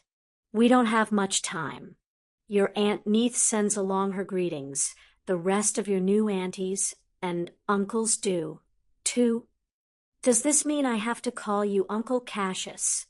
It has a nice ring to it, doesn't it? Cassius asked. We're going to have such fun this year. Now, about your uniform. Harry covered his face with his hands and groaned. It was going to be a long school year if Cassius was going to be involved. 7E, an odd sorting song. Harry and his friends left the train in a group, heading towards the carriages while still deep in conversation about what the coming year would bring. Cassius had disappeared by the time his friends had found his compartment, and Harry hadn't seen the vampire since. He hadn't seen him, but he could feel his presence lurking just outside the circle of his friends. He couldn't help but wonder what would happen when they learned of his vampire bodyguard/tutor/valet. He was sure that Cassius would enjoy it. Harry's initial impression of the vampire had been one of hardened warrior, but beneath the fearsome exterior of old centurion. And once you got past the pointy teeth and sensitivity to sunlight, you got to experience a trickster that could give Fred and George a race for master prankster. Harry, Hermione's voice sounded as though she had tried to get his attention more than once. Yes, me? He asked, stopping to stand next to the carriage with her. Ready? She asked. Harry knew it was an innocent question for her, but he couldn't help but think about the things he had to do in the short time he had left at Hogwarts. He pondered them for a second before shrugging and climbing into the carriage. Do you think we're going to have exams this year? They seem to be rather come and go. I think you'll have exams this year, Hermione. It's your newts, isn't it? Harry sat back in the carriage and smirked. You'll be having kittens at the end of the month, I have no doubt. He told her, I'm not that bad. She protested. Skywalker, really? You're that bad. Neville agreed as he climbed into the carriage behind Harry. Who wants to make a bet that Hermione will be stressed out about newts before the end of the month? I wouldn't take that bet. Harry commented. You'd lose. Hermione sent a stinging hex to both Harry and Neville, and decided that talking to Ginny was better than dealing with boys that couldn't stop joking about her being a swot. Girls. Neville snickered and brought out his latest book on plants to share with Harry. There were quite a few vicious specimens in this advanced book of herbology, and Harry couldn't help but wonder who would breed such things. Most of them had been banned, and the ministry had tried to dispose of them, but a few had managed to go wild and were thought to be valuable ingredients for potions. If could get near them without losing a limb, that is. Harry claimed a spot next to the window of their carriage as they approached the school. He reached out with his magic and felt Hogwarts searching for him. He smiled and closed his eyes. Hello, Hogwarts. Welcome home, Magus Harry. The castle seemed to grow brighter when she had greeted Harry, and he couldn't help but smile again as he felt the wards of Hogwarts gather around him and give him a hug. It was an odd idea, receiving a hug from a castle, but the sensation was like a hug. The group left the carriage and entered the school, chatting on the way to the Great Hall. Harry sat with his friends at the Gryffindor table. A quick glance at the head table showed that the usual professors were there, with a surprise addition. His brother Khaled waved from the head table, acting incredibly excited to see Harry for the first time in a month. If the Hogwarts Board of Governors had been upset about a werewolf teaching, what would they say about Vampire Khaled taking the helm?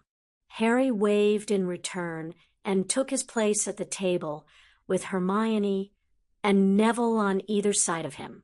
Ginny settled across from them, and Harry noticed that Ron was further down the table, clustered with a group wearing protector badges.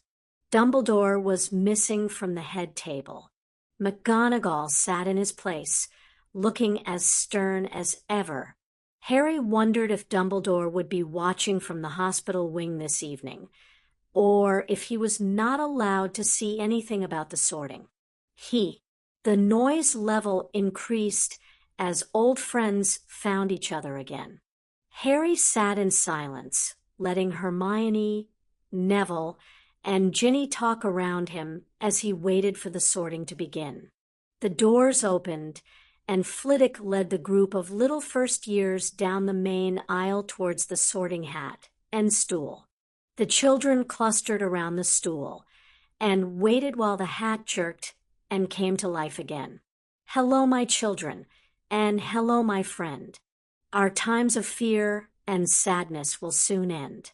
The champion has arrived at long last, heartsick and exhausted, but still steadfast. Royalty's ancient line has come back here, to Hogwarts, the place all magi hold dear. Be warned, my children, and listen so close. A secret still well kept we must expose. The secret is old and young once in time, taught by Merlin's teacher in his own prime, kept close and held by those who hold him dear, to keep him safe from the magical sphere. Slytherin, Ravenclaw, Gryffindor, and Hufflepuff. The champion is here. Will it be enough? Harry sat, a little stunned by the song, and a little concerned by what he had heard. Hermione was writing it down next to him, while Neville looked confused.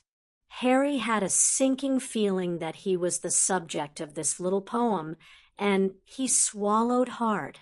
Things were getting out of hand. Neville spoke up.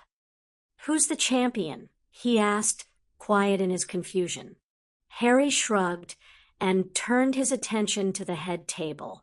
Snape and McGonagall were bent together, whispering back and forth. Harry was pretty sure he knew what they were talking about, and he knew that they would likely up their efforts to corner Dumbledore's grandson next chance they got. He speculated how they would do that for just a few moments, and then dismissed the concern. If they hadn't caught him by now, they likely would fail to catch him with all of the other students in the castle. That was almost as odd as the Sorting Hat song from last year. Hermione commented, stowing away her little notebook in a pocket. Harry relaxed as he watched the sorting, cheering for each one, regardless of house. He noticed Draco Malfoy was taking pains to steer the children to their places at the Slytherin table, and Hermione was telling people to make room as new Gryffindor first ties made their way to the table. After the last child was sorted in Hufflepuff, the tables filled with the standard Hogwarts feast. Harry served himself a few things and tucked in while Hermione and Neville talked about the upcoming classes and what to expect, and how would a vampire teaching defense against the dark arts be able to show them how to defend against other magical creatures, and more importantly, Death Eaters? After dinner, he left the Great Hall and started towards Gryffindor Tower, only to be stopped by Draco Malfoy. "Potter, did you have a good summer?" "It was tolerable. Malfoy, how about yourself?" Harry asked, shaking the boy's hand.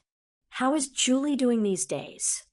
"She's fine, and if I ever hear you mention her name in Severus's presence, I will have to take steps to end your continued existence," Draco warned as they walked along the hallway. "You will do no such thing," Cassius said, appearing suddenly.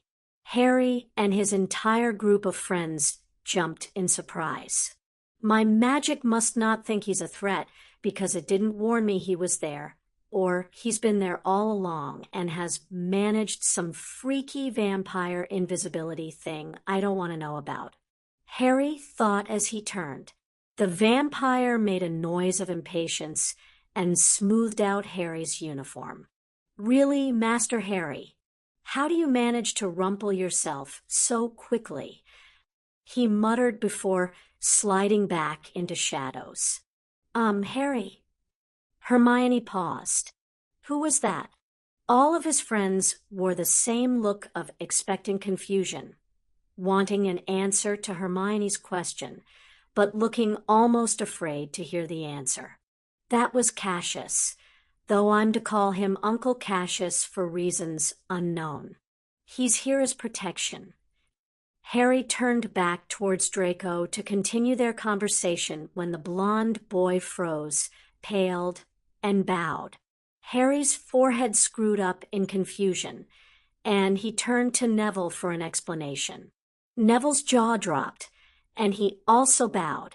Ginny stared at him, and then bobbed a curtsy. Hermione crossed her arms and started tapping her foot. "Would someone kindly explain what is going on, and why you're all suddenly bowing to Harry, as though he's some sort of prince?" "Granger, he is a prince," Draco told her, turning Harry to face her and pointing at the necklace around his neck. Harry scowled and hid it again, figuring out in that instant that Cassius had unhidden it when he had smoothed down Harry's robes. That is the sign of the Dracula, Voivod of Wallachia. Big name in the realm of people you don't want to upset in the wizarding world. As one, his friends turned and looked at him, expecting another answer. Dracula adopted me, he told the small group. I'd really rather not have anyone else know, if we can manage it. Dracula adopted you? Hermione asked slowly. Harry paused at Hermione's tone. She had her "I'm putting something together" in my mind expression on her face, and her brain was working overtime to come up with the answer. Yes, Harry was a little concerned about her. She was thinking pretty hard. Dracula. Adopted. You. She stated again, enunciating each word. Yes. Harry wondered if her brain had finally shut down under the strain. Dracula, the Prince of the Carpathians, adopted you, Harry Potter, the boy who lived. She stated again. Yes. Harry snapped, losing patience with his friend. The entire group erupted in laughter with a slight hysterical tone. What? Hermione attempted to pull herself together, and then shook her head, dropping to the floor. Harry only tapped his foot in annoyance, while his friends had their fun at his expense. When you're finished, he told them, trying to remain patient. Sorry. Hermione wailed. I'm sorry. She threw back her head and laughed again. Harry sighed, waiting for someone to explain why they all were laughing. Okay, I'm okay. I'm fine. Hermione said, rising to her feet. I'm okay now. She paused, took a breath, and then another before turning back to Harry. Think about it, Harry, she said calmly, while a smile threatened to dash onto her face. I mean, of course you were adopted by Dracula. It's you, she told him. The boy who lived got rid of a possessed Quirrell, fought a basilisk, etc., and then was adopted by Dracula. Honestly, could your life become any more bizarre? Harry had to admit she had a point. I really hate my life sometimes. He said, resigned. Think about it this way, Harry. At least it's never boring. Neville told him. I mean, you could be a super-powered man rushing around saving people's lives against an arch-villain with bad speeches. Neville paused. You know, Gran said reading Muggle comic books would rot my brains out, but I never thought she would be right. You are a super-powered man rushing around saving people's lives, aren't you? This whole boy who lived thing is just a cover-up. Your secret identity? Confess. Harry had to wonder who put his friend up to this behavior, and then saw the conspiratorial grins on their faces. Right. You lot have about 3 seconds to run before I show you my superpowered abilities, he said, raising a hand. Hermione shrieked as she, Ginny, and the others dashed off for the staircase, Harry running after them, threatening their lives for teasing him. Harry rounded the corner and almost slammed into Professor Snape. He dodged at the last second and only managed to retain his feet with a little magic push. Snape was glaring at him, and was he grinding his teeth? Harry straightened and smoothed out his uniform. I apologize, Professor. I didn't see you. Professor Snape continued to grind his teeth for a moment, and then snapped off a quick bow at Harry. Perhaps you should not be running in the hallways. The man said, Am I to use your title? Oh no. Harry shook his head in protest. No, no titles. I'd prefer no one else know. Then, Mr. Potter, perhaps you should hide the insignia, he said, pointing at the necklace. I did hide it. It's that vampire. I told him I didn't want anyone to know. Harry sighed in frustration. Vampire.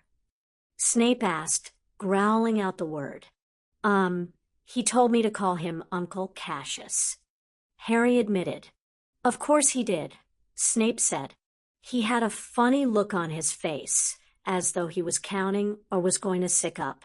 Your bushy-haired friend will insist on a meeting this evening. Please be sure you attend. Snape told him. Yes, sir. Harry told him. I'll do that, sir, soon as I manage to track everyone down, he said, backing away.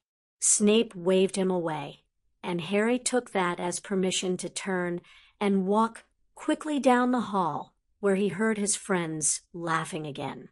You are so dead, he roared, as his friends scattered to Gryffindor Tower, Harry in close pursuit. Harry came awake all at once, suddenly aware that somebody was standing next to his bed. He opened his eyes and saw Hermione standing there, with Cassius standing behind her, firm hands on her shoulders.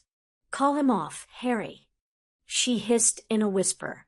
It depends on what you were doing, sneaking up on me while I'm sleeping, he said, rubbing his eyes and reaching for his glasses. Coming to get you for a meeting, she told him. Ah, I see. Let her go, Uncle. She's supposed to be here, he said, getting out of bed and reaching for some random clothes. Cassius let go of Hermione and held out some folded clothes. I anticipated your needs, Master Harry. Harry accepted the clothing and sighed when he realized that Dracula was once again contributing to his wardrobe. Harry frowned at the clothing and then looked up at Cassius. Just don't get rid of any clothing, okay? Some of it has sentimental value. A prince and a proper young man does not dress in baggy trousers and t-shirts, Master Harry. Cassius told him. Yeah. Harry asked, This one likes his t-shirts and he likes cotton pants. Thanks, and do not take it upon yourself to remove articles of clothing without my permission, please. My aunt spent some time choosing clothing for me, and I'd like to be able to wear what she picked out. During his little tirade, he changed out of pajamas and into the clothing Cassius had chosen, as it was the quickest route. He had forgotten Hermione was standing there. Hermione had a mischievous grin on her face when he remembered she was standing there, and her cheeks were slightly pink. Sorry, he told her. I forgot you were here for a moment. Young master, really, changing in front of a lady. Cassius muttered. A few centuries ago, that would have guaranteed marriage. Aren't we glad it isn't a few centuries ago? Harry muttered. It's okay, Harry. Really, don't worry about it. Just avoid it in the future, especially around every single female in this place. It could lead to riots or something equally disturbing, like Celestina Warbeck songs and animated Valentine's Day cards. Hermione? Harry asked, turning serious as he firmly thrust the tie Cassius was trying to strangle him with away from him. Do you fancy me? No, Harry, I don't fancy you. I am warning you that you could be in a great deal of trouble very shortly if other females discover what you've hidden all these years. Thanks for the warning, Harry said, finally submitting to the tie just to keep Cassius from fussing. Cassius held out the jacket to the suit, and Harry took the offered item, handing back the tie at the same time. All of the vampires he had met loved dressing him up like a doll, Memories of the shopping trip Vlad had taken him on after Harry received the role of a fop still wouldn't allow themselves to be repressed. He and Hermione left the room, leaving behind a cursing vampire holding a tie. Harry snickered, knowing Cassius would catch up to him soon, and would probably be able to return the tie to his neck without Harry even noticing. Hermione stopped in front of a blank wall, rested her hand on a certain brick, and said a word Harry didn't quite catch. They waited, and while they were waiting, Harry realized that Cassius had managed to return the tie around his neck. How does he do that? The door opened to reveal Draco Malfoy, and the boy gestured them into the room. Harry found it was a little like being in a surreal painting. He had known that Snape had private quarters, but he wasn't really expecting the little hints of domesticity scattered about the room. There was a half-finished cup of tea on one of the side tables. Slippers were resting on the hearthstone. Books took up almost every free shelf or space there was, but it was not exactly cluttered. Snape, Harry knew, would know exactly where to put his hands on any volume he wanted. There was a wall with some odd spacing on it that caused Harry to pause a bit. He smiled as Hogwarts revealed a doorway normally hidden to others. So that's how he manages to sneak about. Harry had a feeling that Draco Malfoy knew of the door. The charms on it were vaguely interesting to him, set as they were by a previous magus. He studied them while he and Hermione took the seats offered to them and accepted offers of refreshments. He gave a quick glance at Draco, confirming his hypothesis. Salazar Slytherin, hats off to you. You, greatest of the Hogwarts Four, and you alone ensured that your snakes would be well cared for after your departure. Snape stalked into the room through his front door, already looking frazzled. Strangely enough, his collar was undone and his hair mussed. He went straight to a cabinet, flinging open the doors with little more than a hand gesture. He poured some amber liquid Harry assumed was alcohol into a glass, and then swallowed it, only to pour himself another. He glanced over his shoulder at the assembled teenagers and glared at Potter. Your valet accosted me again, Mr. Potter. He's waiting outside, demanding to be allowed to attend. He had my collar undone before I was even aware that he was there. Snape's voice edged towards the hysteric. Well, sir, this is your home. He must have your permission to enter. Harry told him, and he'll never have it. Snape told him sharply while doing up his collar. A quick wave of his wand set things back to rights, and he dropped into a chair by the fireplace. He rested his glass on his forehead and sighed. Don't worry, sir. This is actually pretty common where Harry is concerned. Hermione was really trying to be helpful, Harry knew, but her comments seemed to do little for Snape's peace of mind. Tell me, Mr. Potter, are there any other surprises I should know about? He muttered. Harry was glad that the man was staring at the ceiling when he said this, as Harry was still uneasy around the man's legilimency abilities. Air, not really? Harry couldn't help but answer. Dark lords possess teachers, monsters, convicts, dragons, Death Eaters, time travel.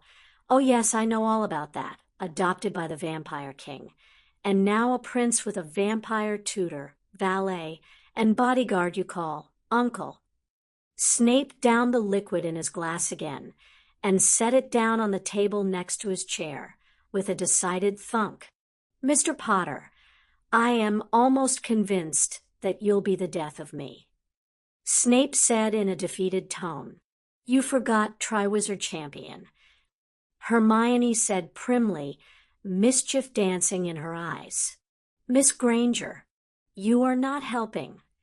Snape growled as Draco moved to refill Snape's glass. "I'm sorry, sir. I couldn't help it," Hermione admitted. "Harry and I have gone over the little list of his accomplishments at least a few dozen times. Even his adoption sort of fits into that list you made," she said. "He has a long list of rather extraordinary events surrounding a rather unremarkable individual." "Thanks, I think," Harry told her. He paused, and then thought about what she had said. She laughed at the look on his face, and then turned serious. "Why did you call us down here, sir? It's rather late, and we do have classes first thing tomorrow," she said, the bookworm in her nature evident. "Mr. Potter, why have you returned to Hogwarts?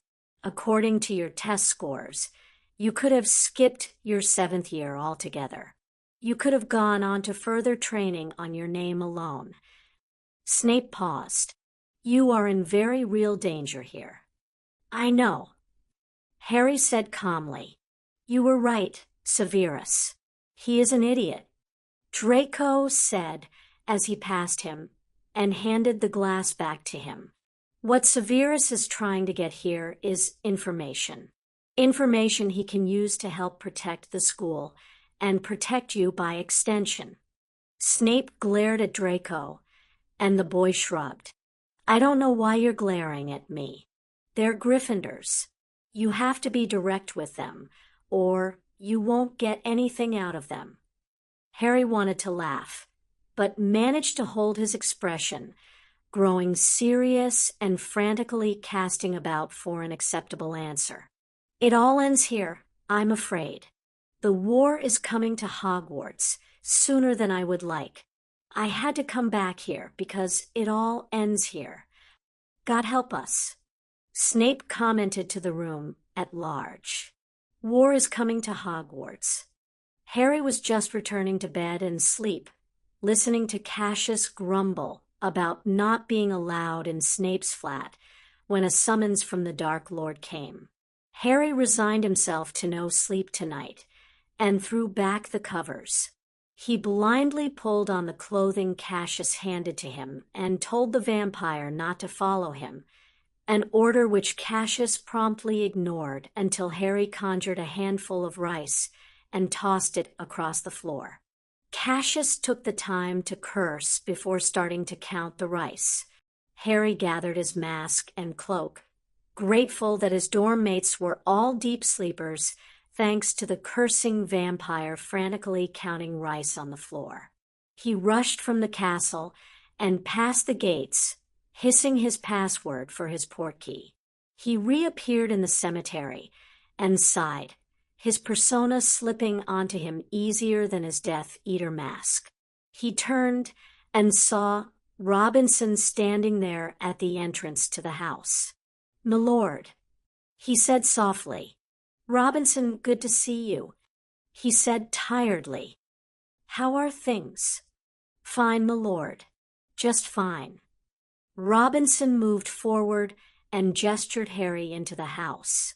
While they moved down the hallway towards the Dark Lord, Robinson leaned over and whispered, "There are a few of us who would like a few minutes of your time before you leave, milord, if you can spare it. A few things to discuss." Harry pondered this and wondered if he should mention it to Voldemort or if he should keep his own counsel on this matter. "I will try, but I make no guarantees, Robinson," Harry told him softly. "I have a school schedule at the moment." He grinned beneath his mask and clapped the man on the shoulder before moving into the room. "There he is." Voldemort sounded happy tonight. Harry entered the room and went over to the man's side, allowing the arm around his shoulder without even a shudder. He had to be the most phenomenal actor ever, or he was just getting used to this. Either way, it was a little disturbing. "How are you, my child?" Voldemort asked. "How are things at school?" "Everything's fine, sir. I've not even had time to sleep in my bed yet. And it looks like I won't be sleeping at all tonight." Harry found the urge to sigh and backed away from the Dark Lord as the man stepped forward and gestured for the Death Eaters to gather around him. "Good evening, my faithful followers. I am so glad you could join me." Harry had a brief moment of seeing Voldemort in Umbridge's clothes and choked back laughter. Voldemort looked over his shoulder at Harry for a brief moment before turning his attention back to the Death Eaters. "We have done well thus far, my followers. Fudge is gone from office, and the replacement is less than antagonistic to our continued efforts." He paused and then tilted his head to the side. "All the same, there is one person left that will interfere with our plans." He seemed like he was listening to something no one else could hear. He shook himself suddenly and then looked around. "WHE, where was I?" he asked, his voice worried. "Fudge's replacement." Harry spoke up from behind him, knowing he was the least likely to be cursed for speaking. Voldemort still whipped around, and his face showed a bit of uncertainty. Voldemort had been having these odd little moments from time to time, and Harry noted each one. "Thank you, child," he told Harry. Harry rolled his eyes behind his mask once Voldemort turned around and faced the Death Eaters again. "My followers, we must remove all opposition to us, not just the minister, and not just the government. We must remove the leader of our main opposition, and then watch them fall and scatter. We must rid the world of Albus Dumbledore." Well, there goes my hopes that he was going to get better, Harry said to himself as Voldemort proceeded to ramble a bit about how Dumbledore was holding back their efforts. Why couldn't he have just healed? I could have handled him healing, but he's not. Harry twisted his magic a bit and peered into Voldemort's mind again while he was speaking. The holes had turned gray and red. They looked as though they were infected and pulsated just the slightest bit. Harry fought down the urge to vomit as his magic showed him what would happen to Voldemort's brain if it wouldn't heal. He watched the disintegration as the 6 spots grew and spread further and further as time went on. "It's not fair. I as good as killed him, doing what I did." Harry quickly lost track of the speech Voldemort was making as his stomach turned and cramped. His head started to pound. Ugh, this is psychosomatic, Harry realized as he balled his hands into fists. This is just anxiety. Stop it. His orders to himself didn't work. By the time Voldemort had outlined the plan for Halloween, of course it would be Halloween, Harry was feeling well and truly wretched. He dismissed the Death Eaters but motioned for Harry to stay. Voldemort considered him, his eyes flashing a light red as he considered Harry's form. "You are not feeling well," Voldemort said after a moment. "Sadly, it seems like I never feel well anymore," Harry admitted. "I think I'm a little stressed." He admitted, "I hate lying to people, sir. I just want this to all be over." Harry thought he was laying things on a little thick, but plowed ahead. "I still want to move forward with our plan of seeing you in office, sir. I do. I've taken a few steps already to make it happen. Just be cautious about directly challenging the ministry, is all I ask," he told the Dark Lord. Voldemort's expression had turned soft and bewildered the longer Harry talked. He stepped forward and took Harry's hand. "I will not do anything to jeopardize what you have plotted," he promised. "Does it have something to do with your recent adoption?" he asked. "I can't answer that without breaking other promises, sir," he said slowly as though reluctant. Just know I am working for your benefit." That last sentence tasted like ash in his mouth. Harry turned toward the window and sighed. "I have to get back to Hogwarts now, before someone finds me missing." He said goodbye to Voldemort, begging off any further conversation due to his very real feelings of illness. Voldemort had merely embraced him and said that he hoped he felt better, promising not to do anything to jeopardize Harry's plans. Harry left the room and made it outside to the graveyard. He didn't see anyone about, so he shrugged and started to activate his portkey to go back to Hogwarts. He jerked as he felt a firm hand take hold of his arm and a tug behind his navel. His magic screamed at him, confusing him as he tumbled with the portkey. His magic could fight portkeys. He landed roughly and tumbled end over end, which did absolutely nothing to make him feel better.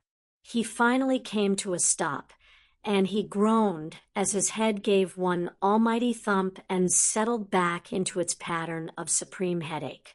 He had to roll to his side and was quietly sick, making his head pound worse. "I think I'm going to miss the first day of classes," he thought as he pushed himself up off the ground. He teetered on his feet for a moment before deciding to sit back down on the ground. "Where in the dash? What happened?" A rough voice said from somewhere to Harry's left. Harry pushed himself to his feet and staggered a bit until he regained his feet. He found the source of the voice and started down at Robinson. "What was that?" he demanded of Robinson. "Kidnapping." Harry brought out his wand and jabbed Robinson's throat. "I mentioned that a few of us wanted to speak to you before you left."